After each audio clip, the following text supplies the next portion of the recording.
If an item does not appear in our records, it does not exist. Hello and welcome to the first episode of Unlimited Limited.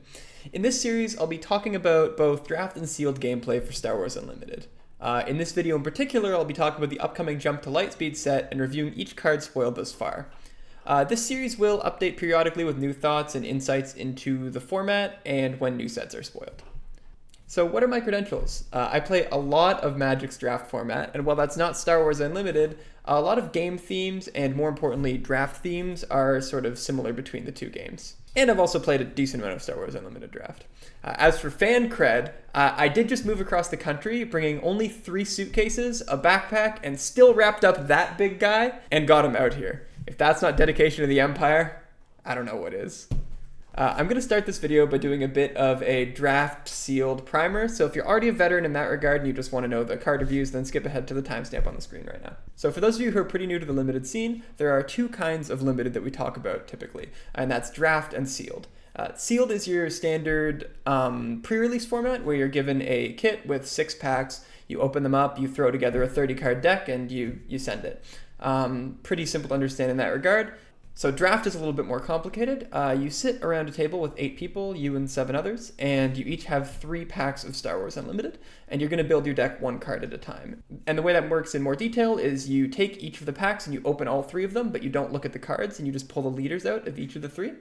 And then you should have 3 leaders in front of you, and you take one of those leaders, and then you pass the other 2 to the right, and then the person to your left just passed 2 to you, so you take that, you take 1, pass it to the right, and then similar. So ideally when you're doing that, you want to have a leader of both heroism and villainy, at least 1 of each, just so you have your options open. And then when that process is done, when the leaders are drafted, you open up one of the packs, you fan it out, and you take one of the cards that you want, and then you pass the other, 14 to the left, and then, you get that next stack from the person to your right, and you take 1 and you go around and you finish pack 1, and then you open pack 2 and you do the same thing but going back to the right, and then you open pack 3 and you go the same thing and you go back to the left. And then by then you'll have drafted like 45 cards and you make a 30-card deck from that, and you're off to the races. It sounds really complicated, but once you do it one time, it's really easy to remember. Basically, just remember that you're drafting 1 card at a time.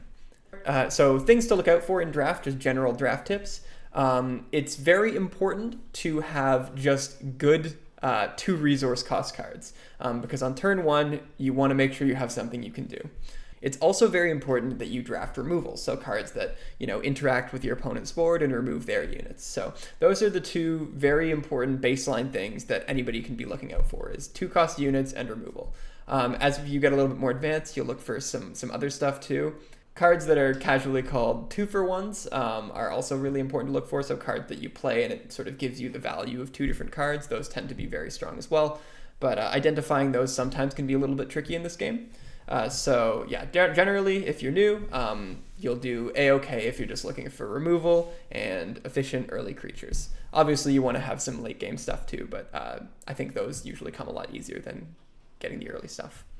So your deck has to have at least 30 cards. You can run more, but one mistake I see new players making a lot is that they do just decide to run like every card that is on aspect that they drafted. That is usually / almost always a mistake. You basically, the logic is, why would you run your 31st best card, right? Like if you can run 30 cards, or you could run 31 cards, one of those 31 cards is your worst card, so it makes sense to cut it. There are very, very, very ultra niche scenarios where you do want to run more than 30, but that's basically doesn't happen, so don't worry about that. Now, if you're a veteran for Constructed and you play Star Wars Unlimited all the time, you know that you can have a limit of 3 cards of the same card in your deck. For Limited, you can have any number. If you manage to draft 4 copies or 6 copies of one card, you can put all of them in your Limited deck. There's no limit there. And then another thing is, so you're going to have the 3 leaders, so you'll have a general idea of what kind of cards you're looking for based on what leaders you have. but it's important to know that you can pick any base you want of the basic 30 life bases.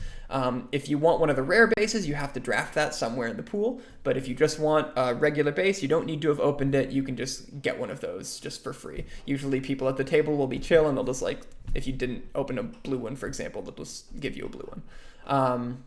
That's only true for like the common basic bases though. Any of the rare ones you need to have drafted yourself.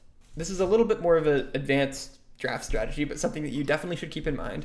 Let's say that like the 2 or 3 people to the right of you are all taking the command cards, the green cards. And you also started by taking a couple command cards. And you have no way of knowing that they were doing it because the drafting is done face down. But, eventually after pick 4, pick 5, you notice that there's no command cards that are getting passed to you. Then even though you've taken a few command cards, sometimes it's right to cut your losses and do something we call pivot. So if, say, you've taken a couple of decent command cards, but now you're getting nothing else, but you're seeing some really good vigilance cards, then maybe you should start taking those instead. So if you're coming from Magic Draft, you'll know that you can pivot like kind of as late as Pack 2. In Star Wars Unlimited, you do need to pivot a little bit earlier than in Magic because you are drafting a 30 card deck, and in Magic you draft a 40 card deck. So you might think, oh, okay, well, if I only need to have 30 cards, then I should be able to pivot way later. But what you maybe, but in Magic you need to make room for lands as well. So you're actually usually only drafting 23 non-lands, and in Star Wars Unlimited you're drafting 30. So you do need to pivot pretty early if you're going to pivot. But it is still definitely right to do sometimes. Just keep that in mind. That's a bit more of an advanced tip, so don't worry about that. And don't worry about any of these really for draft, because when you actually go to the game store and you sit down at a draft table with your local community, odds are at least a few people there have drafted before, or the whoever's running the event knows how the draft rules work, and they'll walk you through it again in person, and it'll hopefully synthesize a lot better than me just yapping at you through a screen right now. Cool. So let's bring everyone back in, everyone who skipped ahead of the timestamp, and let's talk about the grading system really quick. So I'm going to grade all these cards on a scale from A to F. Not unique to me. A lot of people do this.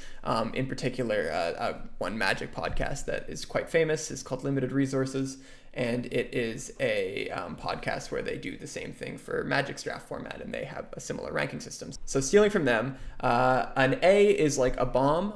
It's a card, which is a good thing in Limited if you don't know. It's a card that has major impact on the game. In some cases, it's often right to splash these out of aspect, so you'll pay like 2 more for them. So these are cards like Overwhelming Barrage from Spark of Rebellion, which just get you so much value when you play this one card. They're often 2-for-1s or sometimes even 3-for-1s that leave behind some kind of residual effect. They're very, very strong, and you should basically take them almost all of the time.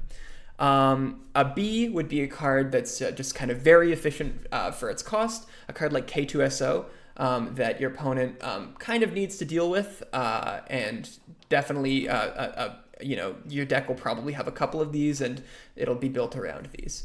A C, that's like kind of the bread and butter of your deck. It sort of is almost all of the cards in your deck will be Cs. So an example of a C is Swoop Racer. You're happy to have these in your deck. They're fine. You're not super excited about them. A D is a card where you can run it if you want, and you often will have to run a couple.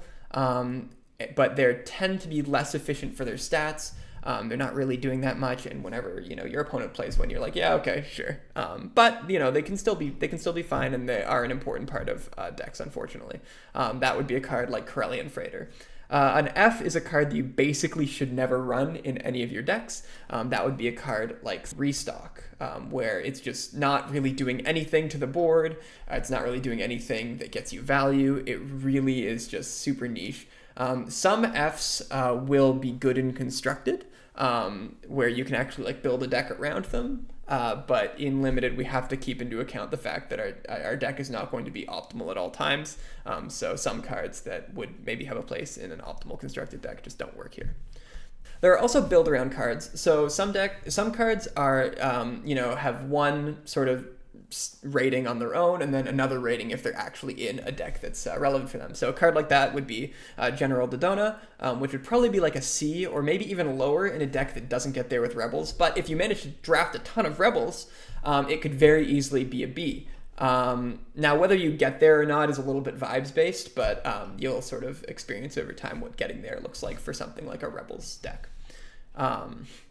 Those were all set 1 examples, by the way. I don't think you can expect to see any of those cards in Jump to Lightspeed, but I could be wrong.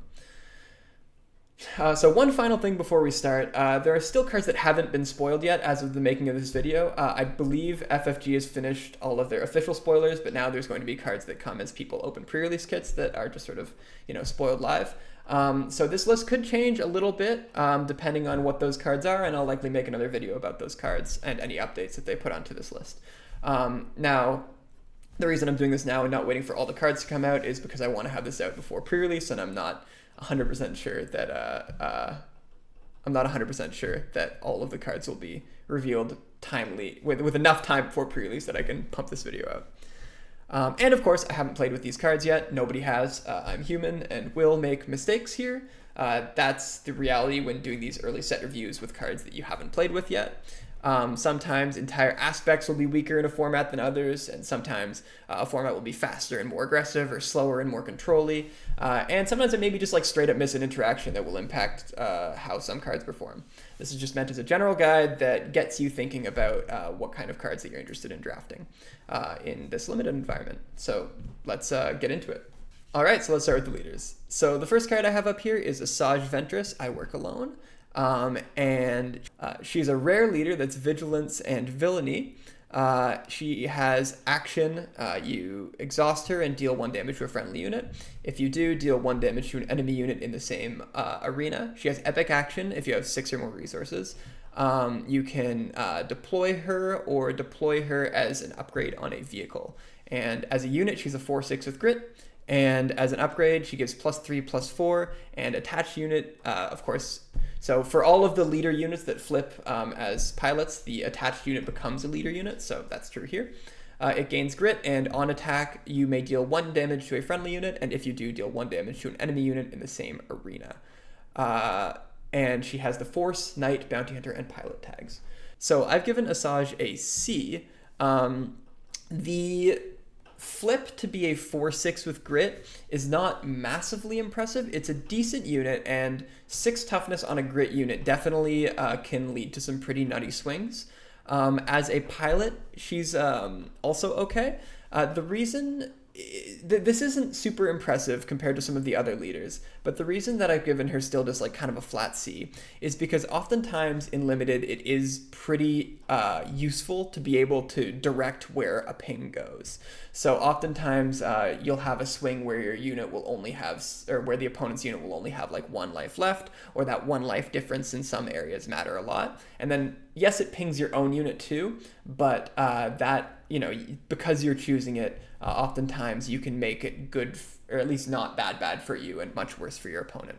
So that 1 ping is what's keeping her out of maybe a C- or even D+, but I think that she is a very okay unit, or very okay pilot. So I'm giving her a C. Next, we have Grand Admiral Thrawn, How Unfortunate. He has when you use a when defeated ability, you may exhaust this leader. If you do, use that ability again. He flips on 6, and on the back he's a 4/7 that says when you use a when defeated ability, you may use that ability again. Use this ability only once each round. So Grand Admiral Thrawn is a build-around leader for sure. If you don't have any when defeated in your deck, it's pretty not so good. Of course, a 6 cost 4/7 with vanilla, not 6 cost, like a leader that flips on 6 that's a 4/7 vanilla really is not that impressive. But if you can get value out of this when defeated clause, then that is very, very strong. So I think if you can get there with Thrawn, he's probably close to like a B-, maybe even closer to a B if you really get there. But I do have him at B- because you're drafting leaders before you draft the rest of the deck. So when you take Thrawn, you're not going to know if you get there on the when defeated thing. So I would value him as a B-. Of course, if you don't get there on when defeated at all, he's probably like a D+. maybe even a little lower than that. But I think that the one defeated there are a lot of one defeated cards in the set, and I think that whenever you pick up Thrawn, there's a reasonable chance that you're going to be able to get at least a few of them, and that extra value will probably help a lot. It is possible that I'm overvaluing him at a B-. I am open to the idea that he maybe could be like a C+, but this is my thoughts for now. Moving on to Lando Calrissian, buying time. He has action, spend 1 resource and exhaust, play a unit from your hand, paying its cost. If you do, and you control a ground unit and a space unit, give a shield token to a unit. So, and then on the back, so he flips on 7, and he's a 5/7 Sentinel, or he can also flip as an upgrade that has attached unit gain Sentinel. When deployed as an upgrade, you may give a shield token to a unit in a different arena. So, I'm actually not that impressed with Lando. There's a lot of text on him. But the fact that you're paying 1, yes, you get a unit when you pay the 1, but you're just paying 1 extra for that unit. And maybe sometimes you get a shield token. It is asking for a decent amount. It's asking that you have both a space unit and a ground unit. So the line that you're often going to have is you have either one or the other, a space unit or a ground unit, and then you play the other one off of Lando's ability, 1 resource behind, because the action takes 1 to activate, and then you can put a shield on. That's sort of the best case scenario, but it is kind of asking a decent amount. His flip isn't super impressive. 5/7 Sentinel is pretty good. It slows down the ground pretty hard. And then the 5/5, +5/+5 Sentinel on the flip, like it's okay. I'm flipping on 7 in limited is a little bit tough too, because that is pretty late. Usually you want to have done some stuff by then, but that's okay. I still think he's okay. I've given him a C-.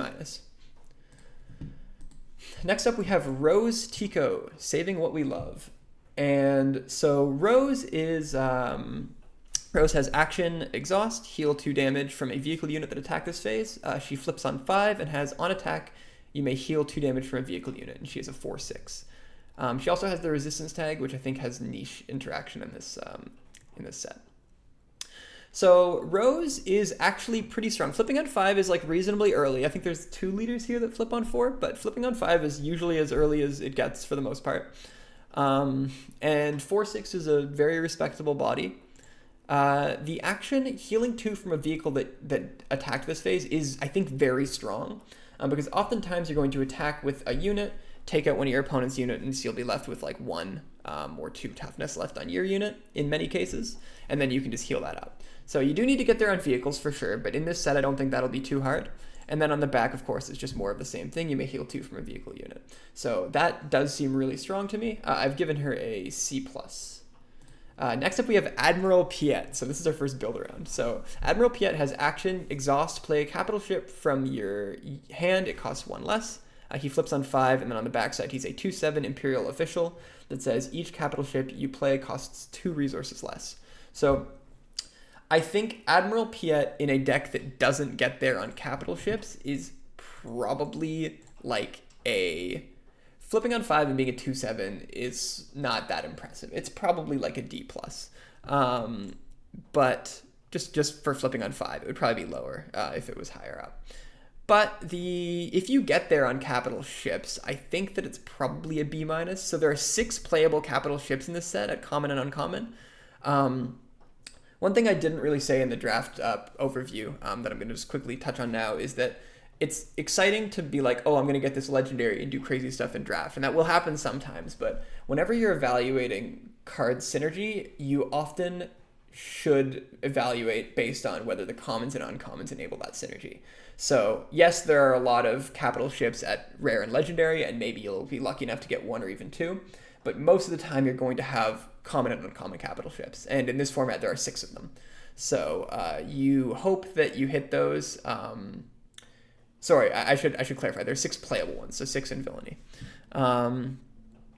So if you get enough of those, then and maybe a rare legendary one, then in my estimation, Piet goes up to a B- or maybe even a B. But as it stands, when you're drafting, before you've looked at like what the actual cards that you're going to be drafting are, when you draft the leader, I'm going to say C+ probably for Piet. But this one has crazy variance. But getting a capital ship out a turn or 2 early and limited is juicy. Next up, we have Darth Vader, Victor Squadron Leader. He has action exhaust. If you attacked with a non-token vehicle unit this phase, create a TIE Fighter token. And then he flips on 6, and he is a 5/6 Force Imperial Sith pilot that has no additional text. But if you deployed him as an upgrade, he gives something +5/+5, and when he's deployed as an upgrade, you make 2 TIE Fighters. So Darth Vader is a interesting card, because when you flip him, he gets you value guaranteed. You get 2 TIE Fighters, assuming you flip him as an upgrade. And that's not nothing. Now, 2 TIE Fighters are 1/1 tokens in this format, I should specify. So they're 1/1 space vehicle tokens. Now, Vader flipping on 6 is a little slower than some of the leaders we've seen, but 5/6 is definitely good stats, although usually most of the time you want to flip him as an upgrade. And +5/+5 is very, very, very good.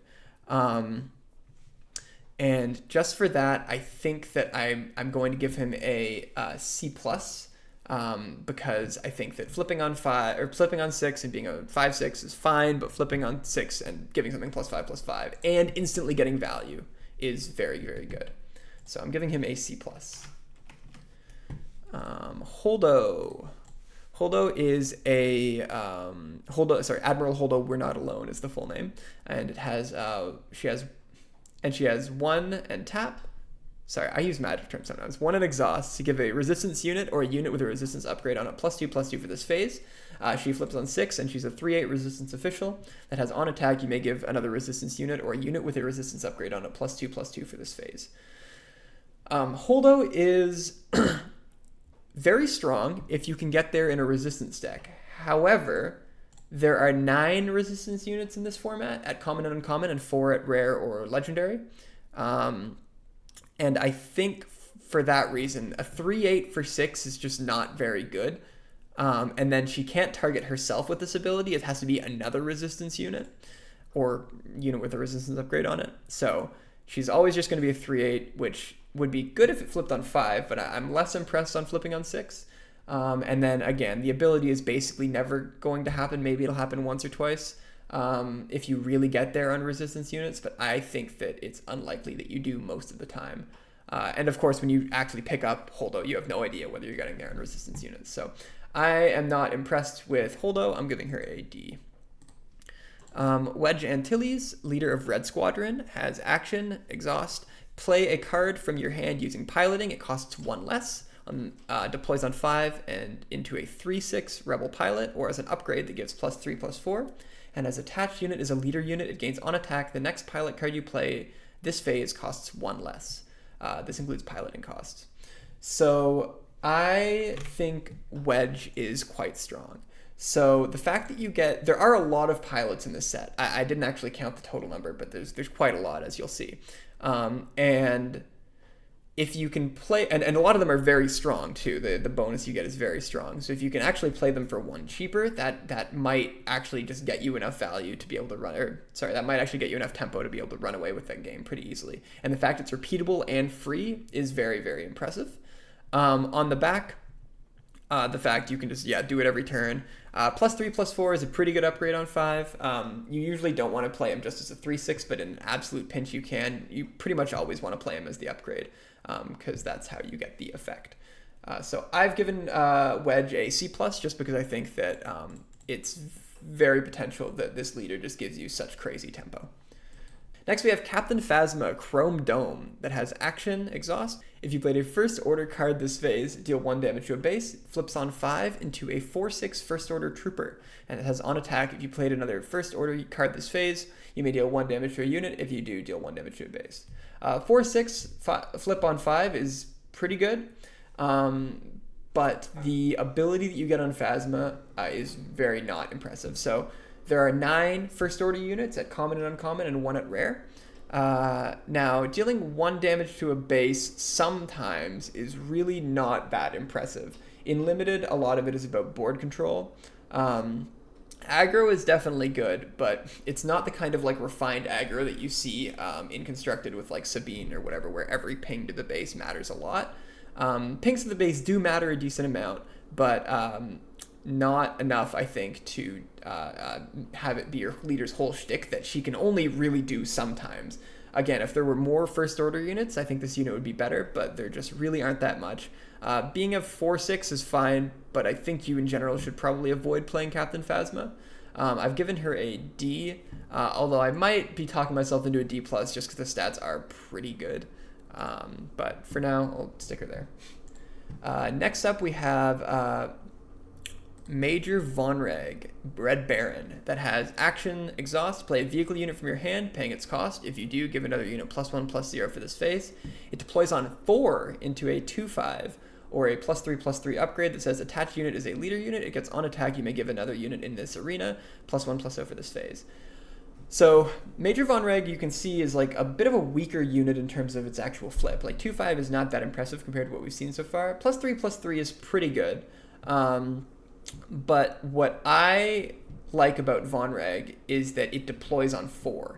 And I think that is such crazy good tempo in Limited that automatically just makes it pretty good. So I'm giving Major Vonreg a C+, just primarily off of deploy on 4 and be pretty good. Like, it's pretty good. It's obviously an aggro leader, right? Like, you're supposed to buff your attack and get in, and then deploying on 4 also is very good for that.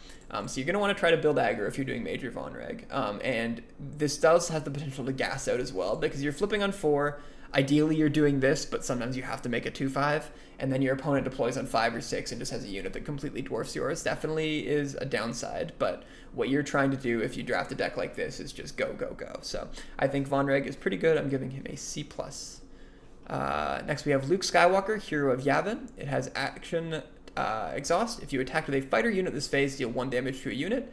It flips on 6 to a 5/6 or a 4/5 upgrade that says this upgrade can't be defeated by enemy card abilities, and attached unit is a leader unit. If it's a fighter, it gains on attack. You may deal 3 damage to a unit. Now, there are 18 non-villainy fighters in this format, and 16 of them are at common or uncommon. So you are going to get fighters if you want them, and Luke is very, very good with fighters. Flipping on 6 is a little bit late, especially 5/6 in stats is not amazing, but +4/+5 and then this text is very good. And then also, the fact that you get to ping specific units is good. So we've seen in the past leaders like, I don't quote me on this, I believe Cad Bane from set 2, where you could exhaust and ping a unit, but they got to choose where the ping went. I think that's Cad Bane, but don't quote me on that. And that leader was really good, even though your opponent got to choose where to put that ping. Oftentimes that was good enough, even when they put it in, of course, the spot that is worse for you as the pinger. But Luke, you get to choose. You get to put it at the spot that's worse for them, and that's really good. And this is a lot better than Phasma's ping your base for 1, because ping your base for 1, unless you're in like a hyper aggro, is not usually the best use for a ping. Usually you want to put it on a unit and get board control unlimited.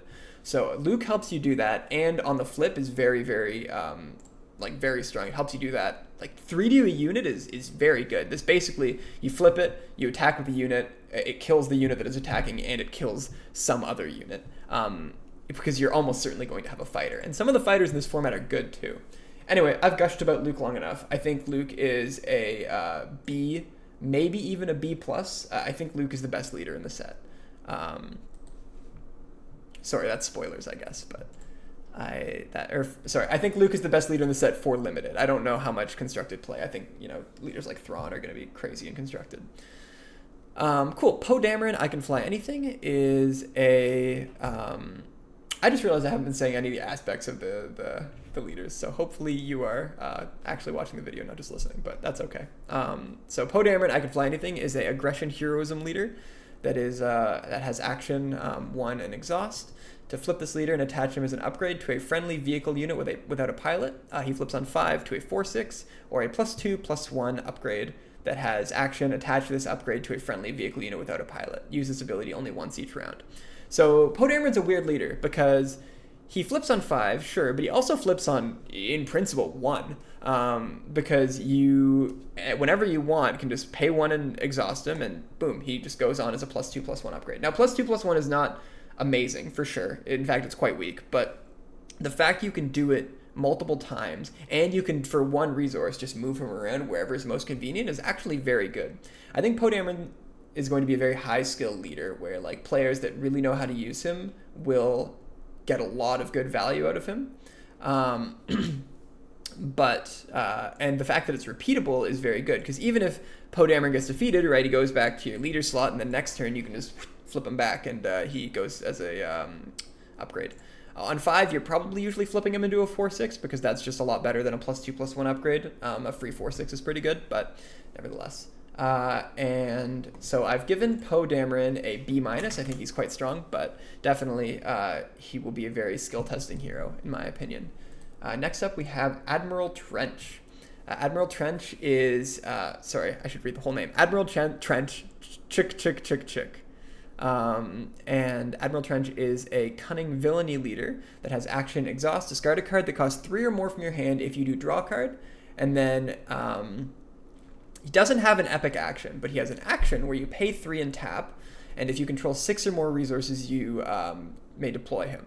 Now, this is super interesting because you can deploy this leader as many times as you want. So he's a 4/5 on the other side that says, when deployed, reveal the top 4 cards of your deck. An opponent discards 2 of them, draw 1 of the remaining cards, and discard the other.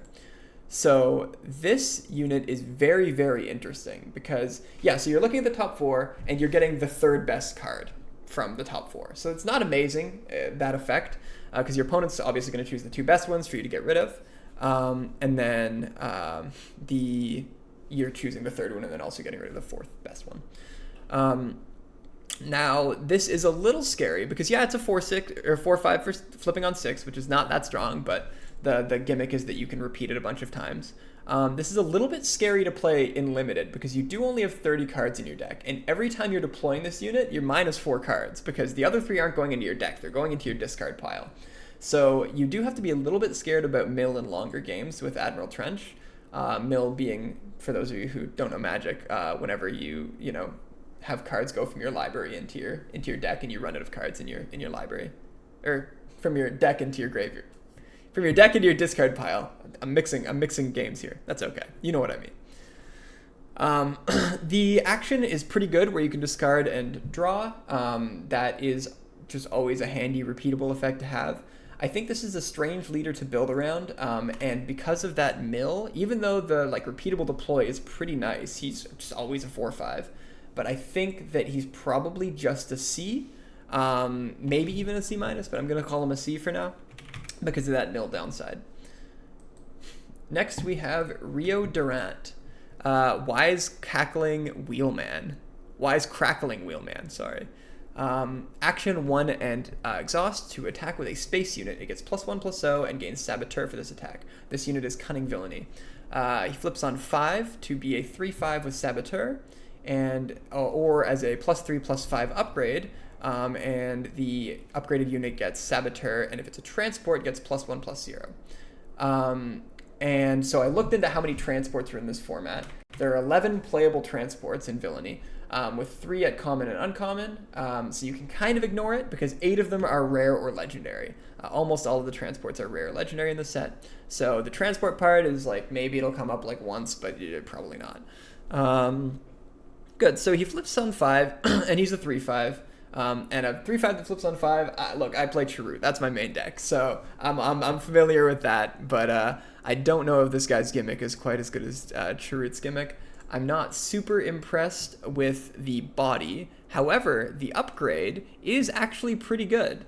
Giving something +3/+5 and Saboteur means that it can always get in, and that extra damage and the big boost there is definitely really handy. And then flipping on 5 is also just pretty strong. This is also sort of action cheating. This is a very strong leader against any opponent that's going to rely on Sentinel in any way. And as a result, I've bumped him up, maybe against my better judgment, to a C+, because Sentinel is usually pretty strong and limited. It sort of stops your opponent from rushing down, so you can dirtle it and get your board built up, but this unit just says no to that straight up, or this leader. So I've given him a C+, but he might just be a C. Next we have Admiral Akbar. It's a trap. Let's find out if this leader is a trap. It is a cunning heroism leader that has action 1 and exhaust to exhaust a non-leader unit. If you do, its controller creates an X-Wing. It flips on 6 to a 3/8 that says, that's a rebel official, that says on attack you may exhaust the unit. If you do, its controller creates an X-Wing. So I've seen a lot of debate about this card, whether or not you're going to be using it on your own units or your opponent's units, because if you use it on your own units, you get an X-Wing at the cost of exhausting a non-leader unit. And an X-Wing token, is a 2/2 space unit token. And I don't know if this is actually going to be good enough. I will just fully say it. I said in my notes for this one, I said I could be super wrong about this one. I gave it a C because I'm interested to see how it comes out. And my reasoning for that is because of 3/8 on 6, not amazing stats. It's got a big butt for sure. 8 is a lot, but not very impressive. The on attack exhausting units has been good in the past. If you need to exhaust their unit to, stem the bleeding for them hitting you a bunch, or to, just keep your board alive a little bit more, that is handy. But every time you're doing it, you're giving them a 2/2. So I think it ends up being, how relevant are these 2/2 X-Wings going to be? And the answer at this point is I'm not sure. So if they're good, then this unit or this leader might be not so good. And if they're bad, then it might be better. Or vice versa, because you target your own stuff too. So I'm going to just fully be the first one to admit I'm not actually sure about this one. I'm giving it a C, though. I think that it probably will perform at about a C. Flipping on 6 is also a little bit late for something like this, but we will see. Next up, we have... nope, this is just in the starter decks.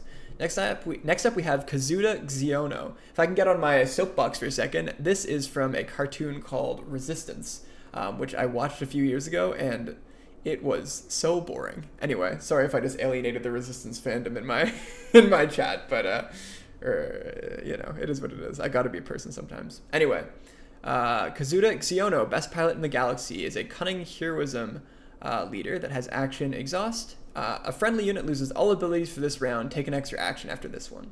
It flips on 4 to be a 2/5 that says on attack choose any number of friendly units. They all lose all abilities for this round. And it can be deployed as a +3/+3 upgrade as well that says on attack choose any number of friendly units. They all lose all abilities for this round. So this is a weird leader because it is, why would you ever want to lose abilities? And that's true for the most part. In this set, I think there's only a couple units where that would be an upside. This, I think, was pretty clearly made with Falcon in mind from set 1, where you don't have to pay for the 1 to bring it back.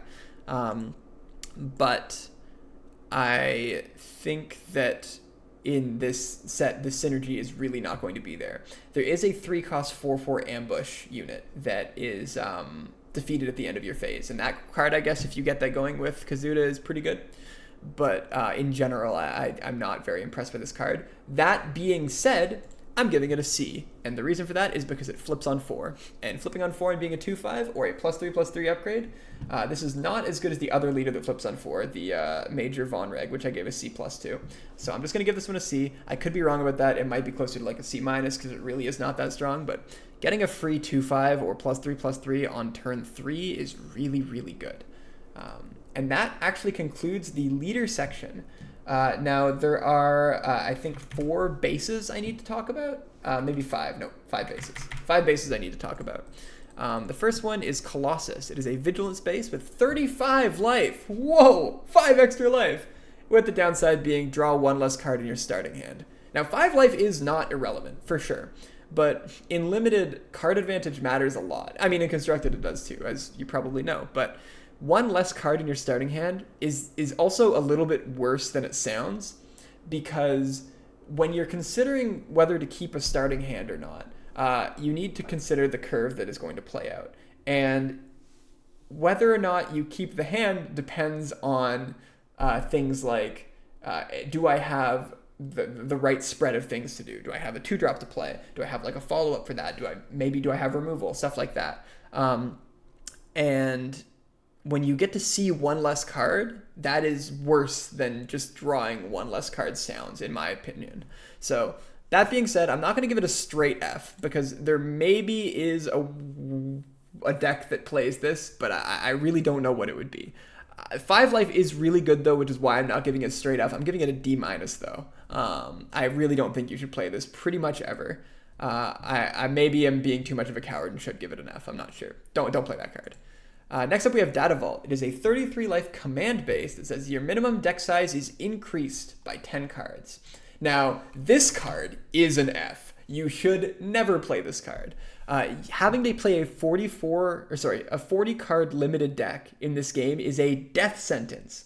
Basically 10 of your cards, or maybe even more, will be out of aspect, because there's absolutely no way that you get 40 cards that are all in your aspects perfectly.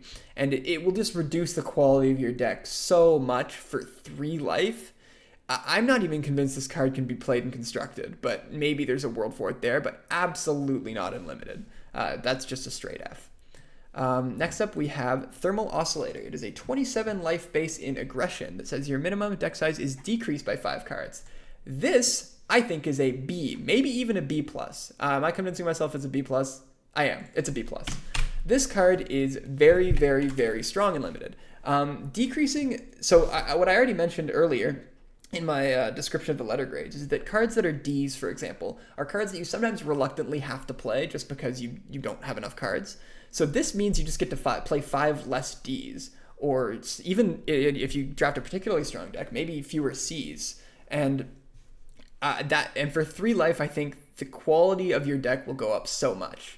Now, there is a tiny, tiny caveat here where if this is a super slow format, having 5 less cards in your library might actually be a disadvantage, because if it ever goes to mill, then you're definitely losing that game.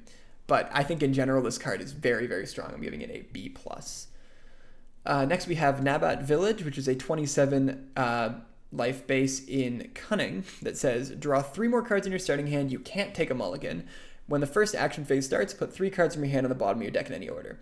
So this is kind of the opposite of the one I was talking about earlier, the Colossus, where instead of drawing fewer cards, you draw more cards. And for the same logic that it's really bad to draw 1 fewer card, it's very good to draw more cards. Now, not being able to take a mulligan is a downside for sure, but I think that drawing 9 cards in your opening hand is so good, and then just picking and choosing what curve out you want to have. Also, if you're like really playing high level, you can it gives you information. 3 cards are on the bottom of your deck. You're probably not going to draw those, so you can make those plays accordingly. But that's not the main use of this card. The main use of this card is that you get to sort of tailor your opening hand to be kind of perfect. I don't know if this card, I think it's not quite as strong as Thermal Oscillator, but I think it's still very strong. I'm giving it a B, because I think that just looking at this effect of looking at 3 and then putting 3 back is way stronger in your opening hand than it would be in like a later point in the game. So I'm very high on this base. And then one more base we need to look at is Lake Country. It is a 34 life base with no aspect. This card is also an F. Don't play this card. There is basically no chance that you can get a monocolor deck going in this format. It just won't happen in limited at all. Like I said, you're often having to play out of aspect cards anyway, so don't force yourself to play even more out of aspect cards. In 4 life, sure, it's not nothing, but you would need to give me a lot more than 4 life in order for me to even consider playing this card. Yeah, don't play this card. Is there some Christmas land scenario where nobody at the table's in Vigilance and you actually do get 30 Vigilance cards and the deck looks awesome? Sure, I guess, but that's Christmas land. That's not happening. So giving that an F. Do not play that card. All right, let's get into units. So we're going to start with space units. Our first space unit is an Onyx Squadron Brute. It is a Vigilance Villainy card that is a Imperial Vehicle Fighter, and it is a 2/3. It has when defeated, heal 2 from a base. It's just a solid 2-drop. And like I said in the primer, 2-drops are your friend. You want to draft a ton of them, especially if they're good. This is a okay 2-drop. It's usually going to trade with 1 thing and then heal your base 2. It's fine. I'm giving it it's somewhere between a C+ and a B-, and I think I'm going to round it up to a B- just because I really like 2-drops that much. Next up we have Banshee, Crippling Command. It is a 4/5 Separatist Vehicle Fighter that is Vigilance and Villainy. It has, on attack, you may deal damage to a unit equal to the number of damage on this unit. So this card has a lot of potential to be good. If you can actually make this thing do the effect that it has, the on attack effect, then it's very, very, very strong. I am just not convinced that you will be able to do it all that often. 5 for a 4/5 is a little bit understated. And on the first attack, it's probably doing nothing because your opponent isn't attacking into this. So first attack, you hope to take out, I don't know, like a 4/4 of theirs. And then on the next turn, you hope to attack and take out another 4/4 and like a ground unit or something like that. But that is and that, don't get me wrong, that is very strong when that happens. That you're probably winning that game. But that I don't think happens enough to justify this card a lot of the time. That being said, for the high roll, I am still going to give it a C-. But a 5-cost 4/5 is just not that impressive to me. Hey, Editing Ben here. I just had another thought about Banshee. It's very strong against indirect damage. Because if your opponent uses an indirect damage card, you can assign whatever amount of damage is necessary to Banshee to make the on-attack ability really, really strong, which you can then, of course, immediately use. So keep that in mind when building your decks. Next up, we have a 5-cost Villainy Vigilance unit again, Corvus, Inferno Squadron Raider. It is a space unit. It's a 4/5 Imperial Vehicle Capital Ship. It has Restore 2, and when played, you may attach a friendly pilot unit or upgrade to this unit. Now, this is similar. Now, elephant in the room, this is a capital ship, and there's synergy with capital ships. Very good, now that we've said that. Oh, I should be talking about rarity too, shouldn't I? Okay, yeah, this is a rare. Now, this unit is, I think, a little bit better than Banshee, even though the stats are the same. It's a 5-cost 4/5. Restore 2 is very good in limited. It'll be able to stem the bleeding very easily. And if you have a pilot upgrade that you've already gotten value with by like attacking with it as a unit, and then you get to put it on this before it dies, that is, again, very strong. But what I'm describing right now are scenarios that won't happen all of the time. And on its own merits, I'm just not super excited about this card. That being said, 5-cost 4/5 Restore 2 space unit is a perfectly reasonable card. Sometimes you get some crazy value with a pilot. I'm giving it a C. If you have an insane amount of pilots in your deck, maybe it goes up to a C+. Chimera, Reinforcing the Center, is a 6-cost Vigilance Villainy unit. It is a 5/5 Imperial Vehicle Capital Ship at Uncommon. It says, when played, you may use a when defeated ability on another friendly unit, and when defeated, create 2 friendly TIE Fighter tokens. And before you ask, no, you cannot target itself to get the 2 TIE Fighters. It says another friendly unit. That being said, I do think this card is really strong. There is a decent amount of when defeated synergy in this set, and there are some very good when defeated. So if you can get value off of that, it's amazing. If you can't, it's still okay. A 6-cost 5/6 capital ship that when it dies leaves behind 2 TIE Fighters is fine. Obviously, you really do want to get that when defeated ability to get the extra value. And I think you'll often enough be able to build your deck in such a way that you can do that. So I'm giving it a B-. Next up, we have the Fleet Interdictor. It is a 7-cost Villainy Vigilance space unit. It's a 6/6 Imperial Vehicle Capital Ship at Common. There's that capital ship tag again. It has Sentinel, and when defeated, you may defeat a space unit that costs 3 or less. A 6/6 Sentinel is very good at stopping space from happening. That pretty much always is going to trade with at least 2 units. It does cost 7, which is a lot, and the when defeated is very good. Where you get to defeat a space unit that costs 3 or less. And then, of course, pair that with something like Chimera, where you're triggering that without actually defeating it, or with Thrawn, where you get to do that ability twice. Like, that's very good. I think this ship is a 2-for-1 enough, and even sometimes a 3-for-1, that I actually would take this quite highly. Now, don't get me wrong, it being a 7-drop is a very big downside. And 6/6 is actually not that impressive of stats for a 7-drop. But that being said, I think it is still good enough on its own merits that I'm giving it a B, but it could be closer to a B- for sure if you don't get there on the when defeated stuff. The B is assuming you get there on the when defeated stuff, which I think you can do often enough.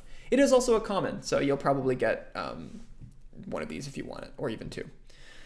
Next up, we have Annihilator, Taj's flagship. It is an 11-cost Vigilance Villainy 12/12 Imperial Vehicle Capital Ship at Legendary that has when played and when defeated, you may defeat an enemy unit. If you do, search its controller's deck and hand for each card with that unit's name and discard them. They shuffle their deck.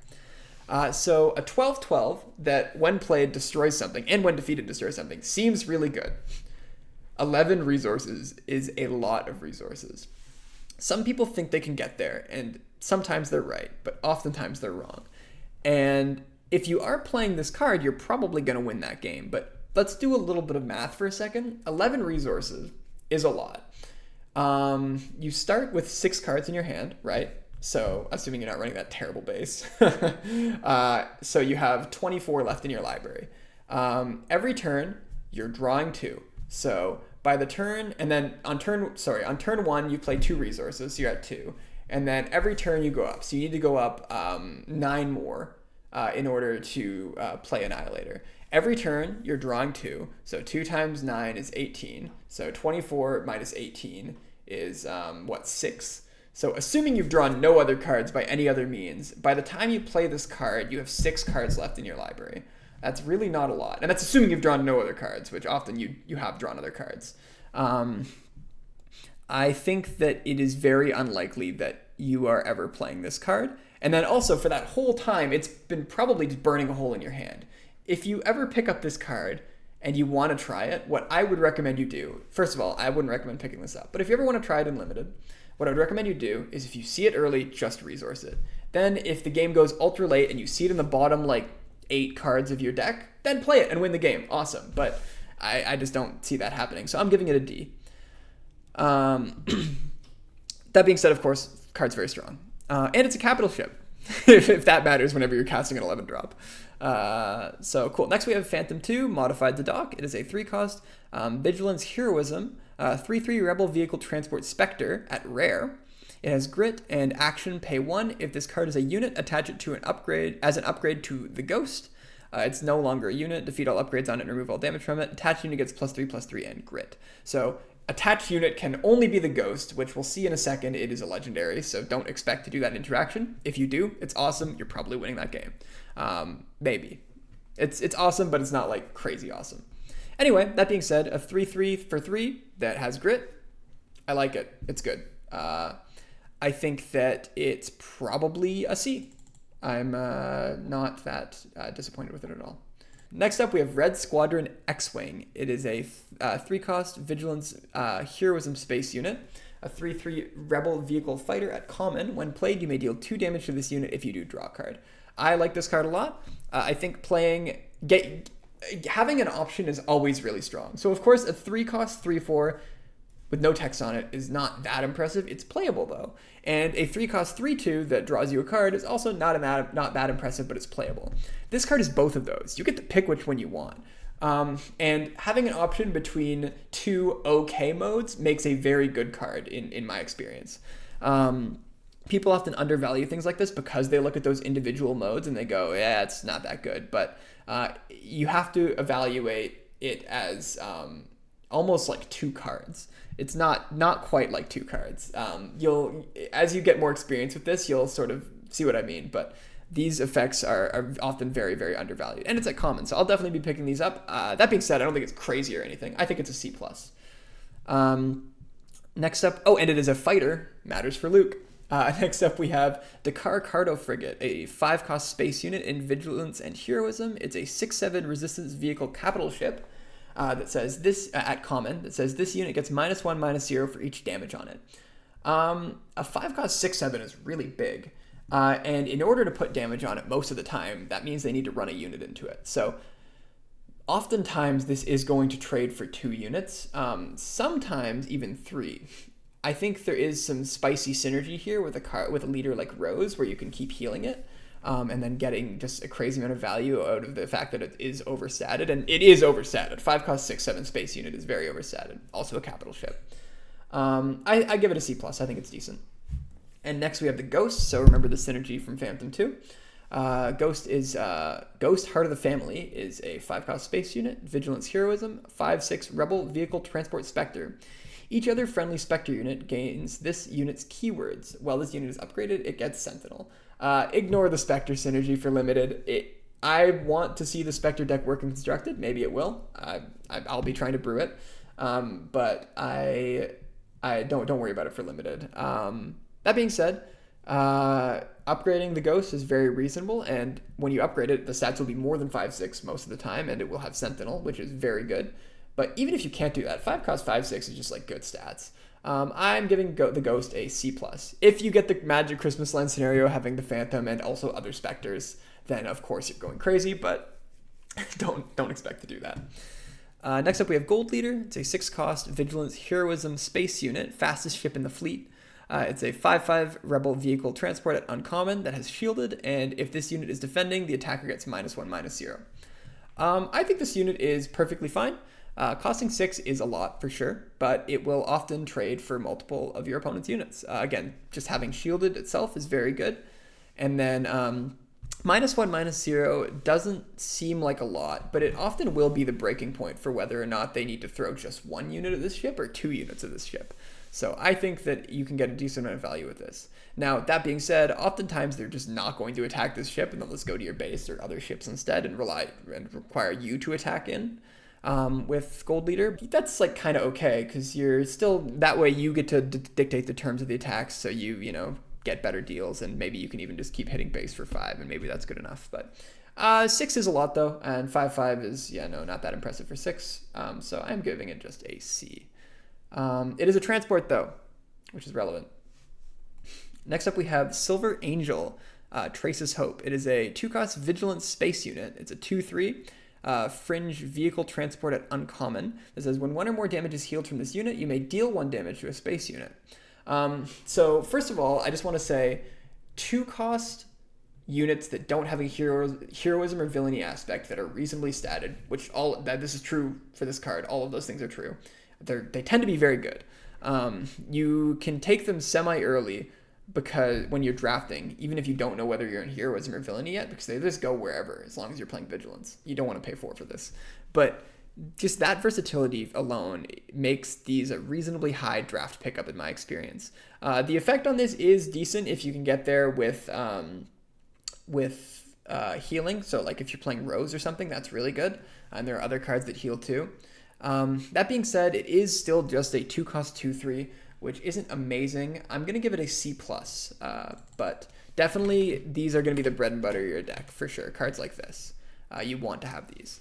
Next up, we have Landing Shuttle. It's a 3 cost 2/4. When defeated, you may draw a card. It's in Vigilance, it's a space unit, it's Imperial Vehicle Transport, and it's at Common. Sorry, I jumped the gun with the text box there. Having Yoda text from set 1, minus the Restore, I guess, is, like, that was a good part of Yoda, for sure. And it's the same stat line for the same cost. It's in space, of course, and it is a transport, which is relevant. I do like this card. Yeah, I think that oftentimes you'll get to trade, or at the very least, worst case scenario, do some damage to an opponent's unit that can cause something else to trade, and it replaces itself. It draws a card, and which tends to be very strong in limited or non-limited, but especially in limited. So I'm giving it a C+. Next up, we have CR90 Relief Runner. It is a 6 cost it's a 6 cost Vigilance Space Unit. It's a 4/6 Rebel Vehicle Capital Ship at Common. It has Restore 2, and when defeated, heal up to 3 damage from a unit or base. This card I like a lot. This is like a very good stabilizer card. 6 cost for a 4/6, little bit understated, but Restore 2 is very, very good. They pretty much have to attack if they're like going aggro, unless they can close the game out right then, in which case you're kind of screwed anyway. But they often kind of have to attack this because Restore 2 is very, very good. And then this one even has the buyout. Even if they can just instantly kill this, you heal 3 from your base. Obviously, that's not what you want to have happen. But as like a, it cashes you out a little bit. It's like, all right, here's a consolation prize. And it's not a bad consolation prize. Healing 3 is good. And you can hit a unit too if that ends up being better in your specific scenario. Again, having a choice is very, very, very good.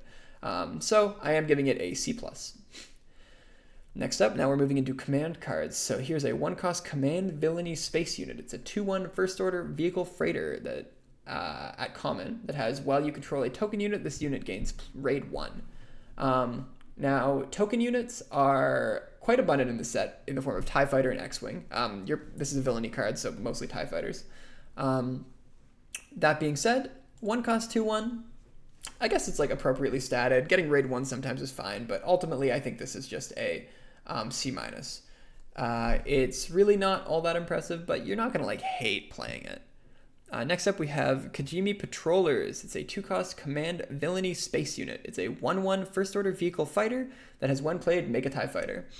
I tend to kind of like cards like this that make two units for one card. That automatically, especially in this game where attacking a unit is like your whole action, that often does make your opponent go a little bit negative on actions because it only took you one action to play this, but it takes them 2 actions to deal with it. That being said, to deal with it is a 1/1 really, and it's not super impressive. But it is still decent. It makes 2 things, and then as we'll see in a second, sometimes just having a wider board can be paid off in the set. So I've given it a C-, but I wouldn't be surprised if it ended up playing more like a C. Next up, we have Victor Leader, Victor Leader leading from the front. A 3-cost command villainy space unit. It's a 2/4 Imperial vehicle fighter at rare that has each other friendly space unit gets +1/+1. That's what I'm talking about. So each other friendly space unit gets +1/+1 is very good with something like Kajimi Patrollers.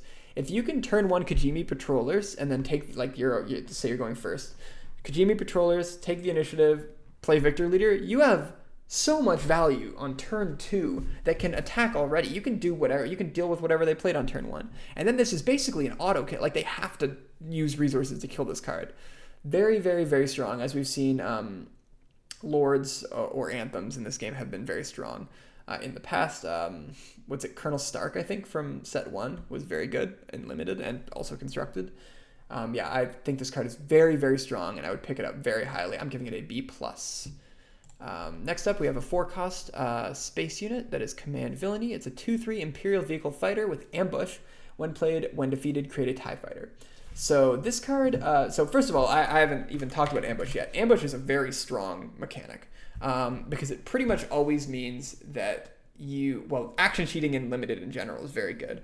But in this in particular, kind of action cheating means you probably get to take out one of their weaker units. If they have like an X-Wing or even a TIE Fighter, boom, it's just gone. And then also you get 2 TIE Fighters from this. One when it's played, one when it's defeated. Maybe more if you have when defeated synergy. And I just really like everything this card does. 4 is a little expensive. That is holding it back a tiny bit, but still I think that this card is just so valuable. And it's at common. I think that it plays between a B- and a B. I'm going to round up and give it a B because I'm feeling nice today. We have next a 6-cost Vigilance Villainy, Vigilance? No. 6-cost Command Villainy space unit. It's a 6/6 Separatist Vehicle capital ship at rare. When played and when this unit completes an attack and survives, importantly, you may search the top 8 cards of your deck for a droid unit, reveal it, and draw it. If it costs 2 or less, you may play it for free and put the other cards in the bottom of your deck in a random order. It's at rare. I don't know if I mentioned that.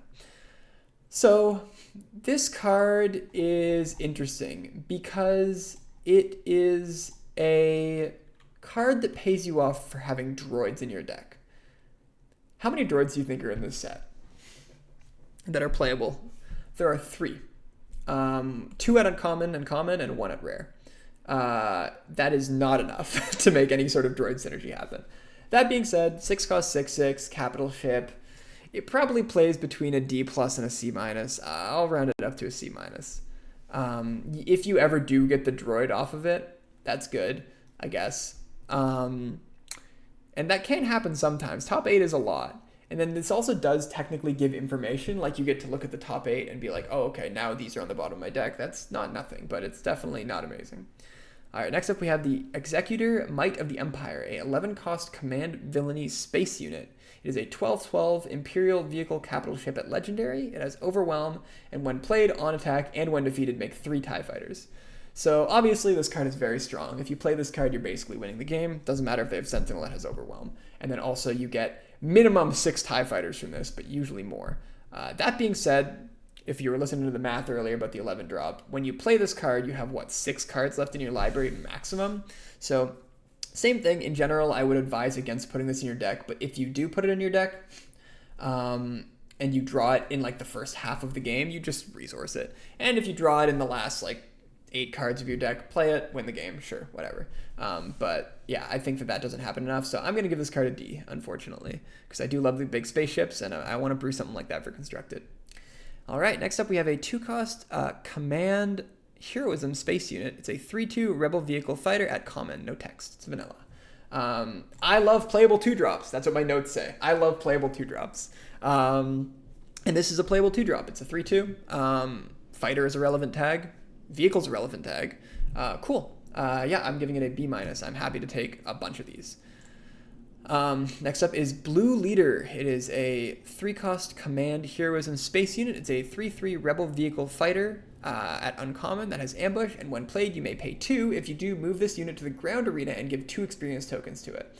This unit is very, very good. I genuinely will play as many of these as I can draft. The fact it's a 3-cost 3/3 space ambush or a 5-cost 5/5 ground ambush, crazy. Genuinely crazy. Both of those, remember how earlier I was talking about how like if you have 2 okay cards stapled to each other, it makes quite a good card? This is 2 good cards stapled to each other, which makes like an exceptional card. I think this card is a B+, and I think that it might sometimes even feel like more than that, but I don't want to get too excited. I do like ambush as a keyword, and I maybe overvalue it a little bit, but this card is it's something else. And the fact that I'm sorry, I'm gushing about it, but like, if you need it in space, it can be in space. If you need it on the ground, it can be on the ground. It's a vehicle. You can put a pilot on it. Amazing. Just genuinely amazing stuff. Next up, we have Red Leader form up. It is a 4-cost command heroism space unit. It's a 3/4 rebel vehicle fighter that says this unit costs 1 less to play for each friendly pilot and upgrade. Sorry, pilot unit and upgrade. And when a pilot unit attaches this unit, make an X-Wing. I think this card is pretty good. 4-cost 3/4 is definitely understated, but you'll sometimes be able to play it for 3, but generally not. Usually the line will look like you play it, like the sort of a good line would look like you play a 2-drop, then turn 2 you put a pilot on it, and then turn 3 you have 4 resources anyways. The discount doesn't really matter. But there are situations where the discount does matter for sure. And if you get an X-Wing for putting a pilot on it, that's 5/6 in stats for 4, plus whatever pilot you're playing, but that also has value on its own. So it's definitely, there is potential for this card, especially if you have a decent amount of pilots. I'm giving it a C+. Next up, we have the Radis. It is a 7-cost command heroism space unit. The Radis Holdo's final command. It is an 8/6 resistance vehicle capital ship. And while you control another resistance card, whether it's a unit, upgrade, or leader, this unit gains Sentinel. When defeated, deal damage equal to this unit's power to an enemy unit. So 8 in most cases, and that is good enough to kill basically anything. This is a rare, I don't know if I mentioned that. So if you're playing a resistance leader, I think this is kind of just an auto-include. If you aren't playing a resistance leader, it's a little harder to make work, but I think you can still do it. If you have resistance units, there are 9 at common and uncommon, then just having the Sentinel means that it's guaranteed that it will kill whatever it has to run into it, probably more than 1, because 6 is pretty big. And then also it will kill something when it dies. And I think that the fact that it will almost always 2 for 1 and sometimes 3 for 1 is enough that this card is good, even though 7 is tough. I'm giving it a C+, but if you get there on resistance stuff, I think it could even go as high as a B. Quite good. Scouting Headhunter is a 2-cost command space unit. It's a 2/1 fringe vehicle fighter at common, and it has Sentinel. Fine 2-drop, not that exciting. Giving it a C. It is a fighter though. Very cool. Next up, we have Resupply Carrier. It is a 6-cost command space unit. It's a 4/5 Imperial vehicle capital ship. That is, when played, you may put the top card of your deck into play as a resource, and it is a common.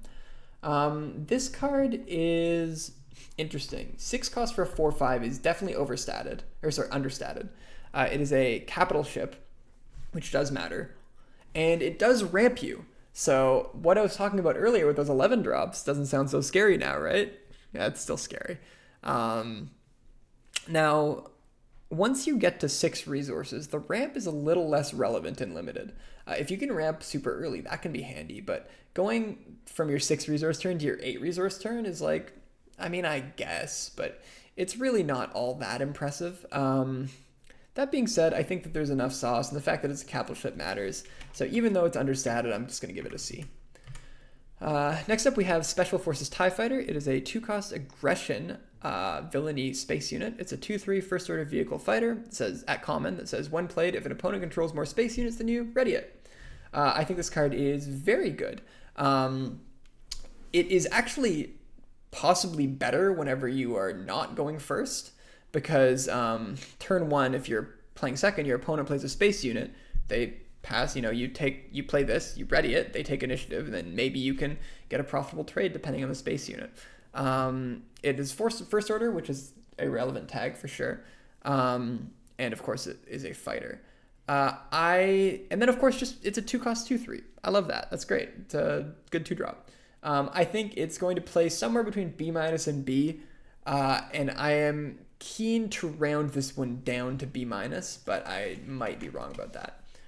Next up, we have Von Reg's TIE Interceptor, Ace of the First Order. It is a 3-cost aggression villainy space unit. It's a 3/4 first order vehicle fighter that says when this unit has 4 or more power, it gains Overwhelm, and when this unit has 6 or more power, it gains Raid 1, and it is uncommon. This one is interesting because it is, of course, it doesn't have 4 or 6 power, but it's really easy to get that in this set. There's leaders, there are other things that, there are leaders that are pilots, there are things that buff power, there are non-leaders that are pilots. It's very easy to get 4 and pretty easy to get 6. Now, does that make this ship good enough? And I think yes. I think 3-cost 3/4 is already statted totally fine. And even if that was vanilla, I would play that sometimes. So staple any upgrade onto it, and I'm a happy camper. I'm giving it a B-. Next up, we have IG-2000. It is a 4-cost aggression villainy space unit. IG-2000 Assassin's Aggressor. It's a 3/4 underworld vehicle transport at rare. It has Overwhelm, and when played, deal 1 damage to up to 3 units. And I think that is very good. Oftentimes, you're going to be able to kill at least one of your opponent's units. If you ever kill more than one, it's just wicked nasty. Now, 4 costs, of course, for a 3/4 with Overwhelm is a little bit understated, but not that understated. And for the ability to maybe kill one of your opponent's things, or at the very least make their attacks or blocks not blocks, you know what I mean? Their attacks way worse, and your attacks way better. I'm immediately on board with this card. I think it's very strong. I'm giving it a B. Next up, we have the Devastator, an 8-cost aggression villainy space unit. Devastator Hunting the Rebellion. It's a 9/6 Imperial vehicle capital ship. It's at legendary. It says you assign all indirect damage you deal to opponents, and when played, deal 4 indirect damage each opponent.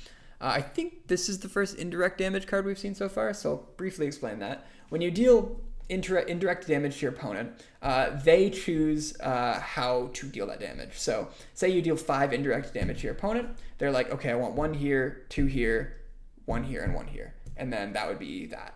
But with Devastator, you get to choose it. So you get to be like, okay, well, I'm dealing 4 indirect damage to you, so I'm doing 1 to that unit, 1 to that unit, and 2 to your base. And that, of course, is very strong. Now, it is still a little bit undercosted. 9/6 for 8 is not great. But if you can start stacking other indirect damage effects, then this card goes out of hand very quickly. That being said, because of the cost and the stats, I'm going to give it a B-, but I think if you get there on indirect damage effects, it's very, very good. Even if you don't, though, like when you play it, you probably kill one of their things, and then it's a 9/7, trades for something else. It probably 2-for-1s, but it's, 8 is a lot for sure, and you would expect an 8 drop to at least 2-for-1.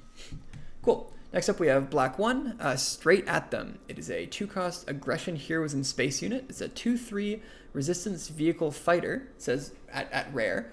And while this unit is upgraded, it gets +1/+0. And then, it has on attack, if you control Poe Dameron as a leader, upgrade, or unit, you may deal 1 damage to a unit. Again, it's a 2-drop. It's a 2-cost 2/3, which is good stats. It has potential to be even better than that. It could be a 3/3 if it's upgraded, plus whatever the upgrade gives. And if you do run Poe as either your leader or a unit, it's even better. Dealing 1 damage is great, as we've discussed. So I'm giving that a B-. If you have Poe as your leader, it might actually be a B. Next up, we have Red Squadron Y-Wing. It's a 2-cost aggression heroism space unit. That is a 1/3 rebel vehicle fighter, and it says on attack, deal 3 indirect damage to the defending player. I think this card is a must kill. I think this card is at common too.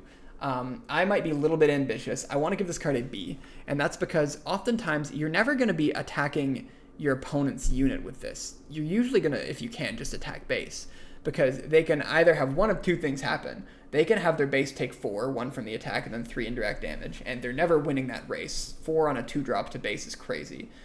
Or they can spread it amongst their units, in which case you probably get better trades. So super, super happy to take as many of these cards as I can.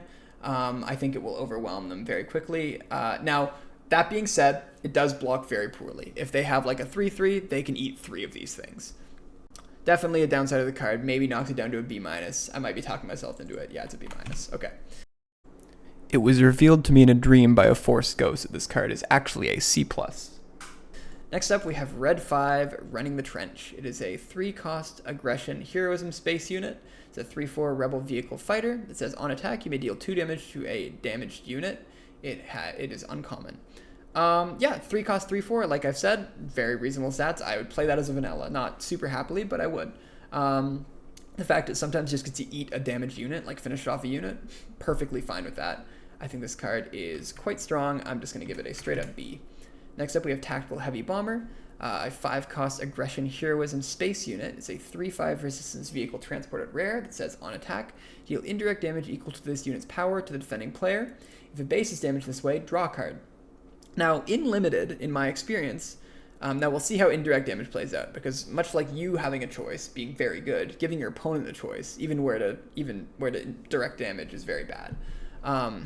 But in Limited, oftentimes, you're more than happy to just take indirect damage to your base, because you would much rather maintain board control. Not always, but a lot of the time. So this sort of flips that on its head, because it's saying, okay, yeah, you want to hit your base, then I get to draw a card, which obviously, if the choice is my opponent gets to draw a card or my board gets wiped, I'm letting my opponent draw a card. So sometimes you just have to dome base anyway and give your opponent the card. But I think that this card is very strong. Now, that being said, I think you do need to get there on direct damage. I don't think this can be your only direct damage card. So I'm going to give it a C+, and a B if you get there on direct damage. I think that it's very, very good if you get there on direct damage. Next up is Profundity. It is a 9-cost aggression heroism space unit. Profundity We Fight. It's an 8/9 rebel vehicle capital ship with Overwhelm. It's at legendary, and when played and defeated, you choose a player, they discard a card from their hand, then if they have more cards in their hand than you, they discard a card from their hand. 9 is a lot. I think that an 8/9 Overwhelm is good. That will probably close the game out quickly. If you drop this onto a board, but they don't have their own like 9 drop or whatever, you're probably going to win that game. Then having to discard a card is good too, because maybe they play a card, you're in top deck modes, they have 1 card left in hand, you play this, they discard their removal spell, sure. You're probably not going to often get them discarding multiple cards, because at the time you're casting this, you're probably in top deck mode anyway. But, I mean, it could happen. If you have the initiative when you play this, then they have more cards in hand than you, so... oh, sorry, it actually checks after the first discard, so no, they wouldn't. So, yeah, I'm not super high on this card, but I think it's, like, not unplayable. I'll give it a D+. Next up, we have Droid Missile Platform, a aggression space unit. It's a 4/2 Separatist droid vehicle transport at common. This is when defeated, deal 3 indirect damage to a player. Yep, I think this card is just a solid card. It's one of the few droid cards. There you go. If you get there on direct damage, of course, it's a lot better, but I think it's just a C+ on its own. It'll trade with anything pretty much at that time in the game, and a B- if you get there on direct damage. Next up, we have Hunting Aggressor. It's a 4-cost aggression space unit. It's a 3/6 underworld vehicle transport at uncommon. This says indirect damage you deal to opponents is increased by 1. Once again, amazing enabler. I think just a 4-cost 3/6 is pretty good. And if you have a little bit of direct damage even, I think that it probably just like is a between a C+ and a B-. But if you really get there on direct damage, I think it goes up to a B. I'll round down to a C+. I think it's probably a C+ if you like don't get there on direct damage, if you just have a couple cards. But and if you're playing aggression, you probably will get a couple of the cards. Good. But I think it's like a B if you really get there on direct damage. Cool. So Shadowcaster is a 6-cost aggression space unit. Shadowcaster just business. It's a 4/7 underworld vehicle transport at legendary that says when a vehicle unit is defeated, you may use all of its when defeated abilities again. So obviously super strong if you get there on the well defeated stuff. 6 cost for a 4/7 is a little understated, but you definitely, if you get there on the when defeated stuff, this card is one of the best cards in your deck. I think it's like a C+ probably if you just like have a couple of when defeated effects, but I think it could go as high as a B if you get there, for sure. Synergy is good, as it turns out. All right, next up we have Rampart. It is a 2-cost Cunning Villainy space unit. Rampart, enjoy the exit. Yeah, it's a 3/3 underworld vehicle transport, so a 2-cost 3/3. It says, and it's at rare. It says this unit doesn't ready during the regroup phase unless its power is 4 or more. I think this card is not that good. So the dream turn is you play this on 1, and then on 2 you put a unit on it, or a pilot on it. And then it's pretty good, because then on 2 you have an untapped unit that's probably like a 5/5 that you can attack in and probably run away with the game with. So if you can do that, I think the card is probably like a B-, maybe even a B. But I think that if you can't reliably do that, the card is probably like a D or a D+. So I'll split the difference. I'll call this card a D+, but I think that it's not that good. But if you can really get there, then definitely this will be one of the best cards in your deck. It's a cool design. I like it. Next up, we have Zygarian Starhopper. It is a 2-cost Cunning Villainy space unit. It's a 2/3 underworld vehicle fighter at common. That says when defeated, deal 2 indirect damage to a player. So again, there's the indirect damage stuff. I think it's a B-, just on its own merits. 2-cost 2/3 with upside. I'm in. But I think it could go up to a B in the indirect damage decks.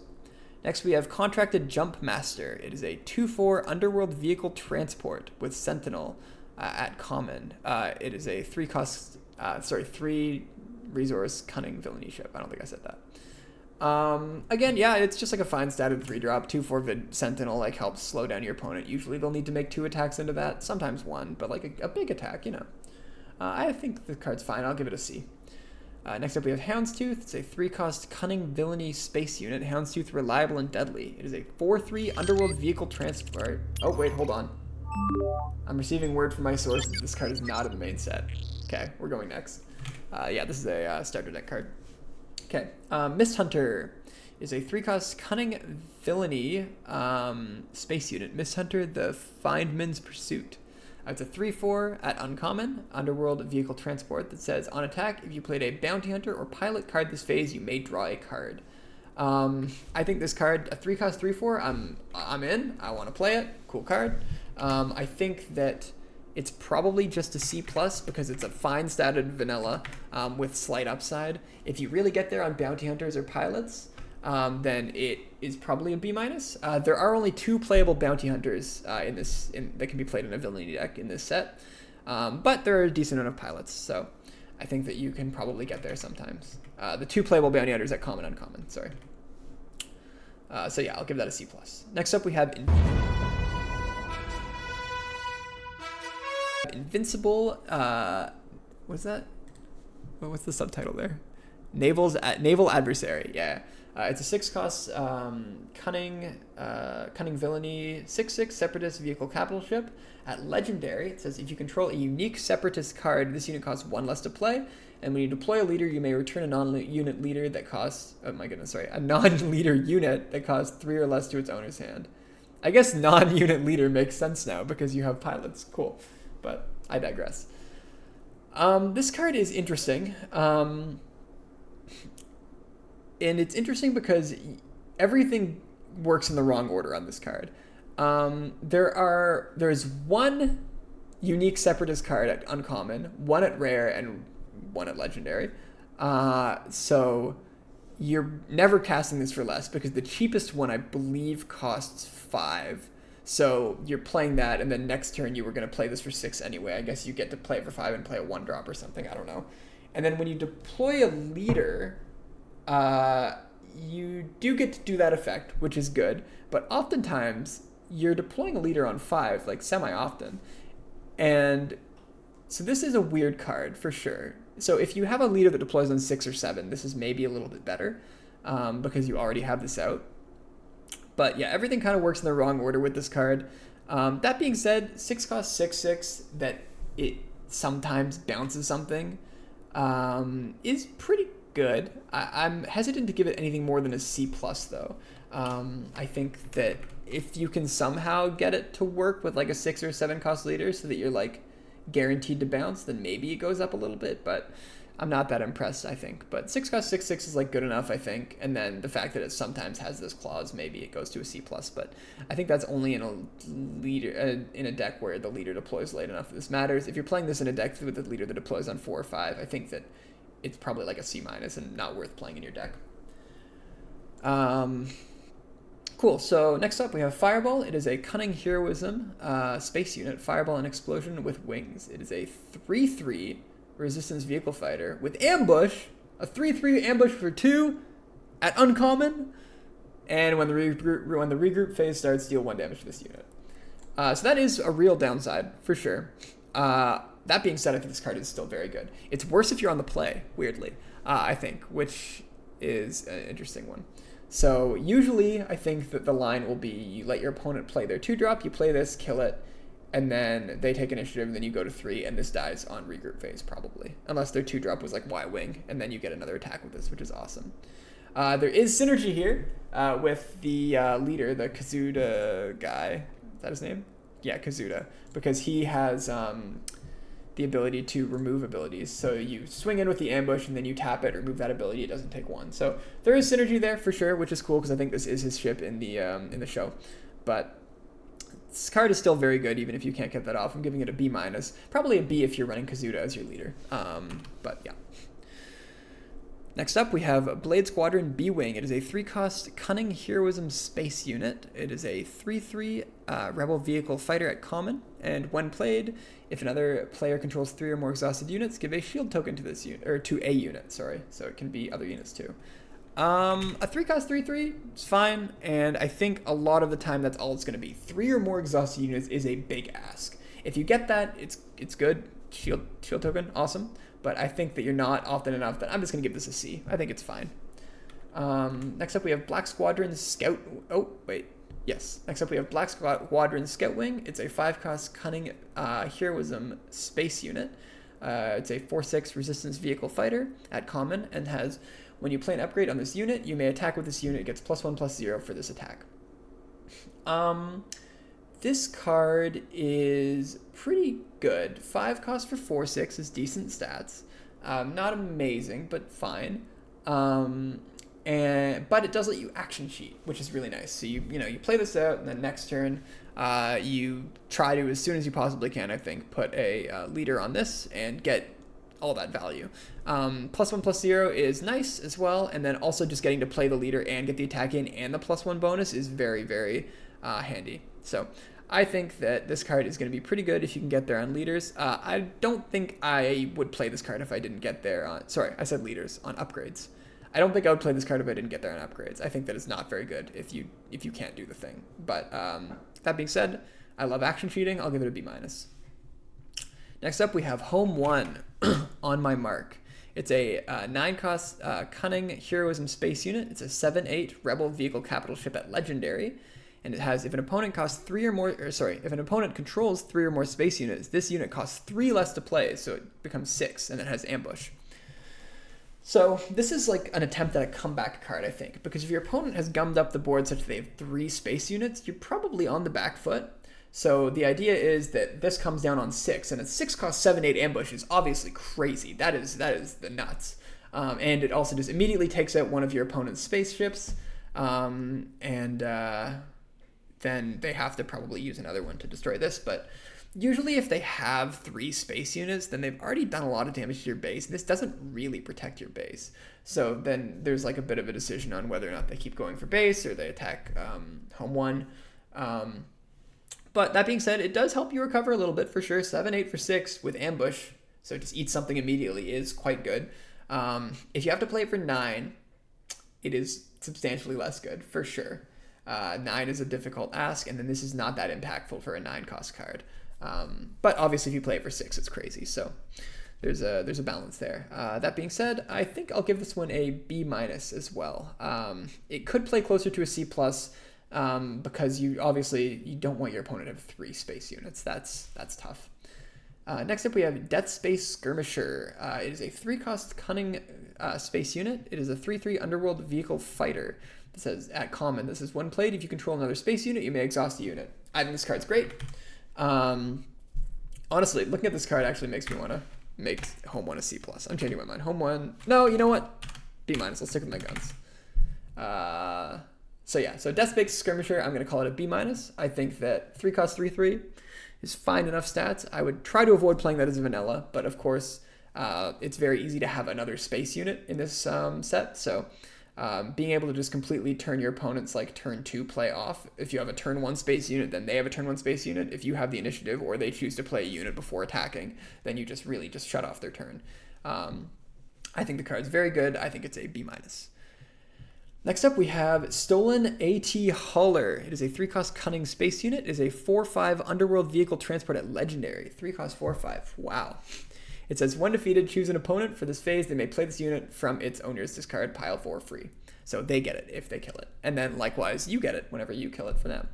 I think the card is a D+. I don't think it's very good. Obviously, 3-cost 4/5 is crazy. And if you manage to play this on turn 2 and then put a big upgrade on it on 3, maybe it just never dies and you run away with the game.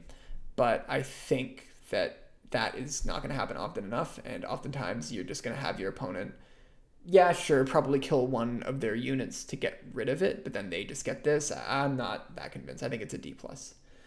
Next up, we have Kimogila Heavy Fighter. It's a 4-cost cunning space unit. It's a 3/4 underworld vehicle fighter, and I don't know what rarity it is because it's cut off on this picture. Yep, I don't know the rarity on this card. Probably a common, but we'll see. It says, when played, deal 3 indirect damage to a player. Exhaust each unit damage this way. I think this card is very good. Like I said, you are usually picking base whenever you have your opponent. When your opponent says, I deal 3 direct damage to you, you say, okay, my base takes 3. So that is definitely a downside, but sometimes in a pinch, they do want to distribute it to their units, and this sort of locks them in. It removes that decision because they can't really hit their units that are untapped. Not exhausted, because so this really puts the squeeze in them making a decision. They kind of have to choose base or an exhausted unit already. And then a 4-cost 3/4, sure, it's understated, but the 3 damage you get is nice. I think it's a B, and if you somehow get there on the indirect damage, especially if you have that ship that lets you choose, this card just gets insane. But I think it's a B. If you don't get there at all in indirect damage, maybe it's a little worse, but I think that you'll get there often enough that you can call it a B. Maybe it plays closer to a B-. Next up, we have Razor Crest Ride for Hire. It's a 4-cost cunning 3/5 Mandalorian vehicle transport at uncommon. And it says, when a pilot attaches to this unit, you may return a non-leader unit that costs 2 or less, or an exhausted non-leader unit that costs 4 or less to its owner's hand. I think this card is very good. Obviously, a 4-cost 3/5 is a little understated, but not that understated. That's an okay stat line, and if it were just that, it would probably be a D, in that it's sure, reluctantly playable, but it's not just that at all. So if you have a pilot, which you should if you're playing Razor Crest, and you put it on here and you get that value, then you're laughing all the way to the bank. I'm going to give this card a B because I think you'll have a pilot often enough. If you don't have any pilots, or you really don't get there on pilots, don't run this card. It's probably a D. But if you have any, which you probably will, or even more than 2 or 3, then yeah, this is nice. Next up, we have Corporate Light Cruiser. It is a 6-cost cunning space unit. It's a 4/6 fringe vehicle capital ship at common. It has ambush and raid 1. I love ambush cards. This one's a little more expensive, 6 cost for sure. It attacks as a 5/6. So you play this, it probably immediately kills something and then probably takes another unit of theirs to get rid of most of the time. I love ambush units. I think this card's good. I'm giving it a C+. 6 is a lot though. It's holding it back for sure. Next up, we have Radiant 7, Ambassador's Arrival. It is a 7-cost 5/6 Republic vehicle capital ship at legendary. And it says, when played, deal 5 indirect damage to a player, and each enemy non-leader unit gets -1/-0 for each damage on it. So it sort of, again, like I said, usually they're pinging base for 5. But at the point of the game when you're playing a 7-drop, hitting your base for 5 is pretty big, because usually the base will have already taken some damage by then, so they might have to sprinkle it around a little bit. And -1, -0 for each damage on it is very, very, very good. Now, it does say non-leader, and remember that the unit upgraded with the leader is a leader unit, so it doesn't work for that. But nevertheless, I think this card is quite strong, especially if you get there with the indirect damage, because the more indirect damage you stack on top of this, the more damage gets peppered around the board, and the weaker their units get. So I think it's a C+ and probably a B if you really get there with indirect damage.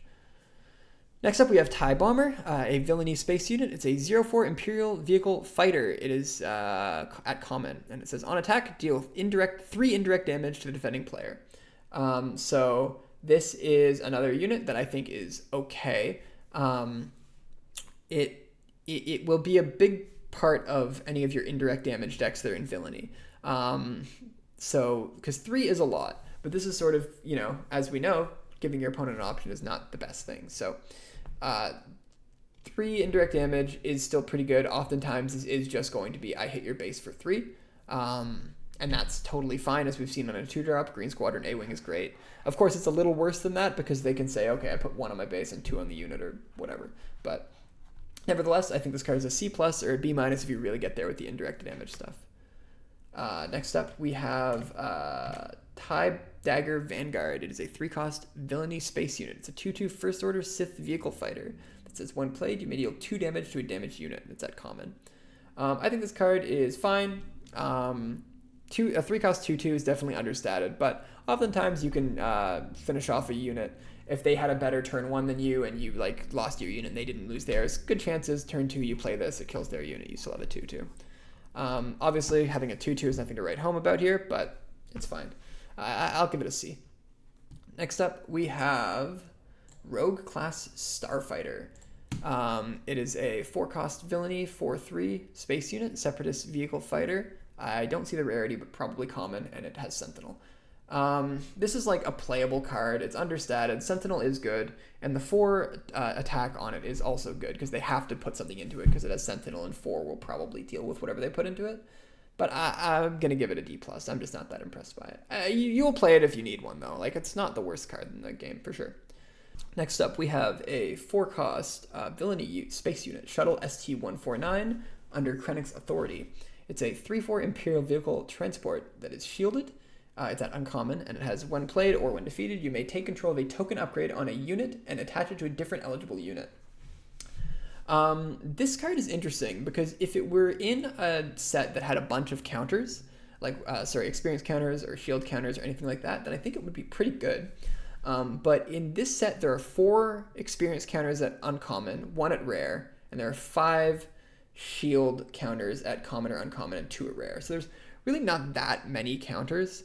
You can move the shield counter from this to another unit, which is definitely relevant, but 4-cost 3/4 is just a little bit understated, and the effect's not that impressive. That being said, I have to give it credit, because it is just straight villainy. You can play this in any villainy deck, and as such, I think I take it a little bit higher, and it probably bumps it up to a C. So I think this card is okay. Next up, we have Quasar TIE Carrier. It is a 6-cost villainy 5/6 Imperial Vehicle Capital Ship. Sorry, 5/7, my mistake. At common. It has on attack, create a TIE Fighter token. 6-drops are hard to cast, or hard to play, and they kind of need to be a little bit impactful, and this kind of is. I mean, 5/7 is pretty big in space. You're going to be able to get some decent value on the lower cost things here, and every time you do, you get a TIE Fighter. I'm not super impressed by it. I think it's just a C, but you'd be happy to play it. It is a capital ship, and it is a lot better in Piet as well. Getting this done for 5 is very good. Next up, we have Resistance X-Wing. It is a 2-cost heroism space unit. It's a 2/2 resistance vehicle fighter at common that says, while this unit is a pilot, it gets +1/+1. I think this is the very definition of a C. It's fine. A little bit understated. Pays you off a bit for having a good pilot. Yeah, I think this card, and it would maybe be a C-, but the fact it's just straight heroism, I kind of like. Again, you can play it in any heroism deck. It's never going to be a card that you're excited to play, but it's a card that you're like, yeah, okay, sure. Next up, we have Millennium Falcon, Get Out and Push. It is a 3-cost heroism space unit. It's a 3/4 rebel vehicle transport. Oh, hold on. I'm receiving word from my sources that this is actually also in the starter decks. Okay, everything's fine. So that's not going to come up in your draft packs unless there was a misprint. If you find one of those in your draft packs, I think you could probably get some extra money for a misprint. I don't know. Anyway, I digress. Next up, we have Sabine's Masterpiece, Crazy Colorful, a 3-cost heroism space unit. It's a 3/3 rebel vehicle fighter specter at rare and has on attack. If you control a vigilance unit, heal 2 from a base. If you control a command unit, give an experience token to a unit. If you control a aggression unit, he'll deal 1 damage to a unit or base. And if you control a cunning unit, exhaust already a resource. If any of you guys know what Kenrith is, this card just looks like Kenrith, kind of. The versatility on this card and the fact that it does so much, you're often going to have 2 of these, even if you just have 1. Like 3-cost 3/3 already, vanilla by itself, it's fine. Passes the smell test. Not great, but it's fine. But the fact that you get minimum 1 of these pretty much all the time, oftentimes 2, if your draft went really wrong, 3, means that this is just going to be good often enough. I think this card is very, very strong, and it's just heroism. There's no extra aspect. You can pick this up whenever if you're in heroism. I think this is pretty close to a bomb. I'm gonna give it a B+, but I'm definitely open to the fact that it could perform higher than that. I think this is a very, very high pickup. Next up, we have the Tantive 4, Fleeing from the Empire. It is a 7-cost heroism space unit. It's a 5/7 rebel vehicle capital ship with Sentinel and has, when played, create an X-Wing token, and it is at uncommon. 7 cost is a lot, and that definitely holds us back, but 5/7 Sentinel kind of stops space for a little bit, and it makes an X-Wing, which, it'll stop space, and then it gives you that little push that you can maybe deal with an extra one of their space units with it. I think that 7 is a lot for sure, but I think this card is a decent top end to have. Because it also attacks base fine as well. Like you can hit base, but they have to hit this unit. I'm somewhat into that, and I think that probably it goes to C+, but it could maybe be a C still. But I'll be generous. I'll give it a C+. And the last space unit is a 2-cost neutral unit. 2/2. It is a swarming vulture droid. It's a 2/2 separatist droid vehicle fighter at common, and it has, get this, a deck can have up to 15 copies of this card. This unit gets +1/+0 for each other friendly swarming vulture droid. This is very reminiscent of that rat card from Magic. You know the one. Now, I will say, like I said at the very beginning of this video, a deck can have up to 15 copies of this card is completely meaningless in draft or sealed in a limited environment. Every deck can have as many copies as they want. Actually, I should check how the rules work. If you draft 16 of these, can you play, or do you have to only run 15 max? I don't actually know in limited. That doesn't matter. It's never going to come up. I digress. This card is not very good. It is a 2/2 for 2. Sometimes you have to play a 2/2 for 2. And it is completely colorless. You can play this in literally any deck. So that also does get it some points. So as a result of that, I know I should give this card like very low grade, but I think I'll give it a D+, because you can put it in any deck. It reminds me of that card from the last set. It reminds me of Aggrieved Parliamentarian from Twilight of the Republic. It was a 2-cost 2/2. It technically had an effect. They shuffle their discard pile and put it on the bottom of their deck, like an opponent does if you want them to, but that like never came up. Basically, it never mattered. It was basically just a 2-cost 2/2 that you could put in any deck. And I ran one at pre-release, and it ended up actually just being fine. I mean, it's a card you can play in 2 if you need to. Obviously, you never are excited to play this card, but it can happen, and it is a separatist and a fighter, and a droid, so all of those tags matter a little bit. But yes, I am giving this card a D+. You should try to avoid playing this if you can, but it's always going to be there for you in a pinch if you need it. All right, that finishes the vehicle section. I'm going to do a quick little time skip, and then we'll come back for the non-vehicle section. Banana eaten, water drank. Let's knock out these ground units. So, first up, we have Director Krennic on the Verge of Greatness. It is a 2-cost Vigilance Villainy 2/2 Imperial Official at Uncommon. It has Shielded, and the first unit you play each round that has a when defeated ability costs 1 less. I think this card is pretty good. There are 12 one-defeated abilities at common and uncommon, and 3 at rare and legendary, and a lot of them are really good. And if you get even just 1 discount, I think this card is paid for itself, and if you get 2 discounts or more, you're just running off with it.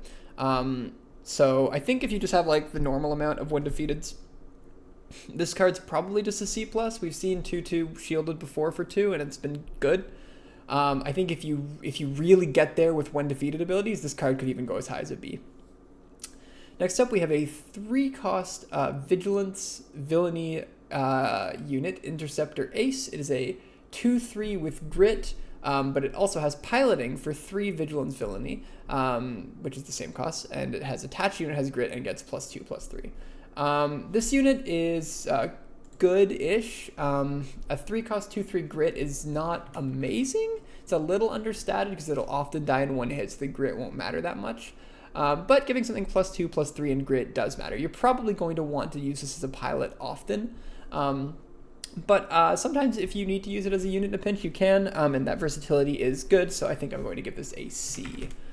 You're fine to have this in your deck. Next up, we have Iden Versio, Adapt or Die. It is a 4-cost Vigilance Villainy ground unit. It is a 4/3 that has Shielded, and it can also be played as a pilot, which is 3 Vigilance Villainy.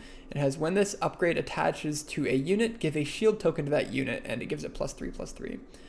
Similarly to the last one we just saw, I think you usually want to play this as an upgrade. Giving something +3/+3 and a shield token for 3 cost is very strong, but if you need to play in a pinch, a 4/3 for 4 with shield is fine. This card is at rare also. I think this card is pretty good, and it probably is between a C+ and a B-. I think I'm leaning B- just because of that versatility. Next up, we have Echo Base Engineer. It is a 2-cost Vigilance Heroism Rebel that is 2/3, and the rarity is not showing on this picture, so probably common though based on the effect. It says, when played, you may give a shield token to a damaged vehicle unit. Card seems actually pretty good. You attack with a vehicle, and then you put this on it so it can get 1 more trade in or 1 more attack in. That's usually pretty good. Definitely happy to run a bunch of these if I get them and get there on vehicles. I think this card is, and then also just having good 2-drops, I value that pretty highly. This card is definitely worse if you play it like on turn 1. It's just a 2/3, but even then it's like fine. I think this card is somewhere between a C+ and a B-, and you know what? I'm feeling generous. We'll B- it. Next up is Hera Syndulla. Or sorry, you know what? I thought about it a little bit more. It's a C+. Next up is Hera Syndulla. Hera is a 2-cost Vigilance Heroism. Hera Syndulla, we've lost enough. It is a 2/3 with Restore 1 at uncommon. It also has Pilot, which is 2 Vigilance Heroism, which gives the attached unit +2/+3 and Restore 1. I think this unit is very strong. A 2/3 Restore 1 for 2 is just nice. We've seen that before on Restored Arc. And it was a Restored Arc is still played in some decks. And then the fact that you can put this on something else as well, on your 1-drop or your 2-drop or even your 3-drop or whatever early game, this is really, really nice. I think this is between a B- and a B. I'm leaning towards B-. Next up, we have Paige Tico, Dropping the Hammer. 2-cost Vigilance Heroism 3/2 that is Piloting, which costs 2. And it gives it +2/+2, and attached unit gets on attack. Give an experience token to this unit, then deal 1 damage to it. So giving an experience token to a unit and then dealing 1 damage to it is basically the same as giving it permanent +1 attack, right? And then it being 2/2 is pretty good, and then also just like a 3/2 for 2 is like good value. I think this card is just like good all around. Nothing here is like exciting or like great by any means, but I think it's just like a solid value 2-drop. I'm giving it a B-. Next up, we have Cassian Andor, Threading the Eye. Now, Cassian Andor is a 3-cost Vigilance Heroism 3/4 with Piloting 2, and it says attached unit gets on attack, discard a card from the defending player's deck. If that card costs 3 or less, draw a card. Importantly, and it gives it +1/+3. Importantly, in Limited, if your opponent's built their deck correctly, most of their most of their cards will cost 3 or less. So you will usually draw a card on this if your opponents are like good, and then if your opponents aren't good, then you're gonna probably win anyway. So, and it's at rare. I don't think I mentioned that. So 3 cost 3/4 is just good. Stats wise, I'm always happy to play something like that. Passes the sniff test for vanilla. Putting it for 2 onto a unit, giving it +1/+3 is also okay. If you're able to attack with that unit, you will usually get a card back, which makes that good. I think this card is somewhere between a C+ and a B-, and when I originally wrote out my spreadsheet for grades, I put it as C+, but I'm leaning towards B- now, just because it will usually draw you at least 1 card. And then if it draws you 2 cards, of course, you're going crazy. And in principle, it's not resource efficient, but if turn 1 you play a 1 or 2 cost card, and then turn 2 you play this, sure, you have 1 resource up still, but you get to immediately attack with that, probably draw a card before they can interact with it. And it has 7 toughness, or it's not 7 toughness, it has whatever, 3 plus 3 is a lot of toughness of health, so you can really get a lot of value with this card, I think. Sorry, I've yapped a little too long about Cassian, but yeah, I think B- is right for Cassian. Next up, we have L337, Get Out of My Seat, which is a 3-cost Vigilance Heroism 3/3. It has, if this unit would be defeated, you may instead attach her as an upgrade to a friendly vehicle unit without a pilot on it. It also has piloting 3 to give +3/+3. I think this card is very, very strong. A 3-cost 3/3 already just vanilla stats-wise is fine. The versatility of putting it on something as +3/+3 is also fine, but you're usually not going to be doing that. Usually you're going to be playing this as a 3/3, because when it's defeated, you just put it on as a +3/+3 unit. So this is a 3/3, 4/3, a 3/3 for 3. Oh my goodness, I'm using too many. This costs 3/3, and it's a 3/3, and then when it dies, it gives something +3/+3 forever. Insane. This is a ridiculous card. I think this card is easily a B, maybe a B+, maybe a B+. I'm gonna be cautious and call it a B, because you do still need the setup. You need to have that vehicle without a pilot on it, but I think if you play 2-drop vehicle, 3-drop L3, and they can't immediately remove the vehicle, you're gonna win that game probably. Yeah, very strong card. It's at rare. I don't think I mentioned that. Cool. Next up, we have Academy Graduate. It is a 2-cost Vigilance 1/2 Sentinel. It is piloting for 2, gives something +1/+2, and Sentinel.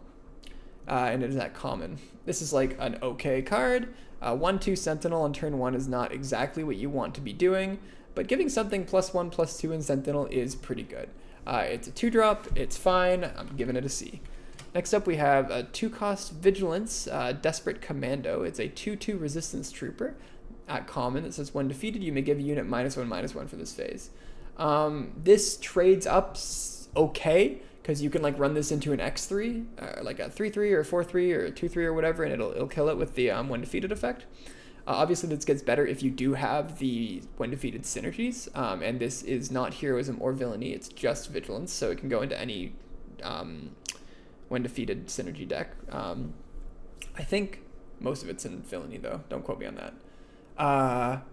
Yeah, I'm pretty happy with this card. I think it's okay as a 2-drop, and even though its stats look deceivingly low, that extra when defeated thing does matter. I think it's between a C and a C+. I think I'm gonna lean towards C though. Next up, we have Trace Martez, Trusting Sister. It's a 3-cost 2/5 with piloting 1, and it says, and it's in Vigilance and at uncommon, and it says, attached unit gets on attack, you may heal 2 damage from any number of units. So piloting 1 is nice, because it means that on turn 1 you can play like a ship for 2, and then on turn 2 you can play another ship for 2 or a unit for 2, and then pilot onto this. And healing from units is good. Now, notably, this happens on attack, so you can't like attack an enemy unit and then heal the damage that that unit did to you, because you attack with the unit and then it heals the damage, and then the damage goes through in the attack. So keep that in mind.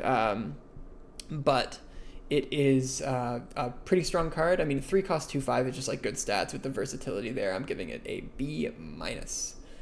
Next up, we have Wingman Victor 2 Mauler. What does that say?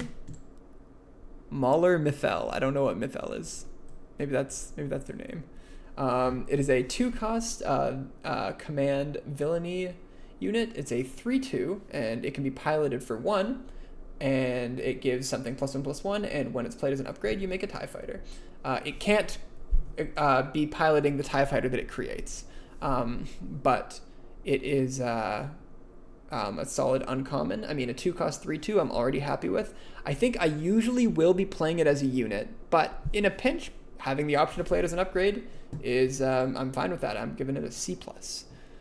Next up, we have a 3-cost Command Villainy Wingman Victor 3 Backstabber. It is a 4/3 at uncommon, and it has piloting for 1.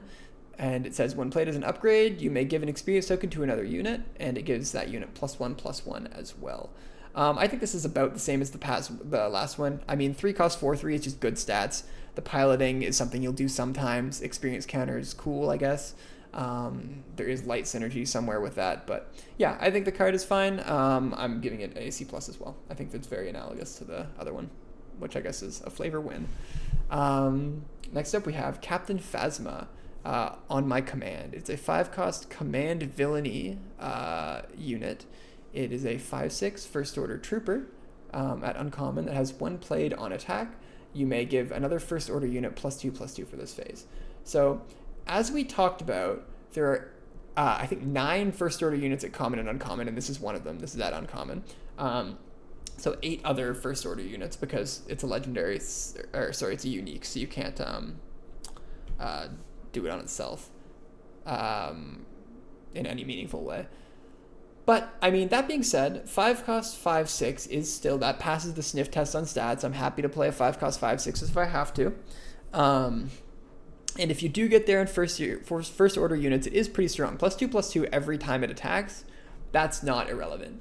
I think the card is a C just on stats alone. And if you really get there in first order units, it might be a C+ or a B-, but it's not something I would take super highly. But I mean, it's fine if you need a card in your deck. It's not that bad.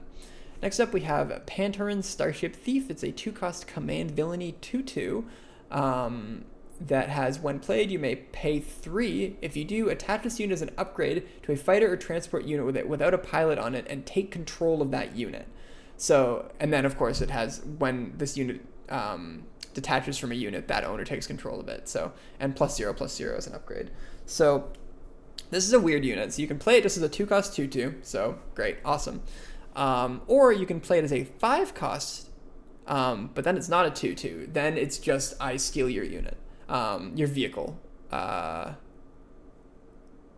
Specifically fighter or transport. So that is there are a lot of vehicles that are fighters or transports, notably. But when you're spending 5 and you're taking a fighter or a transport, you are almost always trading down in mana. Most of them are 4 or less. Now that's not necessarily a bad thing, because if a card just said 5, I keep saying mana, 5 resources, I take your 3-drop, I would play that card like a lot of the time, because it's removing your version and it's giving me a version. It's doing 2 things. That's awesome. But of course they get it back if they manage to destroy this unit or this upgrade, which there aren't a lot of things that do that. So you often are going to just get to keep their fighter or transport. The problem is they probably are going to get value out of it before you take it. And then when you take it, you get like part of a unit left. Maybe it has a cool one defeated. I'm talking myself out of this card a little bit. 5 is a lot to do that with. But that being said, it isn't bad. I think it's probably like a C, all things said. Just playing it as a 2/2 for 2 is also like fine. But yeah, the fact that it usually trades down in resources scares me a little bit for limited. But of course, it can high roll pretty hard. Stealing like their only unit and then hitting them with it is crazy. Cool. Next up, we have Nien Num, Loyal Co-Pilot. He is a 1-cost Command Heroism 1/2 that says this unit gets +1/+0 for each other friendly pilot, upgrade, and unit. It has piloting for 1, and attached unit gets +1/+0 for each other friendly pilot, unit, and upgrade. And it gives +1/+2 when attached as a pilot. This card is not super impressive, but also it's just fine. I mean, 1 cost for a 1/2 is like about what you come to expect. If you really get there in pilots and upgrades, maybe it's like a 1-cost 2/2 or a 1-cost 3/2, which is great. Of course, it's never that on turn 1. And then if you attach it later, like maybe you give something for 1, you give it +3, +2, or like that's pretty good. I think this card is like okay. It's at rare. It's probably fine. It's a C. Next up we have Luke Skywalker, You Still With Me, a 2-cost command heroism unit that is a 3/2 at rare, and it has piloting 3. If this upgrade would be defeated, you may instead move him to the ground arena as a unit and exhaust him. I think this unit is very, very, very good. You pretty much never play it as a 2-cost 3/2, although if you absolutely have to, that is fine stats. You're pretty much always playing this. You play your 2-drop, and then you pilot this onto him, and you have a big threat already. And then you're going to get a crazy amount of value with that threat, and then eventually they'll find a way to remove it, and then you still get a 3/2 as a consolation. This is a very, very strong unit. I can't think of a time when I wouldn't play it if I was in these colors. I think it's at least a B. Next up, we have Leia Organa, Pilots to Your Stations. It's a 3-cost command heroism, 3/4 Rebel Official with Restore 1 at Uncommon, and it has when played, you may attack with a pilot unit or a unit with a pilot in it. It gets +1/+0 and Restore 1 for that attack. So once again, 3-cost 3/4, just vanilla, passes the stats. I'm happy with that. It has Restore 1, which is great. People undervalue Restore a lot in my experience.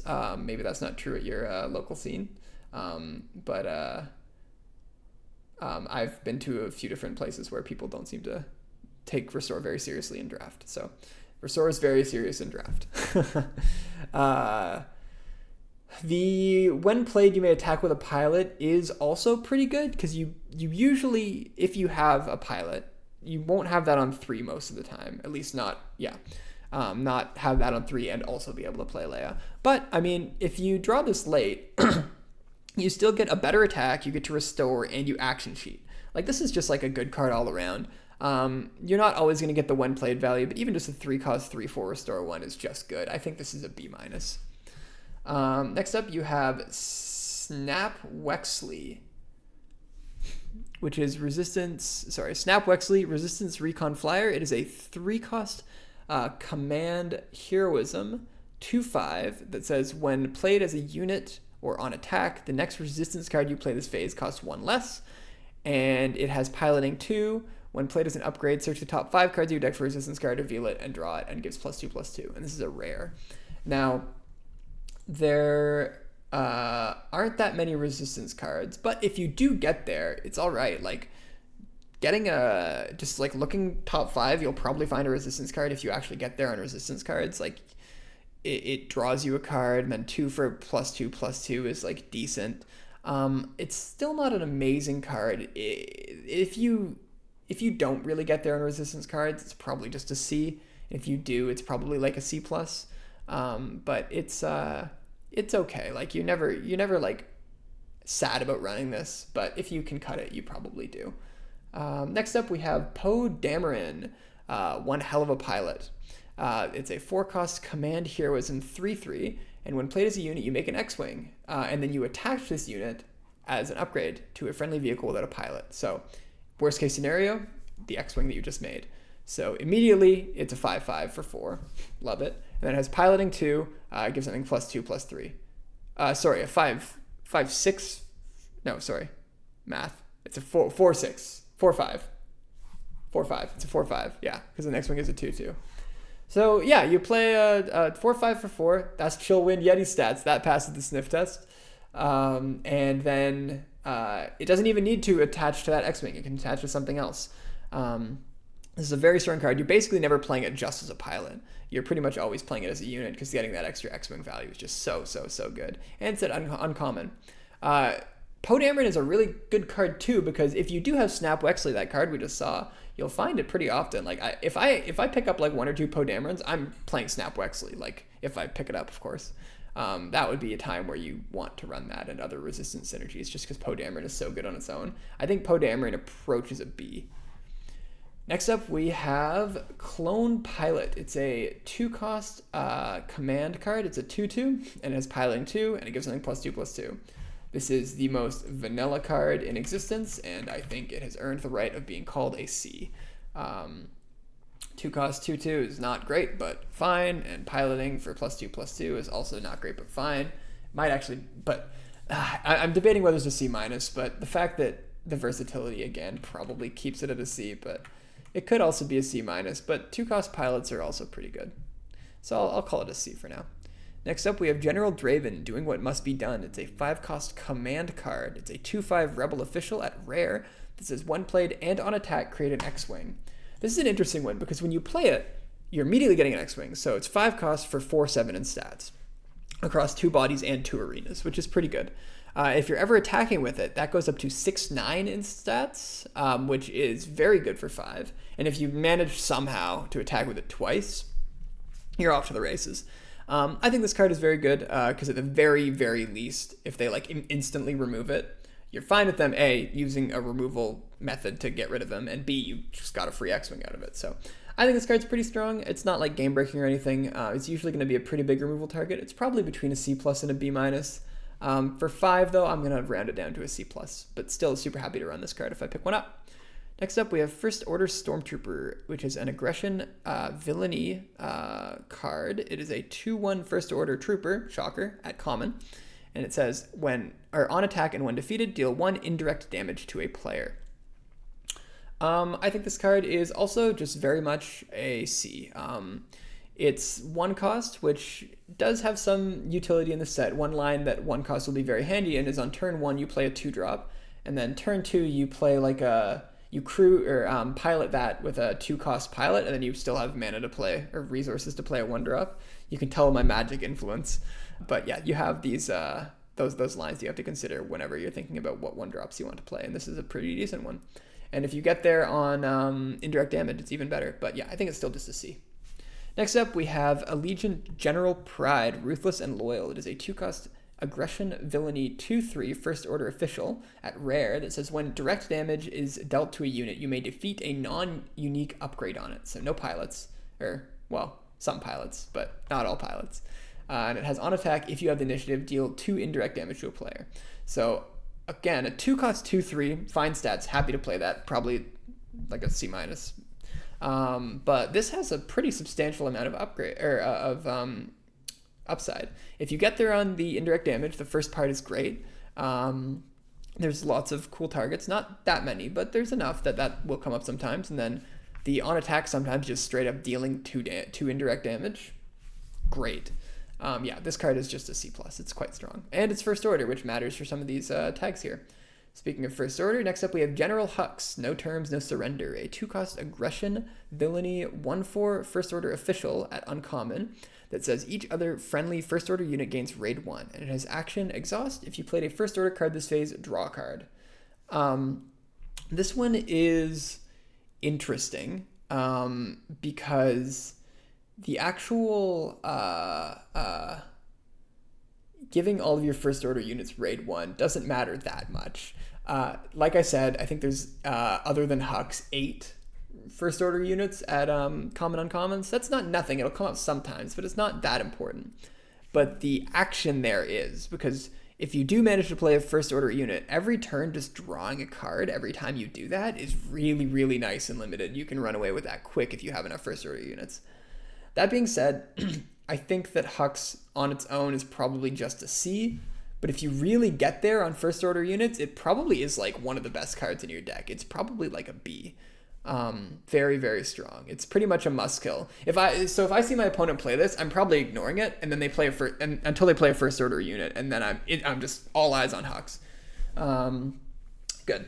Next up we have Dengar, a 4-cost aggression villainy unit. Dengar, crude and what is that word? Sorry, I gotta enhance. Crude and slovenly. I don't think I know that word.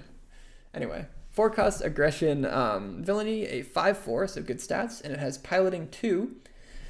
Attached unit gains on attack, deal 2 indirect damage to a player. If this unit is an underworld unit, deal 3 indirect damage instead, and gives +1/+2. So notably, the number of I don't think I actually wrote down the number of, let's learn together. I'm not going to count exactly, but there's enough that might come up sometimes. So Dengar being a 4-cost 5/4 is just good stats. Like, I'm happy to play a 4-cost 5/4 just vanilla a lot of the time. And that's what he is. He's a 4-cost 5/4 vanilla. The piloting thing will come up sometimes. Again, he pilots for 2. So putting him on one of your like 2-drops or whatever that you played early, and then every time you attack, getting to do 2 indirect damage or 3. Yeah, it can run away with games for sure. I think he is a C+, and just because his stats are good, and if you really get there on indirect damage, I think he could go as high as a B-. Next up, we have IG-88, Murderous Flut Droid. Cool. He's a 5-cost 4/5. It says when an enemy unit is damaged, this unit gets +3/+0. So we say 7/5 for 5, which is very good because enemy units will be damaged often, especially if you're playing indirect damage decks. He is piloting for 2. Attached unit gets when an enemy unit is damaged, this unit gets +3/+0, and the upgrade is +0/+3. And he's at rare. So if there's a damaged enemy unit, he gets +3/+3 for 2, which is a very, very, very strong pilot. Now, 5-cost 4/5 does not quite pass as well in the sniff test as a 4-cost 5/4 did that we saw in Dengar, but it's still okay. And then the extra effect that it's sometimes just a 7/5 is really, really good. And I'll say it more than sometimes. It's often a 7/5, maybe even usually. I think that this card is just a C+. Like a 7/5 for 5 is good. And then that extra option of putting it on something and making it a 3/3 is also very good because, again, it will basically always be a 3/3. All right, next up we have Darth Vader, Scourge of Squadrons, a 6-cost aggression villainy 7/7 at Legendary that has, it's actually just a vanilla, but it has pilot 3. It says attached unit gets on attack, you may deal 1 damage to a unit. If a unit is defeated this way, you may deal 1 damage to a unit or base. So 3-cost +3/+3 is a pretty good upgrade. And then on attack, you get to just hit something. So if you attacks like one of their units or whatever, and then you ping another unit and kill it, then you get to ping another unit. It's just amazing. Of course, that only happens twice. You can't just go infinite with that. But it is very, very strong. And then, of course, in the end game, if you draw a 6-cost 7/7, that also passes the stats sniff test. A 6-cost 7/7 is totally reasonable. I think this card is quite strong and quite versatile. I'm going to give it a B. It also has the force tag, which doesn't matter for draft really, but constructed, maybe there's some sauce there. All right, next up we've got BB-8, Happy Bleeps. It's a 1-cost aggression heroism 1/4 at uncommon. It has piloting 1. That says when played as an upgrade, you may pay 2. If you do, ready a resistance unit, and gives +1/+2. Once again, there's 8 other resistance units at common, uncommon. There's 3 ships on 2 resources that make him kind of pop off. 2 of them are at common and uncommon. And what I mean by that is if you play a 2-cost resistance ship and then pass a turn and then you attack with that ship and then you play BB-8 and pay 2, you can ready it and attack it again, now with BB-8 attached. So you get like 2 attacks in with it on turn 2. That's obviously kind of the nut scenario, but there are 3 ships that do that, 2 of them at common and uncommon. So definitely look out for that line there. It could happen, but honestly, I think BB-8 is just a C, unless you get that like exact sort of thing going on. Next up, we've got Masasi Tactical Officer, a 1-cost aggression heroism 0/4 rebel at common that says action, exhaust this to attack with a fighter unit. It gets +2/+0 for this phase. Now, there are a lot of fighter units for sure, but a 1-cost 0/4 that does absolutely nothing on its own is really not something that I'm interested in. The attack buff is nice for sure, and it does eventually demand an answer from your opponent, because getting +2 constantly every time you attack with that unit is definitely going to run away with a game for sure, or start to at least. But really, this needs to do something on its own for me to be interested in it. It's not unplayable, and if you really get there on fighters, maybe it's good enough, but I think it's a D+. Next up, we have Frisk Vanguard Loudmouth. It is a 2-cost aggression heroism 3/2 vanilla, so I'm already interested, and it has piloting 2. When played as an upgrade, you may defeat an upgrade that costs 2 or less, and it's +2/+2. So there are some pilots that cost 2 or less, for example, Frisk. If your opponent has a Frisk and you play a Frisk, you get to destroy their Frisk with your Frisk. Very cool. So I think that this card is completely reasonable. It passes the sniff test as a vanilla card, and then if you're ever playing it as an upgrade, that also feels good, especially if you're getting the extra value. If you're getting the extra value, this feels really good. But in general, I think this card is just pretty solid. I think it's a B-. Next up, we have Biggs Darklighter. They'll Never Stop Us. A 3-cost aggression heroism 3/4 rebel pilot at uncommon that is piloting 1. And it says if attached unit's a fighter, it gets overwhelm. If attached unit's a transport, it gets +0/+1. And if attached unit is a speeder, it gets grit and gives +2/+1. That is a lot of versatility, and piloting 1, as we've discussed, can have some real good stuff going on. And then also, it's just a 3-cost 3/4, which fine, passes the smell test. I think there's enough different versatility here, and it's all reasonably powerful. I'm happy to give Biggs Darklighter a B-. Next up, we have Determined Recruit. It's a 2-cost aggression unit. It's a 3/1 at common that has piloting 2, gives something +3/+1. 2-cost 3/1 is pretty bad. We saw Death Star Stormtrooper in set 1, I think, that was a 1-cost 3/1, and that card was okay, depending on the deck. It was pretty decent in Tarkin and Limited because you could buff it up pretty easily. But it's, if you had to pay 2 for it, I don't think anybody would play it. Now, that's not what this card is, right? Because you also can pilot, and +3/+1 on like a ship or a vehicle is very good. In fact, I think for 2, that is one of the better ones. I think that this card is not amazing, but I think it's also very playable. I would call it a C. Next up, we have Captain Tarkin. Speaking of Tarkin, Full Forward Assault. He's a 3-cost aggression, 2/5 Republic official that has each friendly vehicle unit gets +1/+0 and gains overwhelm. That's nothing to scoff at. A 2-cost 3/5 is just decent stats. And if you even like get a little bit of extra damage in with the vehicles, it kind of self-enables, right? Because he gives +1/+0 and overwhelm. So, the +1/+0 is oftentimes just going to go to base.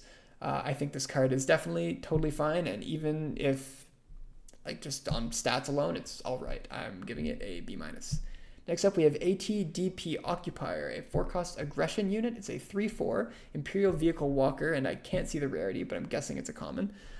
This unit costs 1 less to play for each damaged ground unit and overwhelm. This one is interesting because if you think about the lines that are going to happen here, so first of all, if it just didn't have the discount, a 4-cost 3/4 overwhelm, not amazing. It doesn't really pass the sniff test on stats. It's not the worst thing ever, but it's not amazing. Now, if you're paying 3 for it, now that's quite good. A 3-cost 3/4 overwhelm, I'm into. And if you're paying 2 for it, of course, that's amazing. Now, the question is, are you going to actually be able to get value off of this getting discounted? And the answer is I'm not so sure, because even in the scenario where turn 1, your opponent and you both play a ground unit, and turn 2, they attack into each other, there's no scenario ever where they both live. There's a scenario where one of them lives, I guess, in which case, sure, you get to play this on 2. And that's kind of the best way this thing shines. But there's also a scenario where they both just die, and then, okay, well, now what? Now I play my regular 3-drop anyway, and then I play this on 4, and I'd feel bad about it, right? I mean, I think that the upside is high enough that I'm happy to maybe give this somewhere between a C+ and it's probably about a C+. But it's definitely suffers a little bit from its awkward timings. Next up, we have Sham Syndulla Rallying Ryloth, 4-cost aggression unit. It's a 5/4 Rebel Twi'lek. When played, if an opponent controls more resources than you may put the top card into your deck into play as a resource. So, interestingly, 4-cost 5/4, again, passes the sniff test, already happy with that stat line. The when played effect is not really going to happen all that often, because if you're playing this on 4, you're pretty much never going to be in a position where you have less resources than your opponent. The only time you're ever going to have less resources than your opponent, really, is if you've gone ultra late and they've kept resourcing and you haven't. And then you draw this and you play it, and oh boy, great, I get to play a resource. But at that point, you're already at 8 or 9 resources and you've stopped resourcing for a reason. I think that this card is probably just straight up a C, because I'm pretty much just reading this as a vanilla 4-cost 5/4, which might be good enough to be a C+. Those are good stats, but I'll call it a C for now. Definitely could be wrong on that. Could be a C plus for sure, just based on stats. Next up, we have War Juggernaut, a 6-cost aggression unit. It's a 3/7 Republic vehicle tank at uncommon. It has this unit gets +1/+0 for each damage unit, and when played, deal 1 damage to each of any number of units. Whew. This is awesome. So it's a 6-cost 3/7, which is of course not amazing, but when played, you get to, first of all, if they have any TIE fighters, no they don't. All their TIE fighters are just done. And then oftentimes you're going to be able to kill like multiple of their units, or at least one, and then you're dealing 1 damage to all of the other ones. And then if you really want to like push for lethal, you can do damage to your own stuff too. It can do damage to itself. Oh wait, when played, yeah, I think it can. I don't know. Judges correct me in the chat or in the comments. But anyway, I digress. This is going to be a big threat because it's oftentimes going to be like a 5/7 or a 6/7 or even a 7/7 for 6. And that definitely passes the stat sniff test. And the fact it got to donk a bunch of stuff, and the fact it's not in heroism or villainy, so you can do both. I'm immediately interested in this. Also, it has synergy with indirect damage because you've peppered it around already a bunch. So very, very good. I'm interested in this. I think it's a B-. It's held back a little bit by being a 6-cost for sure, but I think it's very strong. Next up, we have Moff Gideon. It's Moff Gideon, I Know Everything. It's a 4-cost cunning villainy 5/4 Imperial official at rare. It says when this unit deals combat damage to an opponent's base, each unit that opponent plays this phase costs 1 more. I think this unit is great. 4-cost 5/4 passes my sniff test, as I said with Cham Syndulla. Now, this actually, unlike Cham Syndulla, has an effect that will be relevant whenever you hit your opponent's base. Their units cost 1 more. That sounds not as annoying as it is. That is very annoying. It is very annoying to not be able to play on curve.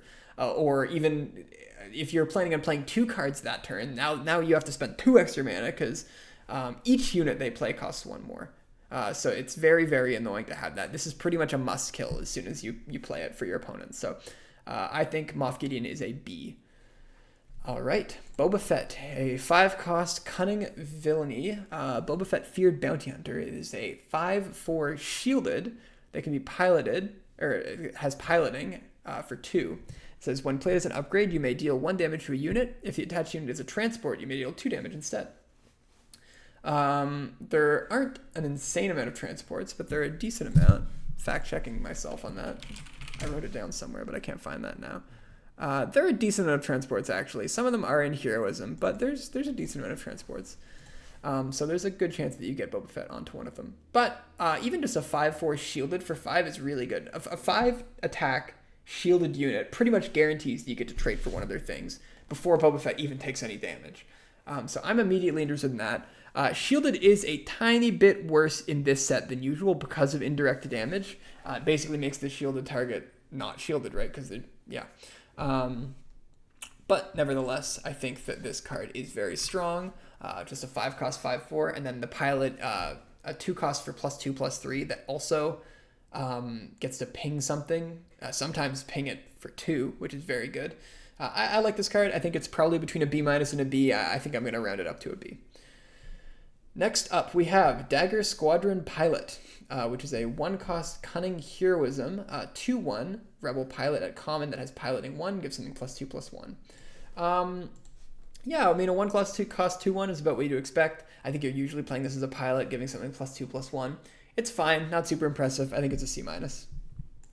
Next up, we have Anakin Skywalker, Ultra Spinning. It's a 2-cost Cunning Heroism 2/3 Force Fringe Pilot.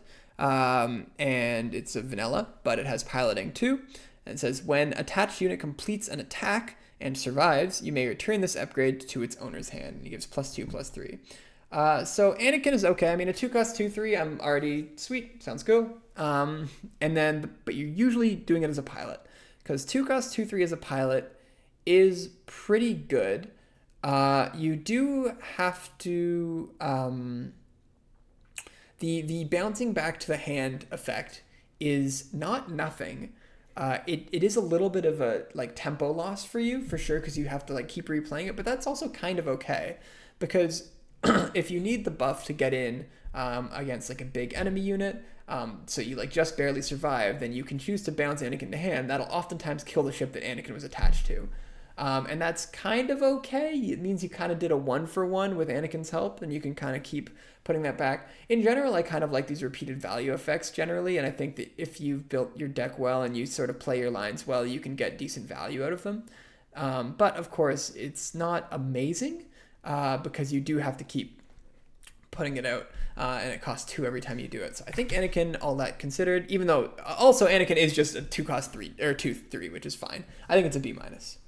Next up, we have Ahsoka Tano Chasing Whispers, a 4-cost Cunning Heroism 3/5 Fringe Force at rare. That says when played, an opponent discards a card from their hand. If it's a unit, you may exhaust a unit.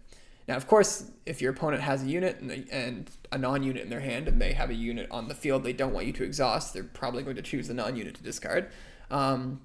Giving your opponents a choice is always kind of not great. But that being said, I mean, a 3/5 for 4 is like fine stats-wise, and making your opponent go down a card in hand is usually pretty good. I think this card is fine. I think it's like a B-. All right, next up we have Han Solo Has His Moments. This one's crazy. You guys ready for this? It is a 5-cost Cunning Heroism 4/5 with Ambush, and it is a legendary. Already I'm sold. A 4/5 Ambush for 5, sold. I'm in. What else can you do for me, Han? Apparently he has his moments. He also has Piloting 2. Gives something +2/+3. And when you play him as an upgrade, you may attack with the attached unit, and if it's the Falcon, it deals its combat damage for its defender. You can probably get the Falcon thing off sometimes. There is a Falcon in this set. Is the Falcon in? Okay, sorry, the Falcon is just in the starter deck. So there's no Falcon that you can get in draft sets. You can't do that part. But even again, just like playing him as a 2-cost 2/3 and action cheating and attack is crazy. Playing him as a 4/5 with Ambush is also very good. Both modes on him are great, and of course, what did we say earlier with different modes being good, making an even better card than the sum of its parts? Han is very, very strong. I was toying with the idea of giving him an A-, and that might be right, but I settled on B+ because I'm a coward. But definitely he might play like an A-. Han, I think, is my pick for best card in the set, but I will have to think about that a little bit more. Anyway, B+ for Han. Next up, we have the Mandalorian. We have the Mandalorian Weathered Pilot, a 5-cost Cunning 5/6 Mandalorian Bounty Hunter Pilot at Uncommon. And he is, when played as a unit, exhaust up to 2 ground units, and Pilot 2, and only 1 Cunning on the Pilot part. Exhaust an enemy unit in this arena, +3/+1. So the Mandalorian, of course, as you could guess, suffers from being double Cunning. That is pretty much undoable in draft. You pretty much can't have a monocolor deck in draft. I've seen one person do it once and it was awesome, but I don't think that it's something you can bank on happening. Of course, if you can get it, this card is insane. It's very, very good. Exhaust 2 ground units on play, and it's a 5/6 for 5. Immediately, chef's kiss, brilliant. But you're pretty much always playing this for 7 if you're putting in your deck, and it's, I don't think, good enough to play at 7. Now, that being said, the Pilot you can play in any old deck that runs Cunning. It's only 1 single Cunning for the Pilot. They have different costs. And exhaust a enemy unit in this area is fine. +3/+1 is fine. And for that, I think I'm going to give Mando a C-, just with the knowledge that you're probably not playing him as a unit. But also, I mean, if you put him in your deck and then you draw him ultra late and you can't afford to pay 7, like, that is pretty good. And if you can do the double Cunning thing, he probably goes up to like a B. Like, he's very strong. But don't try to do double Cunning, please. If it can happen, it will come to you. You won't have to go to it. Anyway, next up, we have Independent Smuggler, a 1-cost Cunning 1/1 with Raid 1. It's an Underworld Pilot at Common, and it's Piloting 1. Attached unit gets Raid 1 and +1/+1. A lot of 1s in that card, and it's fine. Plus, you're probably usually doing it as a pilot. +1/+1 and Raid 1 is a little bit better than just having a 1/1 with Raid 1. But I'm super not excited about cards like this, especially because there's so much indirect damage, and there's a lot of things that ping for 1 in this set. So I think that cards like this will not be amazing. But I don't think it's unplayable either. I think it's like a C-. Next up, we have Sidon Ifano, the Crimson Corsair, a 2-cost Cunning card. It's a 2/2 at rare that says, when played as a unit, you may attach this unit as an upgrade to an enemy vehicle unit without a pilot on it. and it gives that -2/-2. You can't play this just as an upgrade, and I think that's because in the rules, there's some reason why in the rules you can't play this as a pilot. I don't know what it is. I think technically piloting, you need to target a friendly vehicle. That's why this is worded the way it is. I could be wrong about that. Again, judges, yell at me in the comments if you'd like. But so you play this as a unit, and then if you want, you can change it from being a 2/2 to giving one of their things -2/-2. Notably, if you do choose to do that, you don't get to keep the 2/2. The 2/2 goes away. I think this card's okay. Like, being a 2-cost 2/2 is fine, not great, but then also the fact it can like double as removal. I think those are two fine cards. So I think total it's probably like a B-. Next up, we have Boshek, Charismatic Smuggler. It's a 3-cost cunning card. It's a 3/4 fringe pilot at uncommon.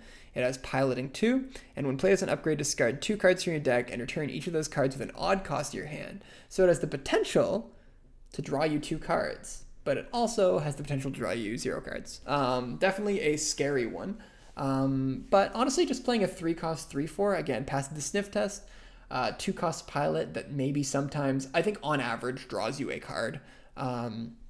Draws you 1 card and gives something +1/+2. I think I'm into that. I think that anything that the magic term is cantrips, where it like replaces itself immediately, is good enough. I think this card's like a B-.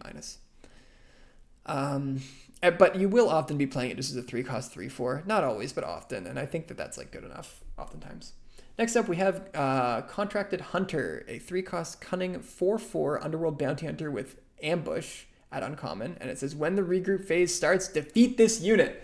I love ambush cards. I think they are so strong in limited. And a 3-cost 4/4 ambusher is probably the strongest one, like stats to cost we've seen. Now, of course, this does have the downside where you basically get 1 hit with it and then it's done. But that's good enough a lot of the time.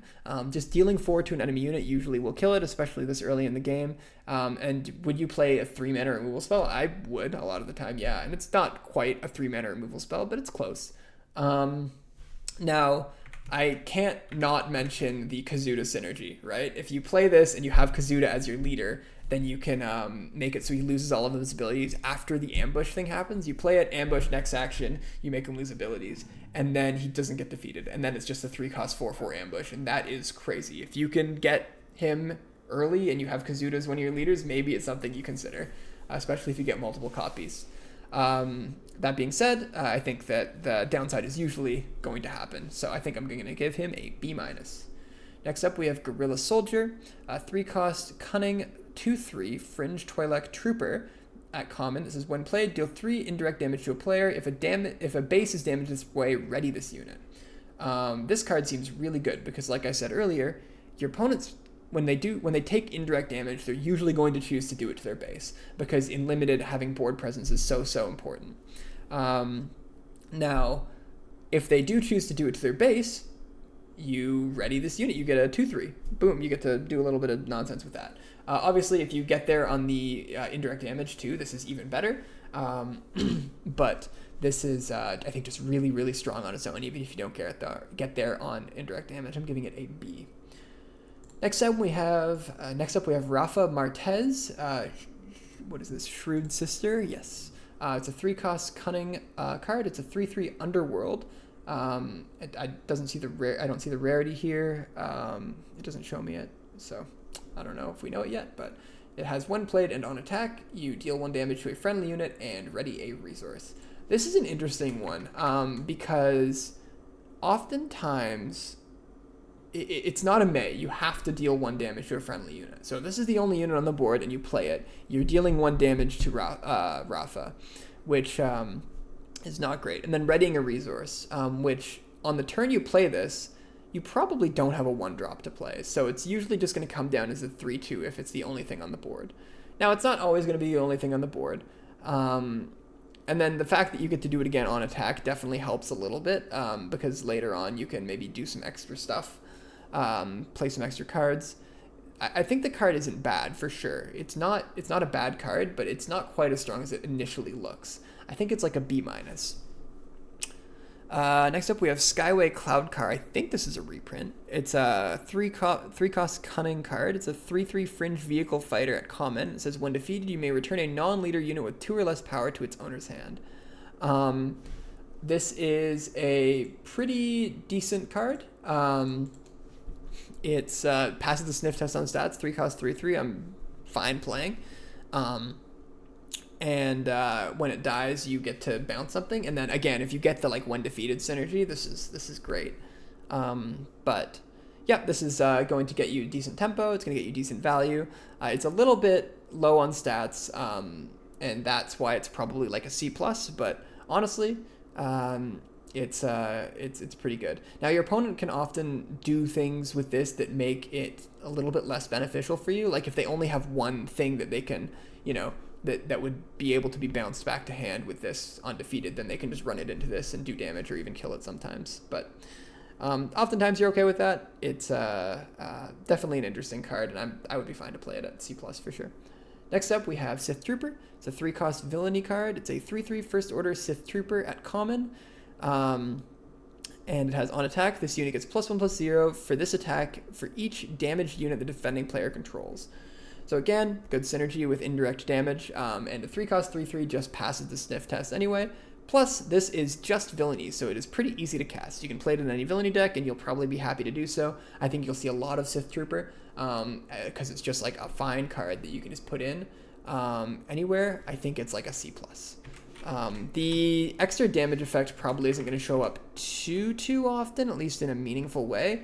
But again, it synergizes okay with indirect damage, and it very well can come up sometimes. So definitely watch out for that guy. Next up, we got R2D2. R2. He's a 1-cost heroism 1/4 rebel droid pilot at uncommon that has piloting 0. This upgrade can be played on a friendly vehicle unit with a pilot already in it. Attached unit gets you may play or deploy 1 additional pilot to this unit. So he's kind of cool. He like gets in the ship, and then you also get in the ship, so you're both pilots. Flavor win there for sure. Now, how does he stack up in terms of stats? 1 mana, 1/4, 1 mana. 1 cost, 1/4 is fine. That's actually pretty good for 1 cost. It's not the most impactful thing ever, but it's fine. But that's not really his gimmick. His gimmick is the free pilot. And yeah, it's true. Spending 0 to give one of your vehicles +1/+1 is actually pretty good. And then it doesn't even take the pilot slot if you want to throw something else in too. I think the card's okay. Definitely 0 costs in the past haven't been amazing. There's Metal Ceremony, I think, from set 1 that was okay in the Rebel decks. I think it saw some pretty competitive play, but this is not that card by any means. And I think it's just okay, so I'm giving it a C. Next up, we have Hopeful Volunteer. It is a 2-cost heroism 1/3 Rebel Pilot. It's a vanilla. It's just a 1/3 for 2. And it has piloting 2, +1/+3. I think this card is very mediocre. It's very fine. Giving a ship +1/+3 early game is actually really good, though. It oftentimes means it gets to trade for 1 or even maybe 2 extra things. And then it's a 2-cost pilot. So even though the stats in this card are pretty underwhelming, I think that puts it into the C category. I think you're like okay to run this. Maybe it's like a C-. Yeah, it's probably a C-, but still. All right, and that, I believe, finishes off the units section. So now we are going to talk about the events. There are not quite as many events as there are units, so this should go by a little quicker. We have Power from Pain. It is a 3-cost vigilance villainy tactic at uncommon that says give a unit +1/+0 for this phase for each damage on it. This will be good in Grand Inquisitor, right, guys? Yeah, no, I think that this is way overcosted. I think 3 for this effect is crazy.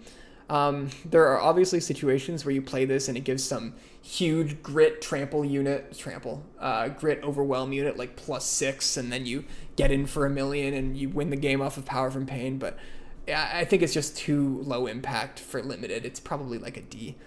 Next up, we have No Glory, Only Results,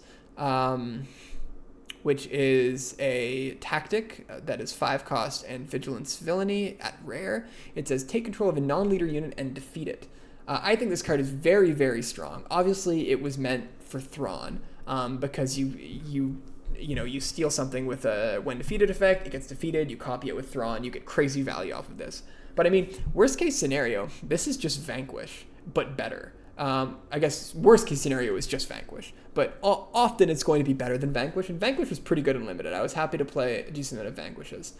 5 is a lot, for sure. You're often going to be trading down on resources, but if you get a when defeated off of this, that will not matter to you. You'll be super happy with that.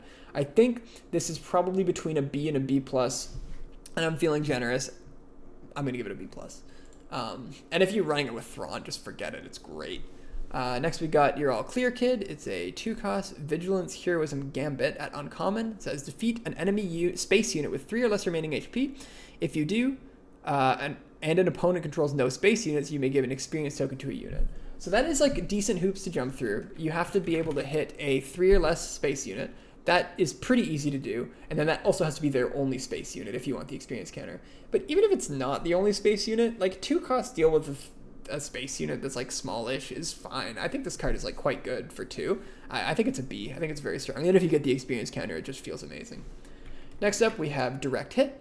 It's a 4-cost tactic in Vigilance. It says defeat a non-leader vehicle unit. It's at Common. Yeah, so obviously this, or maybe not obviously, sorry, this doesn't hit anything that has a vehicle or a leader piloting it, because when a leader pilots a unit, that unit becomes a leader, so it can't hit those. And those are often going to be the biggest threat units, vehicle units on the field, so the fact it can't hit those definitely is a little bit tough. And No Glory Only Results also suffers from that, which honestly might knock it down to a B, but too late, that's in the past now. So defeat a non-leader vehicle unit, though, is going to be very strong in this set. It's just good removal for 4. I think it's going to be like a B-. Next up, we have Out the Airlock, which is a 5-cost Vigilance tactic at Common that gives a unit -5/-5 for this phase. Yep, simple as, that's removal. And it can hit leader units, which is very, very good. I'm giving it a B. Also, more hate for my Chirrut. That's really mean. That's fine.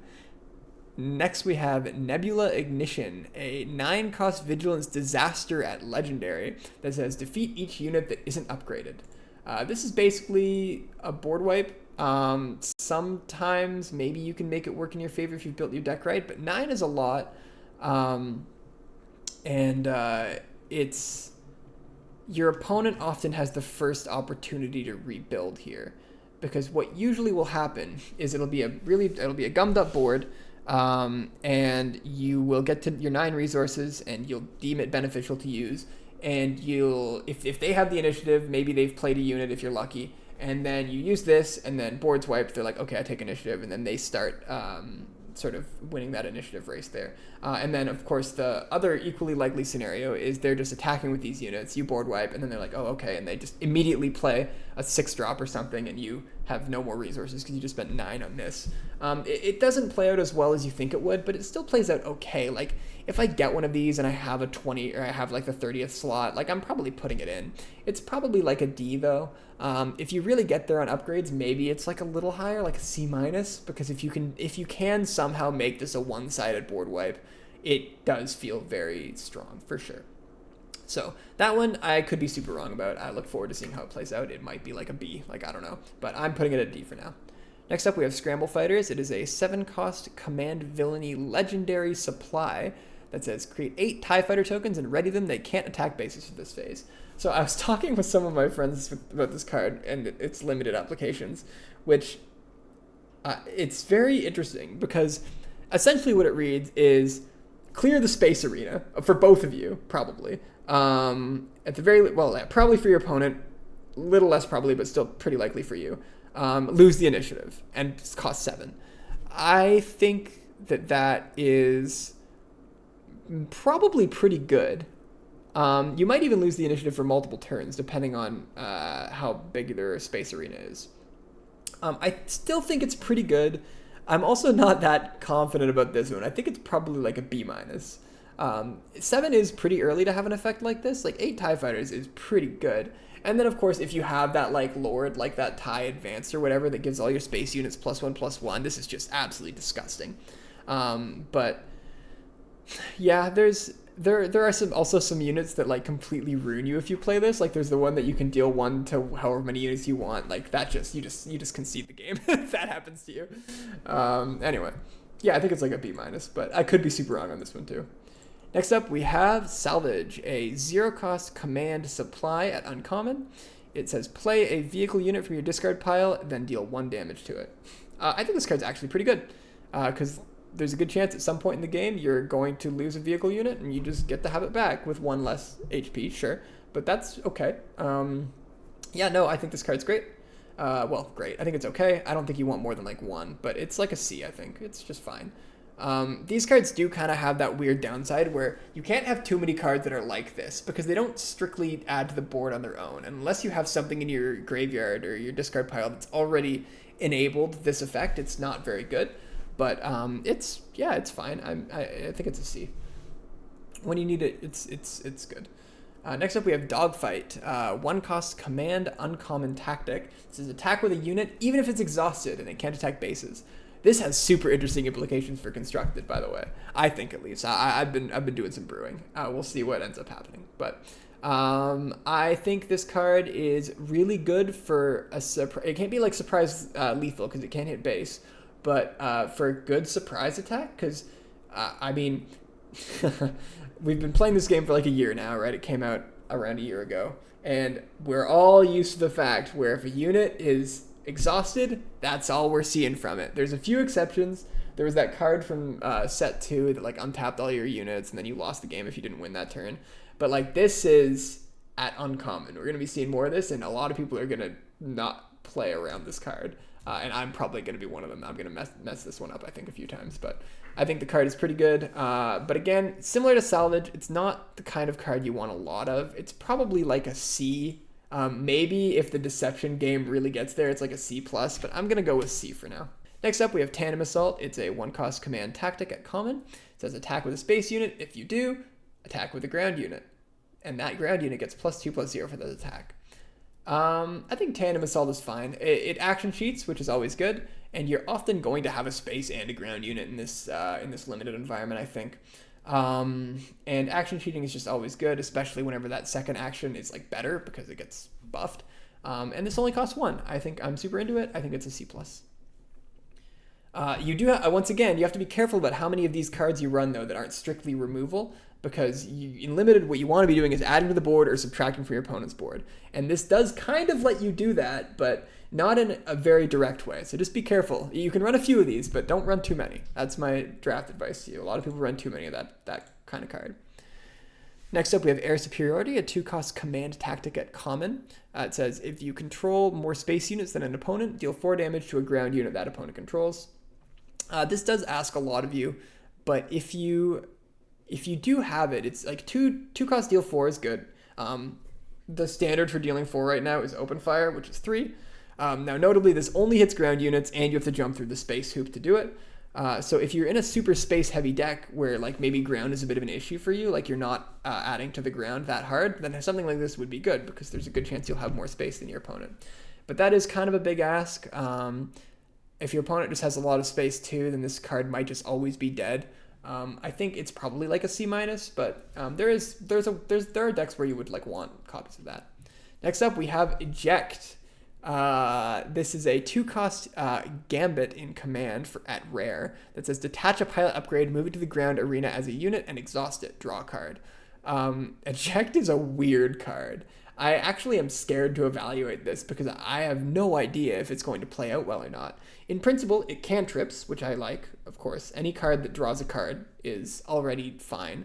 And you can get value with this detaching a pilot thing. Especially if a pilot has a good when played as a pilot ability and then the stats it provides aren't that great, then you can just do that. You can get that ability, move it to the ground. Totally a reasonable line of play and might happen sometimes. I'm leaning C+ right now, but honestly, this could be a D, this could be a B. I'm not sure. Hi, Editing Ben here. I've thought about it a little bit more. I think this card is at most a D+. You're often just going to be sacrificing the unit that you eject from. And sure, it gives you a card, which is what keeps it out from being like an F. But you're going to be sacrificing a unit. Sure, you get one back, and that's some value, but in general, I think it's often not going to be worth an entire card to do this. Cool, let's go to Turbo Laser Salvo. It is a 7-cost command tactic at Legendary. It says choose an arena and a friendly space unit deals damage equal to its power to each enemy unit in that arena. This reminds me a little bit of Overwhelming Barrage, the insane card from set 1. In that, I don't think this is as good as Overwhelming Barrage, but it also costs 2 more, which tells you how crazy Overwhelming Barrage is.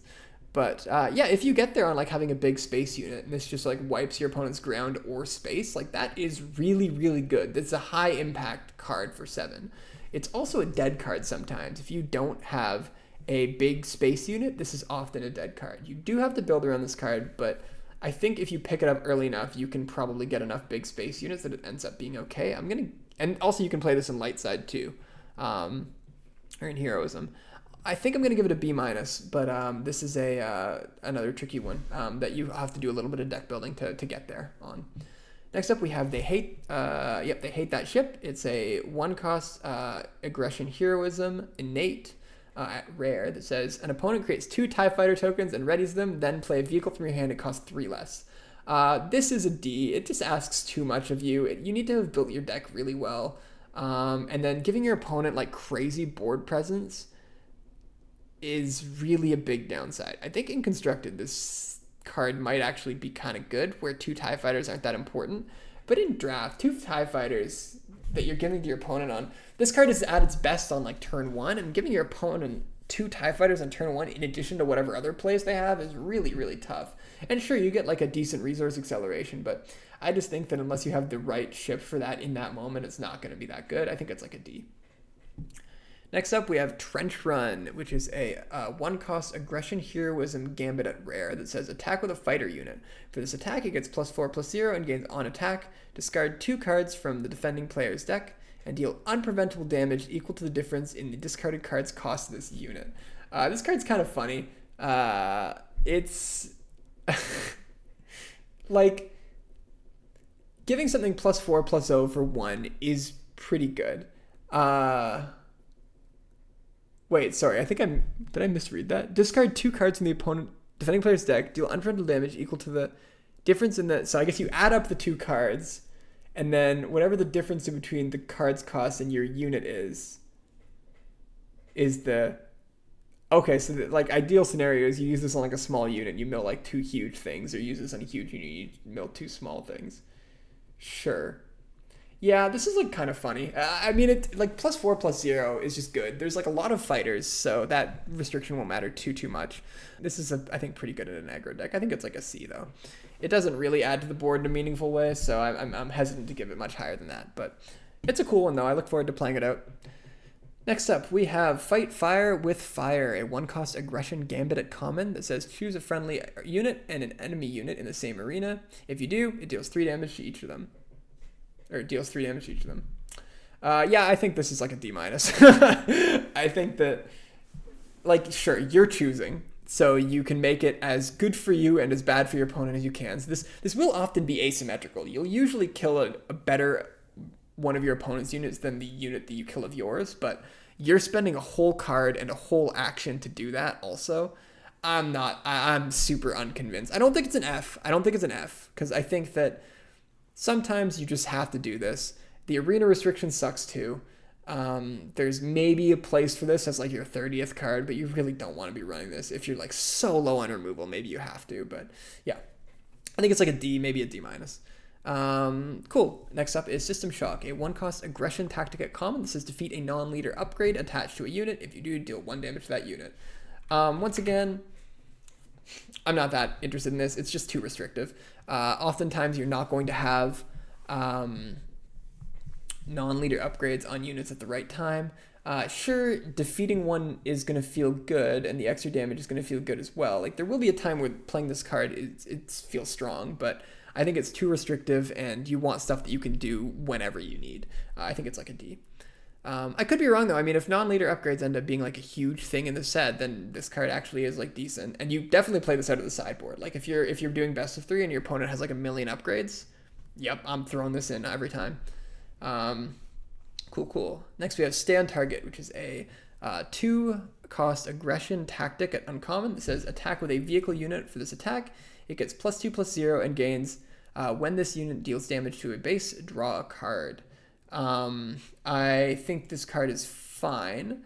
It cantrips in that you're basically always going to be hitting the base with this, and it deals an extra 2 to the base, and it draws the card. I'm not super in on this card because the attack buff that you get is best served in most cases in limited to take out a bigger unit, and then in that case you're not drawing the card unless it has overwhelm. I think this is like pretty weak. It's probably about a D+, just because it's not really good in limited, I don't think. Next up we have Koyogran Turn, which is a 3 cost aggression tactic at common that says ready a fighter or transport with 6 or less power. There are a lot of fighters and transports, so this will be fine sometimes, but I still don't really like cards like this. It doesn't really add to the board. It doesn't really remove from your opponent's board, at least not immediately. It gives your opponents a chance to interact and make changes to their game lines, and it will make, like, the effect of untapping something or readying something is fine, but yeah, I think that oftentimes you maybe want one of these in your deck maximum, but probably not even that if you can avoid it. Next up, we have Planetary Bombardment, a 6 cost aggression tactic at legendary. It says deal 8 damage, 8 indirect damage to a player. If you control a capital ship, deal 12 indirect damage instead. I think this is obviously much better if you're in the indirect damage deck, and if you have that card that says you assign indirect damage, which I believe is a capital ship, then you can dome their base for 12. Like, that's crazy. Obviously, that's a kind of Christmas land. I think it's a legendary too, so, or maybe a rare, so don't expect that to happen. But nevertheless, I mean, 8 indirect damage for 6 is decent, or 12, because capital ships, they happen. They're in this set. I think it's like a B-. It's probably a B+ if you get there. Less on the capital ship and more on the indirect damage synergy, I think. But definitely if you get there on both, it's better. So I think, yeah, B- I'm happy with for Planetary Bombardment. Next up is I Have You Now, which is a 1 cost Cunning Villainy tactic at uncommon that says attack with a vehicle unit, prevent all damage that would be dealt to it during this attack. This feels pretty good. It usually means that you can... So this card is like slow removal in a sense, because you need to have a unit that can already kill an opponent's unit.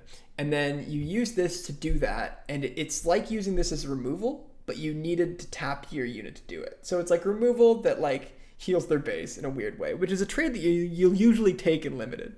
I think that I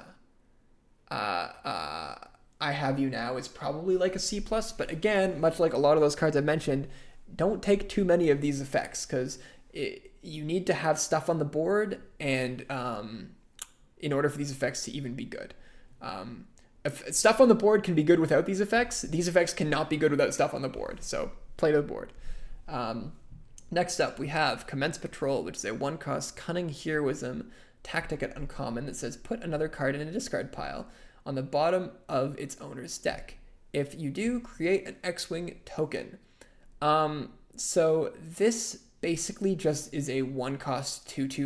Now, notably, can't do it on turn 1. Very important, because your opponent's probably not going to have anything in the discard pile. You need to have a target in the discard pile in order for this to be good. So that's how it's nerfed from just being a 1 cost 2/2. So it's a little bit weak in that regard, but it is still ultimately a 1 cost 2/2. Now, putting something in a discard pile on the bottom of its owner's deck doesn't matter. That is almost never going to matter in limited. You will usually target your own stuff because there's no discard synergy. There's a little bit, but not very much discard synergy. So I guess if you are worried that your opponent's going to have that thing that recurs something from their discard and they've already lost it once and you're worried about that coming back, then you can do it like that. But that's not going to come up very often. Usually it's just going to be a 1 cost to make a 2/2, which is fine. It's probably like a C-, just because it would be a C or even a C+ if you could play it reasonably on turn 1 or even 2. But I don't think you're going to be able to do that as reasonably or as reliably as you'd like. Next up, we have Jam Communications, 1 cost Cunning Heroism trick at, I believe, rare, and it says look at an opponent's hand and discard an event from it. This is an interesting one because in limited, in constructed, I think this card is actually kind of decent because people play a lot of events. In limited, you're playing less events because less of the events are actually good. Your best events, of course, are removal. So if you think your opponent, like if you're, playing best of 3 and you're in game 2 or game 3 or whatever, and you've seen that your opponent has a lot of removal, I'm putting these in my deck for sure. But putting these in like my main deck, I'm not so sure. I think that it's probably just like a C minus, maybe. Yeah, probably about a C minus. Like you maybe run it if you need to, but you try to avoid it if you can, I think, unless you really are scared of removal.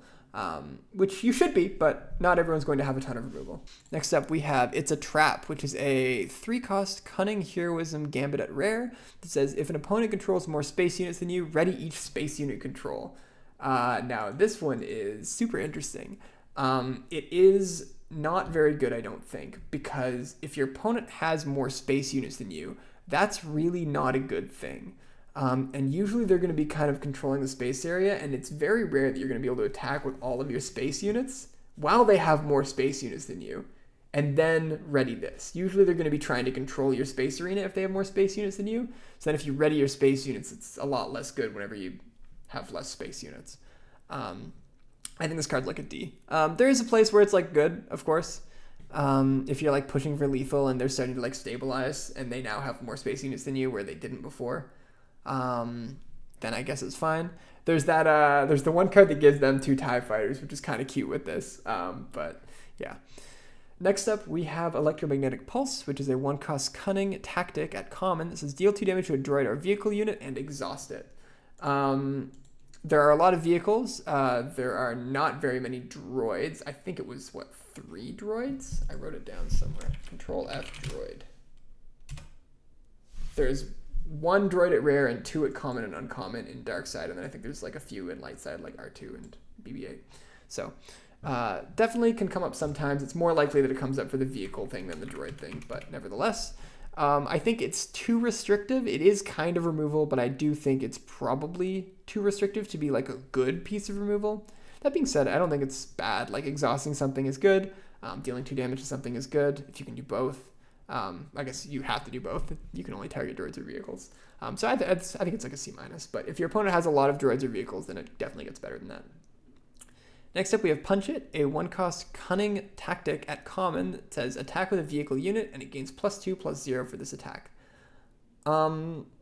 This is another interesting one. Generally, these effects play okay because it lets you trade up, but at the cost of an extra card. It also can let you push for lethal sometimes. Now this is only 1, so it's easy to hold this one up if you need to play the rest of your turn more or less normally or more or less on curve. It's easy to hold this one up, but I think that it's just going to be okay. Again, don't play too many of these effects because they don't really add to the board or directly take away from your opponent's board. I'm giving it a C minus. And then the last event we have is Commandeer, which is a 5-cost Cunning trick at rare that says take control of a non-leader vehicle unit that costs 6 or less without a pilot in it. And then if you do, ready it at the start of the next reroute phase, return that unit to its owner's hand. So I chatted with some friends about this one too. And I think that it's actually pretty good. It's oftentimes the best line you're going to have with it is take one of their units and then immediately attack into another one of their units in a way that hopefully kills both. Your highest priority is still killing the unit that they have, because even if yours doesn't die, it goes back to their hand, unless it has a really good when deployed ability, or when played ability. It goes back to their hand, and they have to pay all those resources again.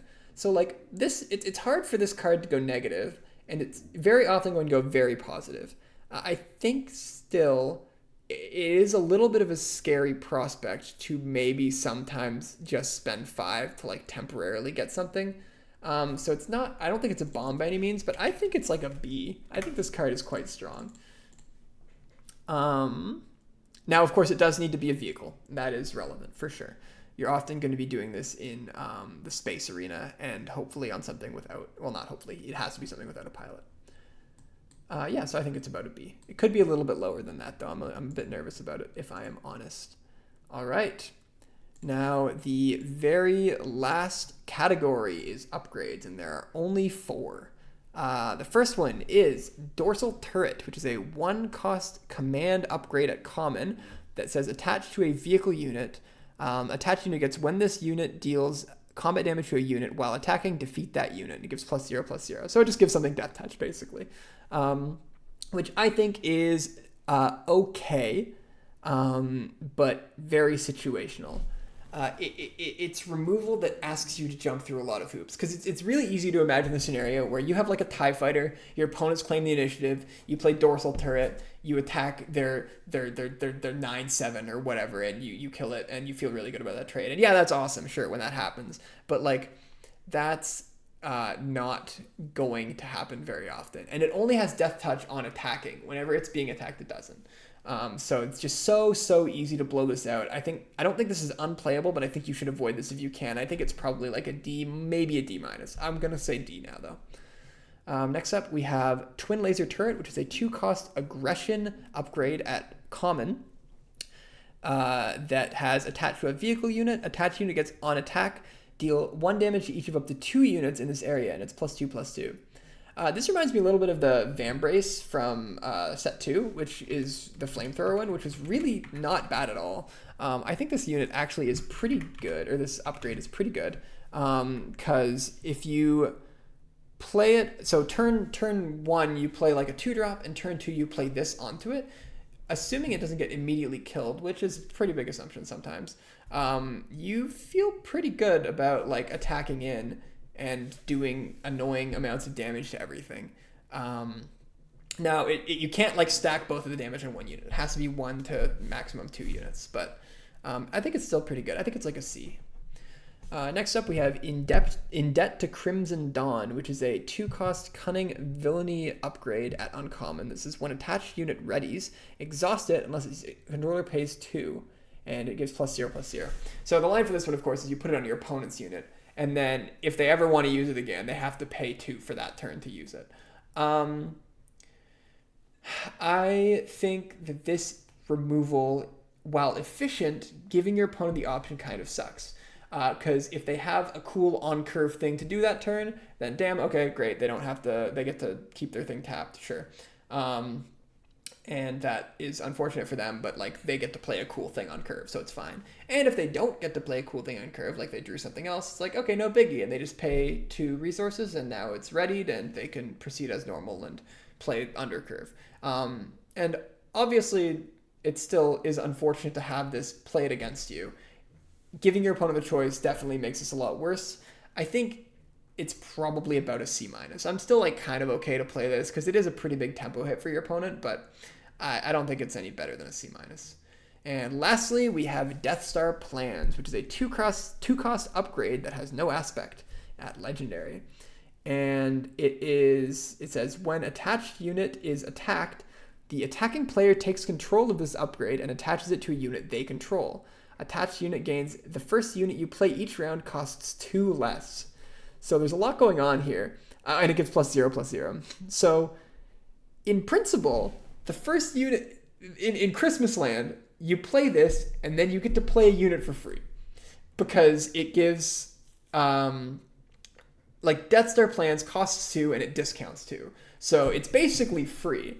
Now, what's actually going to happen is you're going to play this, then your opponent's going to steal it, and then they get to play. This card's not good. Because of that like crazy Christmas scenario where your opponent can't immediately do something with it. Like if you get this on a unit behind a big sentinel and you get to consistently just discount your stuff by 2, like that is pretty good. I can't deny that. But I think that this doesn't add to the board at all. You already need to kind of have an established board state for this to be good with sentinels and other units as well. And at that point, you're probably winning the game anyway. This just feels so win more. And if you try to play it like ambitiously to try to like get ahead on value, your opponent's just going to take it from you and they're going to get to reap the value. I think this card's like a D-. Keeping it out of F is just that like Christmas scenario, but honestly, I have half a mind to just put it in F, but I'll be nice and put it in D-. All right, and that is all of the cards that have been revealed up until this point from Jump to Lightspeed. There will probably be more cards that will be shown in the next few weeks as people open up pre-release kits, but I figured I wanted to get this one out before pre-release actually happens so people could be ready and primed for it. Thanks for listening to me yap for the last few hours, and I hope that it was an informative video. Please feel free to give me your comments in the description about cards you think I got wrong, cards you think I got right, insight I missed, whatever you feel like talking about. Thanks again, and may the force be with you. It's because of Star Wars. Ha! Yeah, you know, this guy knows. All right, later. Hello, everyone, and welcome back. It is now a few days later, and more cards have been spoiled. I believe all of the cards are spoiled now. Yes, I am the same person as I was like 15 seconds ago in this video. You may notice something a little bit different. That's okay. Don't worry about it. I still am the draft guy. That's me. Still me. Okay, cool. Let's get into it. So, they're not really going to be in any particular order here like they were before. It's just going to be the remaining 57 cards, and that'll be that. Cool. So we're starting with a MC-30 Assault Frigate, which is a 5-cost 5/5 space unit. It's a Rebel vehicle capital ship at common with Overwhelm and Raid 1.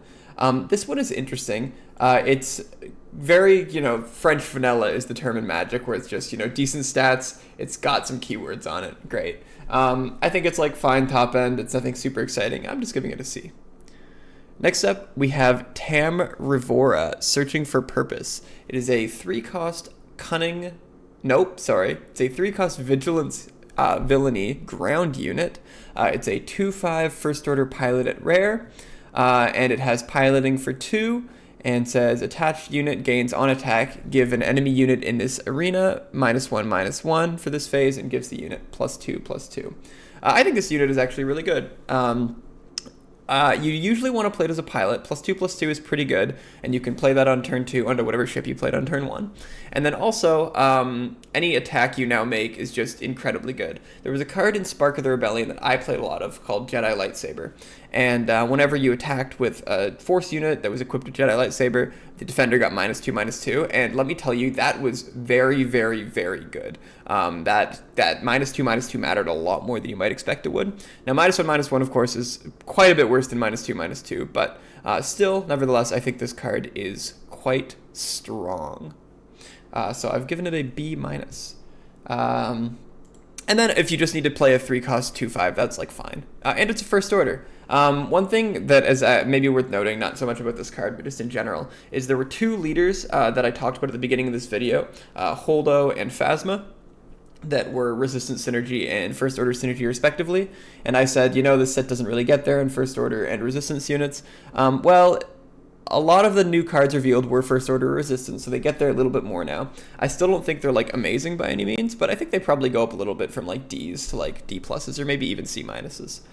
So there's a couple of small changes like that to earlier units. I'm not going to go back and actually change them all, but I think the first bit, even with these new reveals, is still accurate, plus or minus half of a grade. But I think most are still accurate.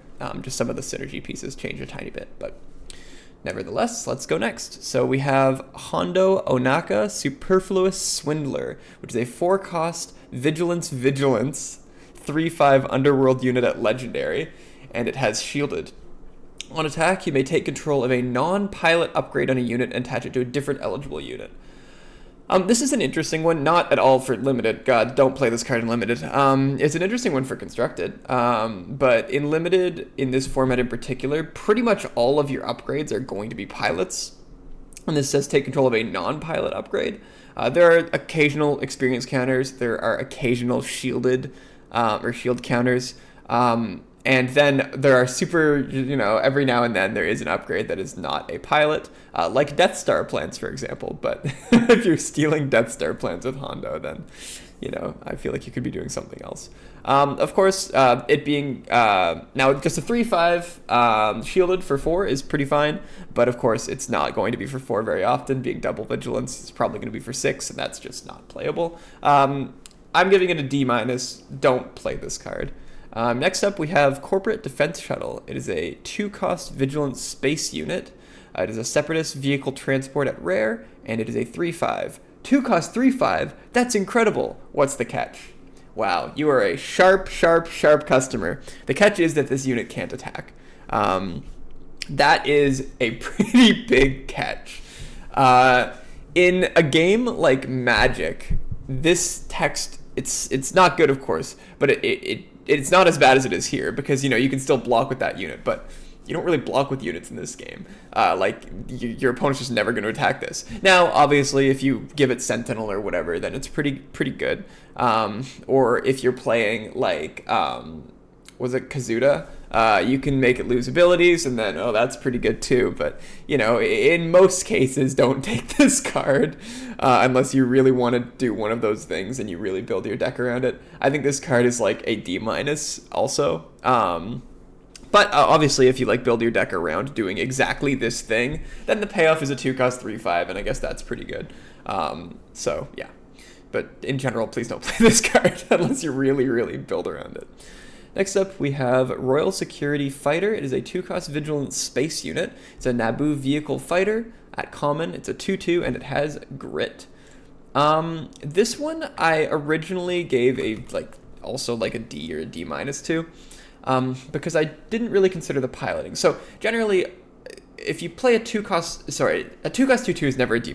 I'm being unfair. But if you play a 2 cost 2/2 just like vanilla, that's obviously not really what you want to be doing on your first turn. Now this does have grit, but like it's a 2/2. How much damage can it really have on it? And the answer is 1, right? So it can be it can be a 3/1 sometimes too. But then I remembered, okay, well, you play this on 1, and then on 2, you put a pilot on it, and now it's like a 4/4 or something like that. And a 4/4 grit is a lot better, of course. So the grit on this is really not so much for the unit, it's for the unit plus the pilot, and that's a little bit better. I still think that is like kind of a lot to ask, and if you ever play this on 1 and then you don't have a pilot to put on it on 2, it's just abysmal.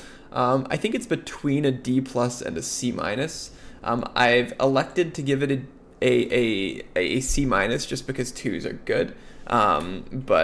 Yeah, really, I think this card generally, if you don't get there on pilots, please don't play this card. It becomes like a D, or maybe a D+ because it's still a 2. Next up, we have Outer Rim Outlaws. It is a 3 cost Vigilant Space unit. It's a Republic vehicle transport at common. It is a 2/3 with Sentinel. I like this card. It pretty much stops your opponent's 1 cost play most of the time. Not always, but most of the time. A 2/3 Sentinel. Sorry, what did I call this? It's Omicron Strikecraft. I might have just spoiled the name of the next card. Yeah, I think this card is like a little bit... It's okay. Again, it usually will stop your opponent's 1 cost play, or 2 cost play, but like it often won't kill it. Like usually you're playing a 2/3 on 1. I just think that it's really not all that impressive. There are some situations, in fact, where your opponent plays something on turn 1 and then you play this on turn 2 and then they can just immediately kill it and, you know, you've just traded down resources, and I think that's not very good. That being said, I don't think it's like unplayable. It's probably like a D+, maybe a C-, but I'll keep it down to a D+. I've been running up too much. Next up, we have Outer Rim Outlaws. It is a 3 cost Vigilance ground unit. It's an Underworld Bounty Hunter at common. It's a 3/3 with Shielded. I think this is just like a pretty fine 3-drop. Yeah, I'm happy with this. Shielded is a little worse in this set because of all the indirect damage and stuff like that. And then every now and then a card like Hondo that that hates on shield counters, but I don't think you play around that much. But nevertheless, card's fine. I think it's like a C+. Next up, we have a 4 cost Vigilant Space unit in Cloaked Star Viper. It's an Underworld vehicle fighter at common. It is a 3/2 with when played, give 2 shield tokens to this unit. Speaking of shield tokens, so it's got shielded. They should have just keyworded it like that. That would have been funnier. Yeah, I mean, a 4 cost 3/2, of course, is pretty bad stats, but you get a couple of good hits in with this. Like, you're pretty much, again, barring any sort of like hate on shields or removal, you're like getting 9 damage out of this most of the time, and I think that's like pretty good. I think it's not amazing or anything. There are better things you can do with 4, but I think it's like a C. Next up, we have Munificent Frigate. It is a 5 cost Vigilant Space unit. It's a 4/7 at common. That is a Separatist vehicle capital ship, and it's a vanilla. It's just a 5 cost 4/7. Yeah, I mean 4/7 is like good stats for 5. It'll often trade with like 2 of your opponent's smaller things. Yeah, I think the card's fine. Capital Ship Synergy, it's not like amazing, but yeah, it's probably like a C. Next up, we have a event, a 2-cost Vigilance event in the heat of battle. It is a disaster at rare that says each unit gains Sentinel and loses Saboteur for this phase. This, I'm sure, has implications in Constructed. It pretty much is a 2-cost says no to aggro for, for a turn, which is, I guess, pretty good, maybe out of the sideboard in some Constructed decks, but really, I'm going to say no to this card. Yeah, I think it's like a D-. Don't play this card. Next up, we have Apology Accepted. It is a 1-cost command villainy event. It's a tactic at uncommon. It says defeat a friendly unit. You may give 2 experience tokens to a unit. More experience synergy in the set is fine because there are some cards that care about that, but defeating a friendly unit, like you're not only using a card and a resource and a unit and an action. Yeah, this is really not there. Of course, there's like the great scenario where, you sacrifice a TIE fighter that you've already attacked with, and you give experience counters to a unit on the ground that, or in space that needs those experience counters to make like good trades. That happens sometimes, and then it's like okay. But even in that, like I'm trying to imagine the most Christmas scenario for this card, and even then it's like it's just fine. I think this card is a D. Don't try not to play this card if you could avoid it. It might actually be lower than a D. I'm being generous, maybe. Yeah. Next up, we have a Resistance Blue Squadron. It is a 4-cost Command Heroism Space Unit. It's a Resistance Vehicle Fighter at common. It is a 3/4. With when played, you may deal damage to a unit equal to the number of friendly space units. I think this card's really good. At the very least, it counts itself. So you play it, and then it deals 1 damage to a unit. And it's not indirect damage. You get to choose where this damage goes. And that matters a lot, of course. So you're often going to be able to eat like a really small thing. And then if you have like any other space units, which you often will, then this is like going to deal 2. Or if you're ever dealing 3 with this, it's like crazy. You're feeling really good about this. I think the card's good. Even in the fail case where you're dealing 1, it's like fine. I think it's like a B-. All right, this one's funny. You guys ready? Next up, we have the Starhawk Prototype Battleship. It is a 9-cost Command Heroism Space Unit. It's a New Republic vehicle capital ship at Legendary, and it is a 6/9 ambush. And while paying cost, you may pay half as many resources rounding up. So that's not just for units. That's for piloting. That's for abilities. That's for events. That's all. Every cost you pay is now discounted. And of course, 6/9 ambush basically immediately just deals with something on the field. Pretty much just deals with whatever you want it to. Like 6 is enough, almost all the time. Obviously, if you play this and then you go, into your next turn and you have cards in hand, you're going to win this game probably. But the weird thing about Limited is you often gas out. In Constructed, you can have lots of things that like draw you more cards, or like big value engines that you can pump resources into, or stuff like that. In Limited, that's like not so much the case. So oftentimes if you're playing a 9-drop, and then, you pass, they pass, you draw 2 cards, you're going to draw like, I don't know, a 3-drop and like maybe a 5-drop or something like that. And then you already have the resources to play it anyway. Like, I just think that most of the time, it being discounted by half, weirdly, doesn't matter once you've already played a 9-cost card. I think that being said, still a 9-cost 6/9 ambush is enough to close out a game oftentimes. And then, yeah, sure, there are scenarios where the half cost will matter, for sure. I'm not denying that, if you draw your 2 top-end cards, or you draw something that draws you cards, and that's, of course, the real scenario, right? You play something that costs, 4, and it draws you 2 more cards, and then now you could probably play both of those cards as well. Like, those scenarios do happen. Yeah, oftentimes that second line of text, weirdly, is not going to be as relevant and Limited. Obviously crazy for Constructed. I think there might be decks that care about this. Cool. So that being said, I've given it like a C-. I could be wrong about that in either direction, but 9 is a lot. You need this card to pretty much just win you the game. Like, again, for example, something like Crate Dragon would be like a 9 cost that would be really good in Limited, because you are probably going to get to 9 in most games of limited.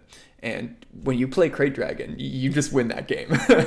When you play this, I'm not so sure. Like, you probably do. Like, you take out one of your opponent's space units, and then, like, maybe they run their 7-drop into it and then get rid of it, sure. And, you've 2 for 1 probably. But it doesn't, like, win you the game in the same way that, say, Crate Dragon wins you the game. Anyway. So C- for the Starhawk, although I am very excited to see what happens to this card in Constructed. Next up, we have Bunker Defender. It is a 1-cost command ground unit. It is an Imperial Trooper at common, and it's a 2/1 that says, while you control a vehicle unit, this unit gains Sentinel. You're going to have vehicle units pretty often, and a 1-cost 2/1 Sentinel is, like, fine, but you're not always going to have a vehicle. And also, it only having 1 is pretty tough, because, again, your opponent just plays something like the Resistance Blue Squadron that we saw a minute ago, just donks your Bunker Defender. This can't soak any indirect damage, which I think is going to matter a lot in this format. I'm not super into it. I think it's like, but it's not unplayable either, because just having early plays is good. It's probably like a D+. It could maybe be a C-, but yeah, that's where I have it for now.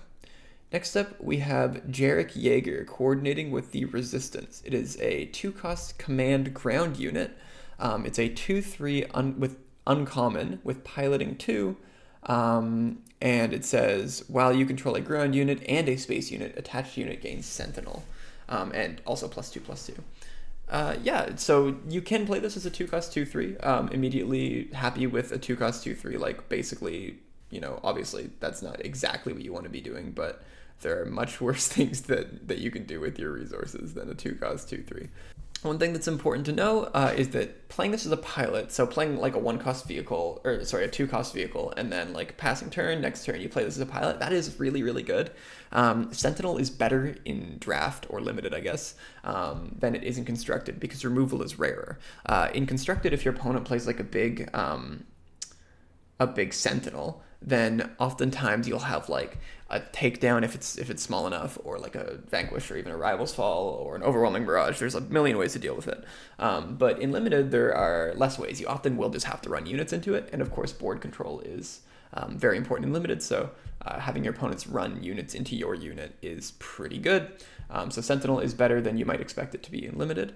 That being said, I don't think this card's like insane, but I think it's good. I think it's like a B-. Also, it's a resistance unit, so. Next up, we have Seasoned Fleet Admiral. It is a 2-cost command ground unit. It's a Rebel Twi'lek official at, is that rare? Yeah, at rare. It's a 1/4 with raid 1. And it says, when an opponent draws 1 or more cards during the action phase, you may give an experience token to a unit. So a 2-cost 1/4, sorry, did I say 4/1? I don't know. It's a 2-cost 1/4. A 2-cost 1/4 is pretty good. That attacks as a 2/4, like, that's respectable stats. It blocks pretty abysmally, but that's, it's a 2-cost, so what are you gonna do? Now, how many cards are there in this set that draw your opponent's cards during the action phase? There are 8. 5 at common and uncommon, then 3 at rare legendary, and then also there is a leader, Admiral Trench. Draws cards. If your opponent's playing Admiral Trench and you're in best of 3, this is actually probably worth siding in against Admiral Trench. So that, it's a solid unit. If you ever get experience counters off of it, you're like a happy camper. If you don't, it's like okay. It's probably like a C overall. I would be fine to pick this up, but it's not a particularly exciting 2. Next up, we have a 4-cost command space unit, Clone Combat Squadron, a Republic vehicle fighter at uncommon. It's a 3/5. Nope. It's a 3/3 that has this unit gets +1/+1 for each other friendly space unit. This card is interesting. These effects often play out a little bit worse than you expect them to, because yeah, sure, let's say you have 2 other space units, so it's a 5/5 for 4. That's pretty good stats. And your opponent, or like you run it into your opponent's 4/4 or something, and you eat it. You take out their 4/4. You have 4 damage left on your Clone Combat Squadron, and your opponent still has another space unit. Sure, they could run it into your squadron and trade, and that would be something that you could do. Or they could just like run it into one of your smaller space units and then eat that space unit, which also kills Clone Combat Squadron, because now it's only a 4/4 and it has 4 damage marked on it. That seems like oh, you know, I'm exaggerating how common that happens. But that is a scenario that'll happen like pretty often with a card like this. That being said, there is potential for it to be good, especially if you put it behind like a big Sentinel.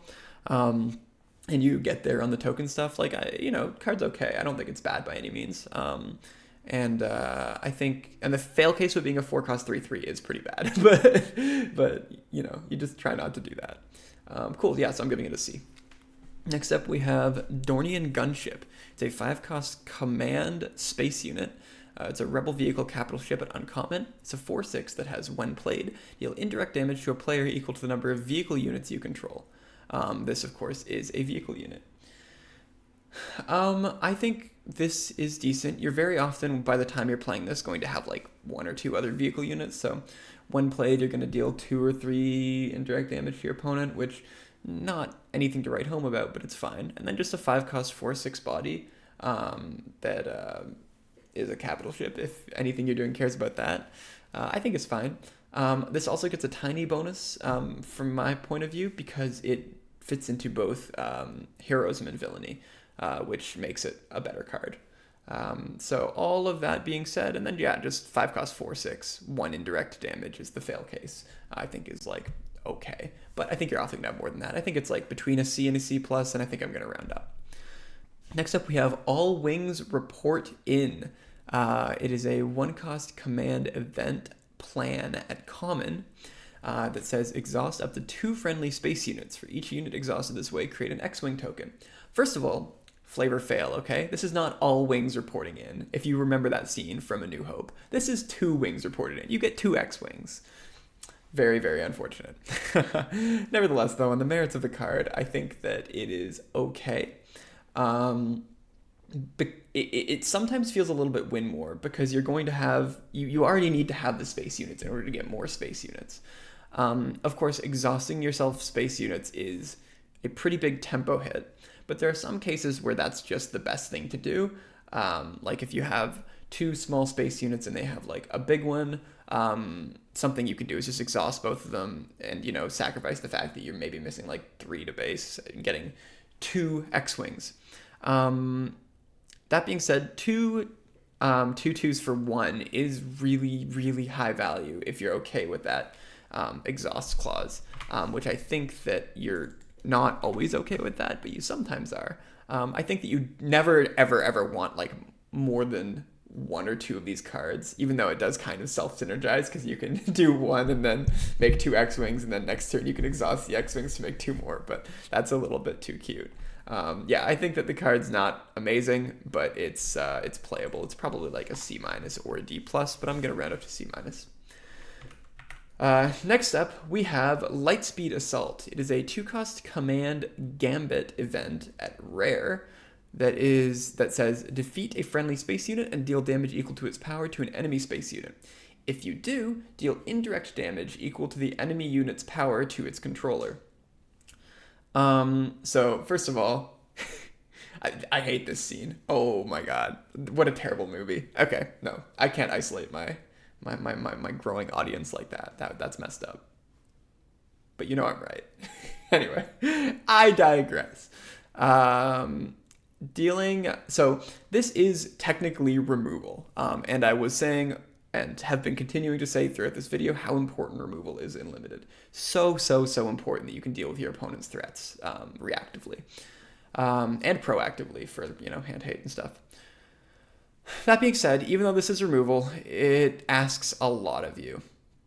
The fact that it's removal that only hits space units and only if you have a space unit and only if your space unit is big enough, and then also it defeats that space unit. Like that's a lot of hoops. And sure, you get the payout of not just removing their unit, but also dealing indirect damage. Like that's good. But man, it is a lot. Because of how many hoops it asks you to jump through, it's probably between a C- and a D+. I'm going to round up to C- because it is still removal and you might use it in a pinch. I don't think it's like an unplayable card by any means, but yeah, try to avoid it if you can.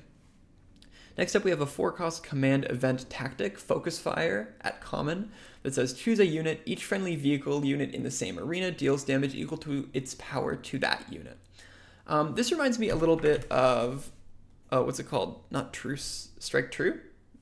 I think Strike True, where you have a unit deal damage to another unit. It costs 1 more than Strike True and only works on vehicles, but it sometimes is better than Strike True because, of course, you choose multiple vehicles of yours. That being said, I think, again, it's removal, and removal automatically is at a premium in Limited, so it can't be that bad, but it's not super exciting removal. It does ask you kind of to already have a board presence. So if you're behind and you draw this, that just really, really feels bad, and I think that keeps it out of anywhere in the B range, so I'll give it a C+. Next up, we have a 3-cost Aggression Villainy Space Unit, Prototype TIE Advance at Common. It's a 4/3 Imperial Vehicle Fighter, and it's a vanilla, no text. Yeah, I mean, this is just like a good baseline of what a 3-drop space unit can be, 4/3. It's a fighter, which matters in this set, and yeah, card is just pretty good. I'll give it a C+. Good thing to be playing on turn 2. Next up, we have Insurgent Saboteurs. It's a 6-cost Aggression Ground unit. It is a 6/5 Rebel Trooper at Common with Saboteur, and on attack you may defeat an upgrade. This is possibly my most delusional card review of this set. I think this card is really, really good. 6-cost 6/5 is fine stats. Now, when you're playing a 6-drop, you want it to do something. It can't really just be stats. Saboteur is fine. Like I was saying earlier, Sentinel is pretty good in Limited. So having Saboteur is also good because it counters Sentinel, which good players will be running a decent amount of if they can. But what I like about this card is the on attack. If you ever get to attack with this card, you're probably only going to get to attack with it once. But if you ever attack with this card, you get to defeat an upgrade. And that is so crazy in this set. And there's a suspiciously missing 2-word, phrase in this card. Non-leader. It doesn't say non-leader. You can hit their leader upgrade with this, which is of course really, really good. You play this on 5, and then if they have a leader that flips on with 6 resources, they flip their leader, and then assuming you can keep this around for a turn, you swing in and you just destroy their leader unit, and then also probably another unit because 6 power is a lot. I think this card's really, really strong. And then if they have a leader that flips on 7, forget about it. This card is insane because you play it and then you just chill. You just hold. You're like, okay, are you going to flip your leader? And they just never can. They just can never flip their leader. Unless, of course, that in that case, you're, kind of locked out of ever attacking with a 6/5, but it also means that you're probably taking initiative often, because oftentimes how it's going to happen if they have a 7-cost leader is, you do all your actions, but you hold this back, and then they say pass, hoping that you're going to attack with it, and you're just like, okay, claim initiative, and then you just go next turn, and you hopefully can just keep them locked down by having them never be able to flip their big, impactful 7-cost leader. Anyway. That's a little bit of a specific scenario, but nevertheless, I think this card's really good. I'm giving it a B-, which might be delusional because the 6 cost is a lot for this, but I think the on attack is super good, so B- for this. Let me have fun, okay? Next up, we have Hotshot Maneuver. It is a 1-cost aggression event tactic at rare. It says choose a friendly unit. For each of its on attack abilities, deal 2 damage to a different enemy unit, then attack with chosen unit. So I checked, there are like 30 on attacks, and before you ask, no, it doesn't work with the Sabine's painted, colorful TIE Fighter, or whatever it's called, with like 4 different abilities. That is only 1 on attack, as funny as that would be. So there are a lot of on attack abilities, so oftentimes this is going to feel a little bit like Shock, or what's it called, Daring Raid, I think? The one that deals 2 for 1. It's often going to feel like that, but a little bit better because you get the action sheet and attack too. Of course, you always want to be getting this deal 2 damage thing, because if you're ever just like playing it as a 1-cost attack with a unit, that's why would I pay 1 to attack with my unit when I can just do it for free? If you ever get 2 on attack units, which you can do sometimes with pilots, right? If a unit already has an on attack unit and then you pilot it, now it has 2. That's pretty great. You deal 4 damage. It's very, very strong, of course, if you have that, but I don't think you can bank on that a lot of the time, but I think you can often bank on hitting 1 case, and I think that's pretty good. I think the card is like a C+, just because there are so many on attacks. Next up, we have Face Off, a 3-cost event aggression tactic at uncommon. It says, if no player has taken the initiative this phase, you may ready an enemy unit. If you do, ready a friendly unit in the same arena. this card is really not very good, I don't think. There is a situation where it is, of course, if you have like a really big unit in an arena and your opponent has a really small unit in that arena, readying both of them, maybe they get an extra 2 damage into your base and you get an extra 6 into theirs, or you get to deal with their biggest unit or something like that. Obviously you can make this work for you, oftentimes.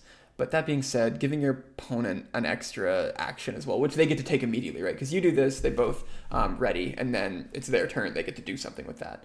I do like what they said here with if no player's taking the initiative this phase, because, of course, that would be crazy. Then you could it doesn't matter if they ready the unit, you just get to ready one of yours for 3, which would be quite strong in the late game. But yeah, I don't think this card's very good. I think it's like a D+.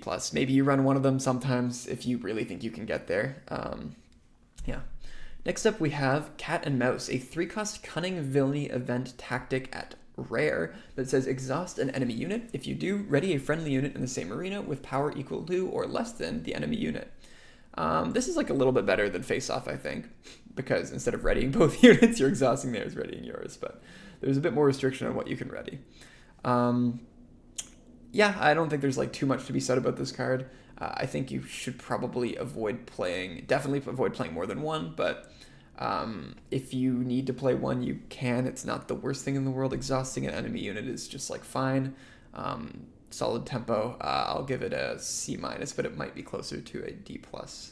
But I think it's better than Face Off, so maybe I should just keep it at a C-. Next up, we have Fly Casual, a 1-cost Cunning Heroism event trick at uncommon that says ready a vehicle unit. It can't attack bases for this phase. Again, I think this is fine. Like it gets you an extra like attack on one of their units. Hopefully you can just eat one, but maybe you trade one, and that's like maybe okay. It not being able to attack bases is obviously a pretty big downside, but I don't know. I don't think there's also too much to say about this one. I think it's just a C-. Next up, we have Shadowed Hover Tank, which is a 4-cost Cunning Ground unit. It's a 5/3 fringe vehicle tank at common, and it has Sentinel. 5/3 Sentinel for 4 is interesting. It's often going to trade down, unfortunately, because usually definitely there are 3 costs, and sometimes there are even 2-cost units that can attack into, or that have 3 power, right? And so they just like attack into this, and you've just traded down in resources. 5 does pretty much trade with anything, so it's not like they're gonna eat this ever. It's always going to be a trade pretty much, but you are going to be trading down a lot with this, unfortunately. It's not unplayable or anything, but I think it's like a C-. Next up, we have Barrel Roll, a 1-cost Cunning event tactic at common that says attack with a space unit. After completing this attack, you may exhaust a space unit. This has really high upside. There was a card from set 1, I think it was some kind of snow speeder, I think, that had ambush, and when you attacked, you got to like exhaust a vehicle, and that card played out really well in draft, especially if you could like kind of keep control on the initiative, because you could pretty much just always keep their big unit tapped down, and even if you didn't have control on the initiative, you usually got to keep at least their second best unit tapped down, which is good. Now, of course, this only does that one time. But I think that's still okay. It's an action sheet that also causes your opponent it gains you tempo because it's an action sheet, and it causes your opponent to lose tempo because you're exhausting one of their units. I guess it doesn't really gain you tempo, but it makes your opponent lose tempo because it would take an action to attack with it anyway. Yeah, I think this is like a fine card. It's not amazing. You probably don't want more than one once again because it doesn't really impact the board that much. I'm giving it a C. Next up, we have Diversion. It is a 1-cost Cunning event gambit at common that says give a unit Sentinel for this phase. That's something that you can do. Of course, it stops aggro pretty well if you get like a big unit down. But I think most of the time what will happen with this card is you'll play it on whatever your biggest unit is, and then your opponent will go, okay, and they'll attack into that unit, and they'll trade 1 for 1. And then they can go into your base anyway. I think that you should probably avoid playing this in most circumstances. Again, it doesn't really add to the board or anything like that. It's probably between a D+ and a C-. I have rounded it up to a C- because I think that the situation where you do have like a big unit is there, and then you play this, then your opponent does have to run like 2 things into it, and when in that case it is pretty good. Or they can just choose not to and take initiative. But that, like, of course, costs them a little bit of tempo or value there. Yeah. It's probably closer. I don't know. It's between a C minus and a D plus. I'll say C minus for now, but I might be wrong about that. Next up, we have Jump to Lightspeed. Oh wait, that's the name of the set. FFG, you clever guys, you clever. I think we already had a name of the set card, right? Spark of the Rebellion was pretty good. And maybe this card will be pretty good too. So it's a 2-cost Cunning Event Gambit at rare that says return a friendly space unit and any number of non-leader upgrades to its owner's hand. Sorry, to their owner's hand. The next time you play a copy of that unit this phase, you may play it for free. So first thing, you get to rebuy any when played abilities, of which there are 51 in this set. So there are a lot of when played abilities, and you can often get decent value from that. Also, if you have played a pilot and gotten some good value, and maybe your opponent's about to deal with it finally, at which point that would be like a in instance 2-for-1, right? Like they're attacking your thing, and they'll probably lose their unit if you've got a good pilot, but you'll also lose both the pilot and the unit. Then you can just play this, and then they don't get that option, and you get to re-get the value of all that stuff immediately on the ship, and then later on the pilot, either as a pilot or a unit. I think the card has like a decent upside. Of course, I'm imagining kind of like win more scenarios with it, but I don't think it's like unlikely that you're ever going to have a pilot unit that you're like, okay, I wish I could rebuy these, and especially if you have a good enter when played ability. That being said, it's probably between like a C minus and a C. You are like, cutting your tempo quite a bit by returning all this to your hand. And you don't actually get to play it for free immediately off this card. Like, you do this, you bounce the things to your hand, and then your opponent gets to do something, and then you can play it for free. It doesn't say that you may play it for free immediately. So it is tempo cutting yourself like pretty hard. You're sacrificing tempo for value here. And sometimes that's a sacrifice you could make, but sometimes your opponent can just out-tempo you and run away with it. So definitely high-risk card. It's a gambit for sure. It's probably between a C minus and a C. I've written it down as a C minus, but I'm kind of talking myself into just a C. Don't play too many of this type of card, though. I feel like I say that every time there's like a card that doesn't impact the board really, but don't play too many of these. Next up, we have Jedi Light Cruiser. It is a 6-cost heroism space unit. It is a 6/7 Jedi Republic vehicle capital ship at common. That is a lot of tags and no text. So it's a vanilla 6/7 for 6. That is a very good stat line on a 6-cost card. The fact it's just heroism is nice here. You can play it in any heroism deck. Happy with that. I think all of that being considered, it's also a capital ship, which matters sometimes.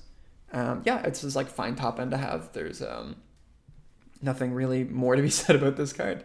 I think it's like a C. Next up, we have Dedicated Wingmen. It is a 4-cost heroism event supply at common that says create 2 X-Wing tokens. This one is interesting. I think paying 4 for 2 X-Wings doesn't always feel great. So 4 for 4/4 is 4/4/4/4. Wow. 4 for 4/4 of stats is pretty okay. It's not amazing. You usually want to get a little bit more than that. Now, this is over 2 bodies, which makes it a little bit better oftentimes. And another thing that this kind of lets you do is it guarantees that you get to pilot most of the time, right? Because assuming if you have the resources to do it. Because if you play like a vehicle, then your opponent can just, if they're worried you have like a good pilot, they can just deal with the vehicle and then you don't get to pilot. But this makes 2, so you play it and then your opponent can deal with one of them if they want. But then you do get to pilot the other one. Of course, that is the scenario where you have the resources to play that pilot. Often, if you're playing this like on curve, for example, you're going to be passing back and forth, and then your opponent maybe has chances to deal with both of them. But I think this card is like really not that impressive. I have it between a C minus and a C. I think there's better things you can do on 4. I'm going to give it a C minus. I'm not very impressed with it. That being said, the fact it's just in heroism is also pretty good, but I think it's like a C minus. I could be wrong though. Next up, we have Celestin Spacer, a 1-cost unit ground 1/1 at common. It's a fringe pilot, and it has piloting 1, and it gives something +1/+1. So it's no aspects, so you can play this in any deck. It's a 1-cost 1/1 with piloting 1, it gives something +1/+1. That is a very it does what it does. A lot of 1s on this card. Card is not amazing, not unplayable. It's probably like a D+. You can play it in any deck, so it's going to be one of those things that you pick up ultra late and you have 29 or 28 cards that are on aspect, and you're debating between playing this and like an off aspect card that's like a little bit better than this, and you're like, do I want to pay 2 more, or do I want to just play this 1-cost 1/1? And piloting 1+1/+1 is fine. That's how you usually want to play this, because on turn 2 you're often going to play a 2-drop, and then on turn 2 you'll play like another 2-drop, and then you have 1 extra left over. That's something that happens like pretty often, so that can be where Celestin Spacer shines, maybe. And by shines, I mean it's fine. Yeah, so I think it's like a D+. You don't play this often, but sometimes you have to, and when you do, it's not the worst thing in the world. Next up, we have Attack Run. It is a 1-cost event tactic at common. It says attack with 2 space units, 1 at a time. Once again, no aspect on this, so this is a fine like 30th card, or I think this is actually better than Celestin Spacer by a decent amount. Attack with 2 space units is a good action sheet. Sometimes that can be enough to close out the game. Sometimes it can be enough to deal with your opponent's big threat before they can close out the game.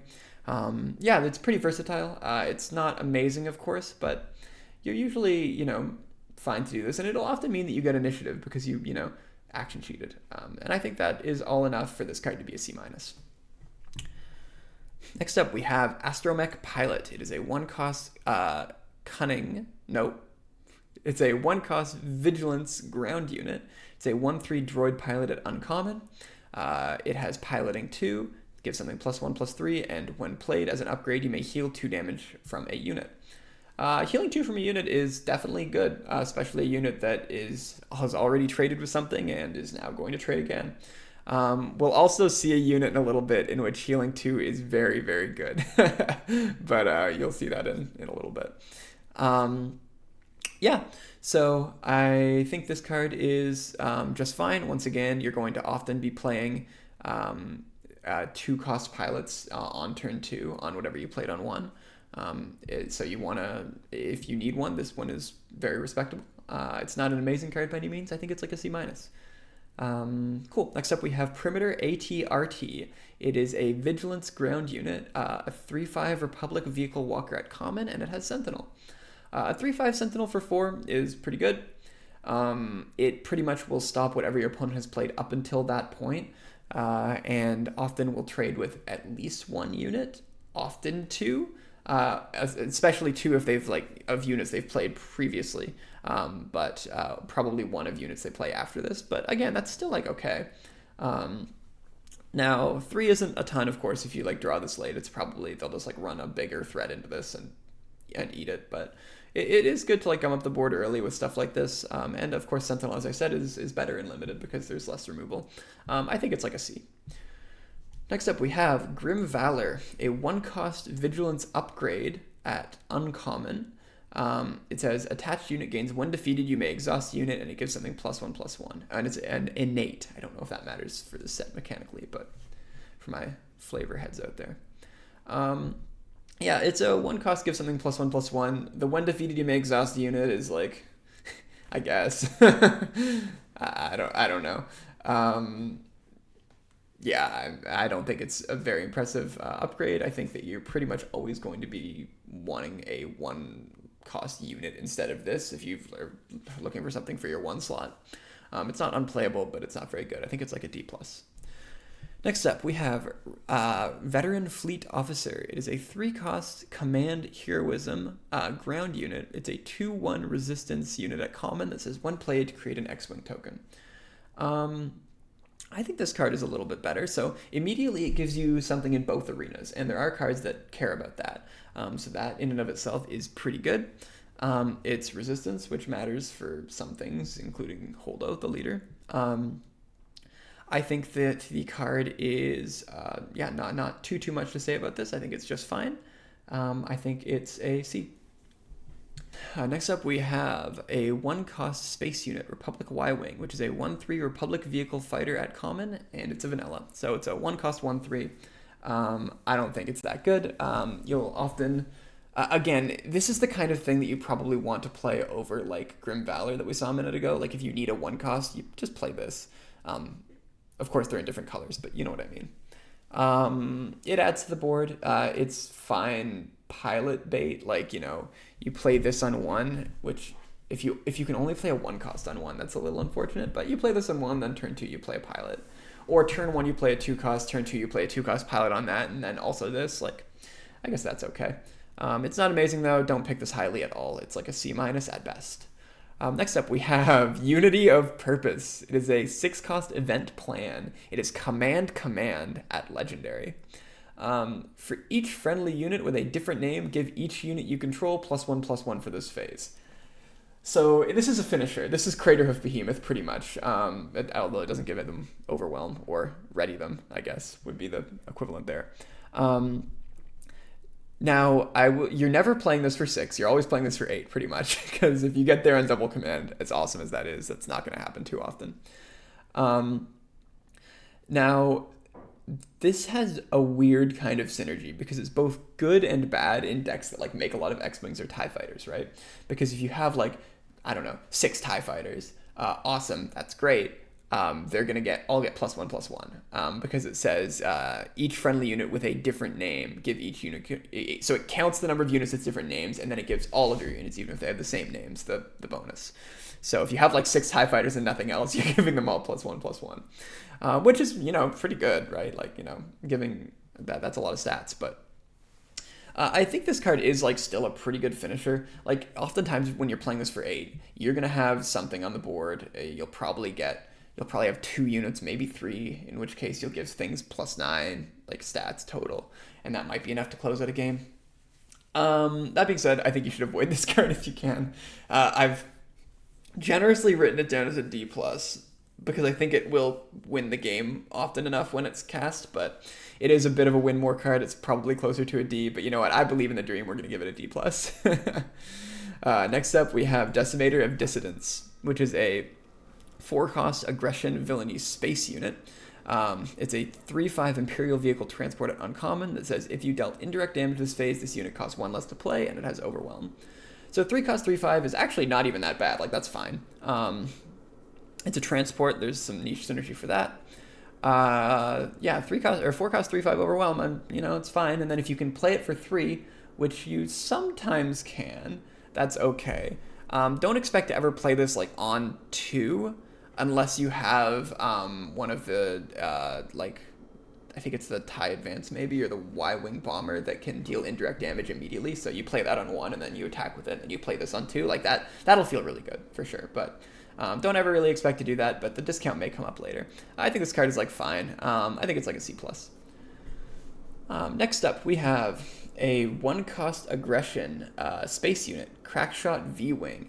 It's a 2/2 Republic Vehicle Fighter at common. This is when played, if you control no other fighter units, deal 1 damage to this unit. So it's a 1-cost 2/2 in the best case scenario, and it's a 1-cost 2/1 in every other scenario. Yep, I think this card is not one that you want to play. It's a fighter. There's some niche synergy for that. And maybe you do play it, like it's not unplayable. Maybe you do play it sometimes, but I think it's like a D+. Next up, we have supporting Eta-2, a 2-cost aggression space unit. A 2/2 Republic Vehicle Fighter at common that says on attack, you may give a ground unit +2/+0 for this phase. +2/+0 is not nothing, but a 2-cost 2/2, if you're playing that on 1, you're pretty much always going to be losing that to whatever they've played on 1, assuming it's in the same arena. Which it won't always be. If they play a ground unit and you play this, then maybe that actually is good. That could pose a real threat to whatever ground unit you play next. I think that the card, just because it's a 2-drop, I'm going to round it up to a C, but I think it's one of the weaker 2-drops. I think you probably avoid it if you can, but it's still a decent 2. Next up, we have a 1-cost aggression upgrade in targeting computer. It is a item modification at rare. It gives a attached unit +1/+1, and you may assign all indirect damage dealt by this unit. So there are 6 cards that deal indirect damage on attack, 4 at common and uncommon, and 2 at rare. So this card has really, really high upside. I was just talking about the Y-Wing, I think, and the TIE Advanced, the ones that deal indirect damage on attack. And if you turn 1 play that and turn 2 play this and then get in, if they don't just have removal, it's going to be really difficult for you to lose that game. Because every time you attack, you're going to be dealing, 3 to whatever you want. You're going to attack, you're going to kill one of their units, they'll play another one, you'll attack, you'll kill that unit. It's just so nasty in that case. And then +1/+1, of course, means that even if you play this and then they attack into it, you probably survive that attack most of the time. especially because I think both of those units have pretty high toughness. So crazy high upside, but of course it doesn't directly impact the board, and oftentimes you're going to have to put it on a unit that doesn't have the indirect damage on attack, since there are only 4 at common and uncommon and 2 at rare. All of that balances out. It's probably like between a C- and a C, but I believe in the high roll, so I'm giving it a C. Next up, we have Shoot Down. It is a 2-cost event tactic at common in aggression that says deal 3 damage to a space unit. If that unit's defeated this way, you may deal 2 damage to a base. Removal's removal. This is removal. It's a little bit restrictive. You can only hit space units. Sometimes you would much prefer to hit a ground unit with this, but it's still rather efficient removal. And then if you ever do get to deal 2 to base, which you often will, because you'll often do this on their 2-drop, and it will kill pretty much every 2-drop, then you feel okay about that, but it's just sort of a little bit of gravy. Yeah, I think this card is pretty good. Even though it's restrictive, it's still good, efficient removal. I'm giving it a B-. Next up, we have a Piercing Shot, which is a 3-cost aggression event tactic at common that says defeat all shield tokens on a unit, then deal 3 damage to that unit. So it's the same thing as Shoot Down, but it costs 1 more and it defeats all the shield units or tokens. That does come up sometimes. Oh, also it can hit ground units. The shield thing does come up sometimes, and it feels pretty good when it does. If they play a unit where like all of its value was in having the shield, and then you get to do this, that feels really good. You're probably going to be trading up. But 3-cost deal 3 is just like fine. It probably, just because it's more versatile than the 2-cost one, it probably ends up being about the same grade, even though it costs 1 more. So it's probably a B-.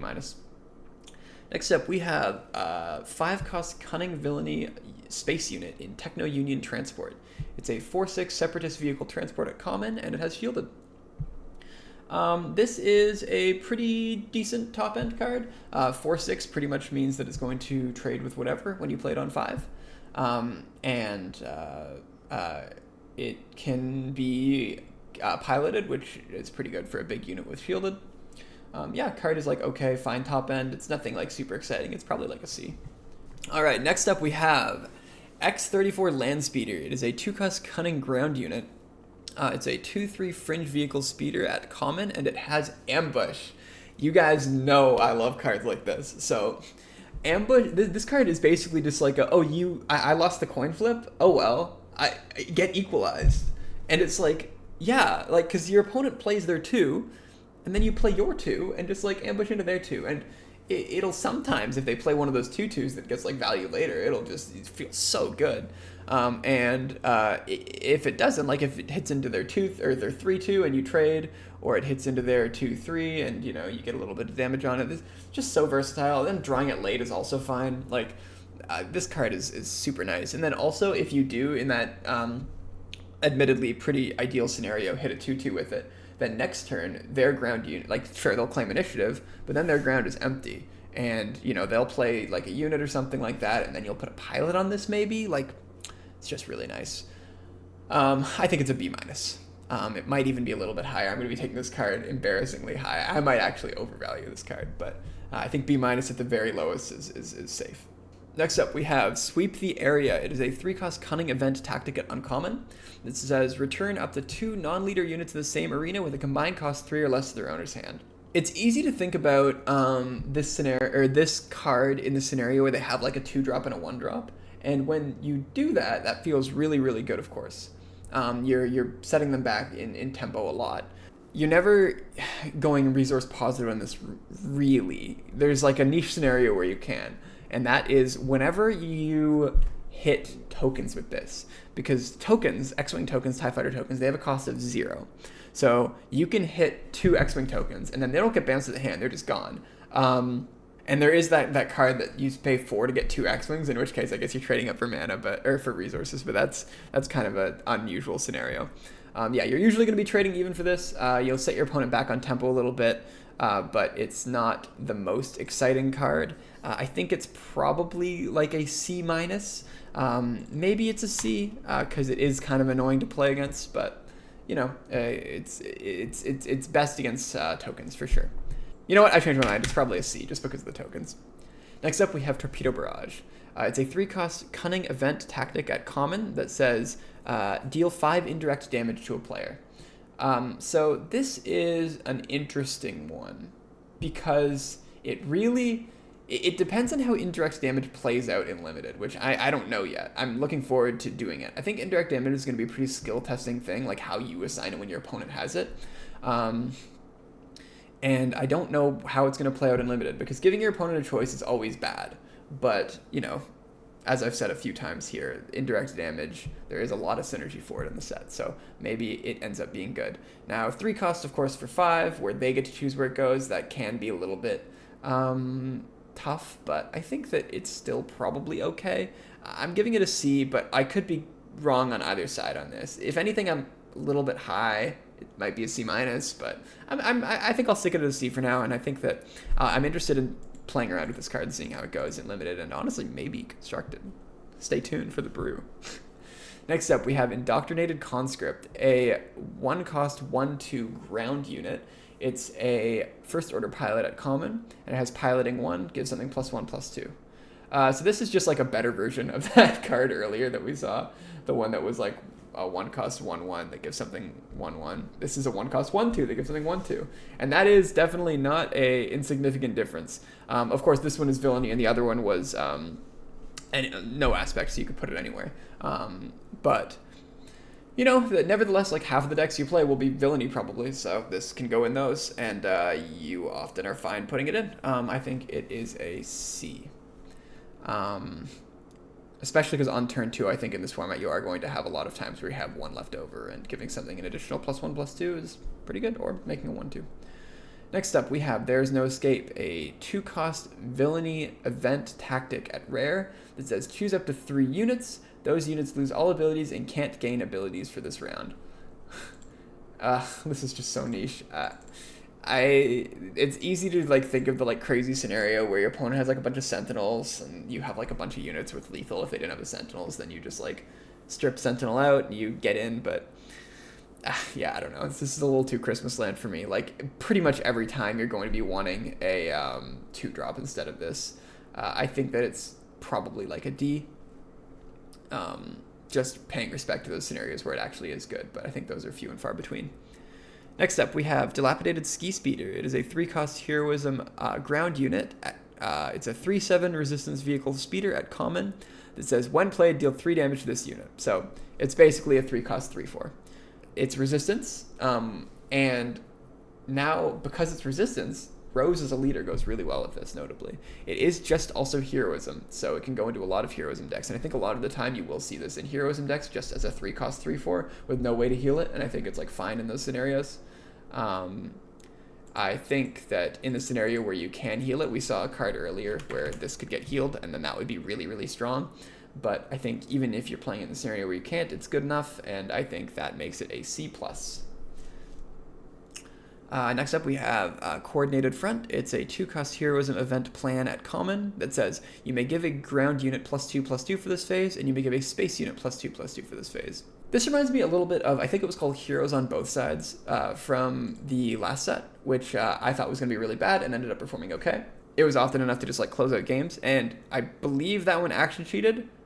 Don't quote me on that. This one does not, which would make it worse, but nevertheless, I think that it is a decent card. +4/+4 in stats for 2 is good. Of course, you do have to get there on having the ground and space, and this card is better drawn late game, weirdly.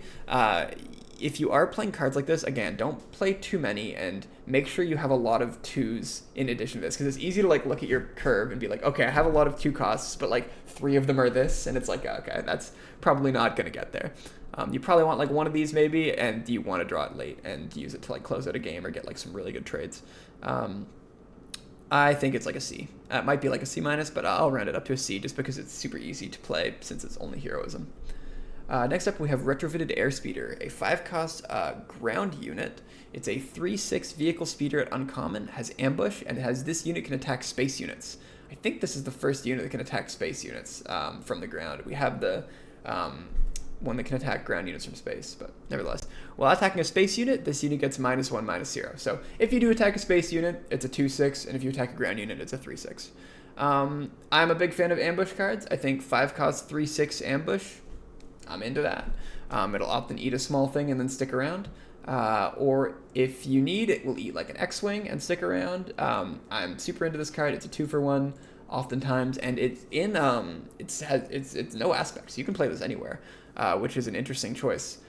Maybe they know something I don't, the game designers, and this card's actually not very good, but it looks quite strong to me. 5 is a decent amount. You'll often want to be doing something a little bit better on 5, but I think it's between a C and a C+, and just because I'm Ambush's #1 fan, I'm going to give it a C+, but definitely could be a tiny bit lower, but yeah. And then lastly, we have a 2-cost event. Trick at common in Evasive Maneuver. It says exhaust a unit, and once again, no aspect on this, so you can play it in any deck. 2-cost exhaust a unit. It's, you know, it's sort of like a I really need to stabilize right now type card, right? Like your opponent has like a way bigger unit than you, and you know you have the initiative, and you just do this to hopefully get yourself a turn. It's really not exactly where you want to be.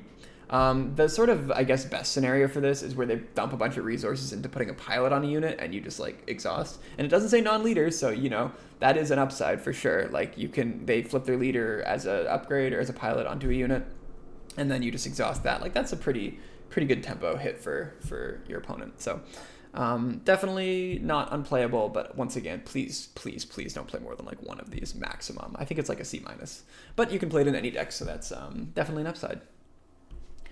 All right, that concludes, I believe, every card from Jump to Lightspeed. There have been, I'm sure, some changes as well about the cards I graded earlier, knowing these cards now. Again, as I mentioned, namely with First Order and Resistance synergy, there's a little bit more of that. There's also some more droids and some more transports, and I think there were a couple cards where that mattered. But really, I think that it's not that many that it's a big issue. I think the most impactful cards that we saw in this like second thing that might actually change things, we saw a little bit more removal in the form of Shoot Down and Piercing Shot. Targeting Computer can maybe make some of those indirect damage decks just push them a little bit over and make them a bit better. And then, of course, my most delusional choice, which was the Insurgent Saboteurs, I think is a pretty juicy top-end card in Aggression. Something that I might do in future episodes of this is sort of give my opinion on like aspect ratings, like whether I think cunning or villainy or whatever is better, or heroism, anything like that.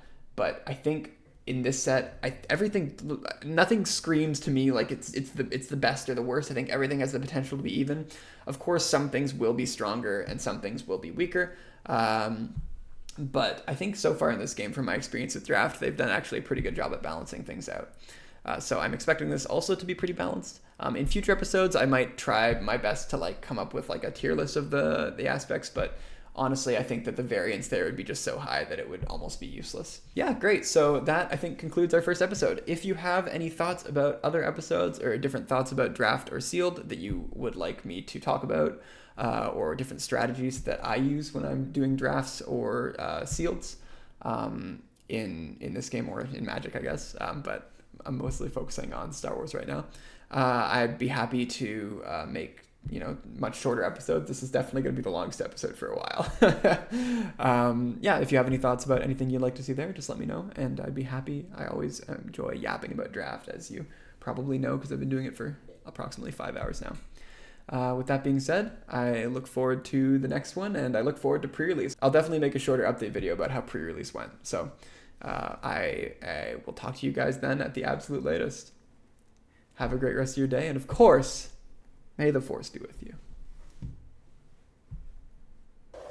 So what I told you was true, from a certain point of view. A certain point of view?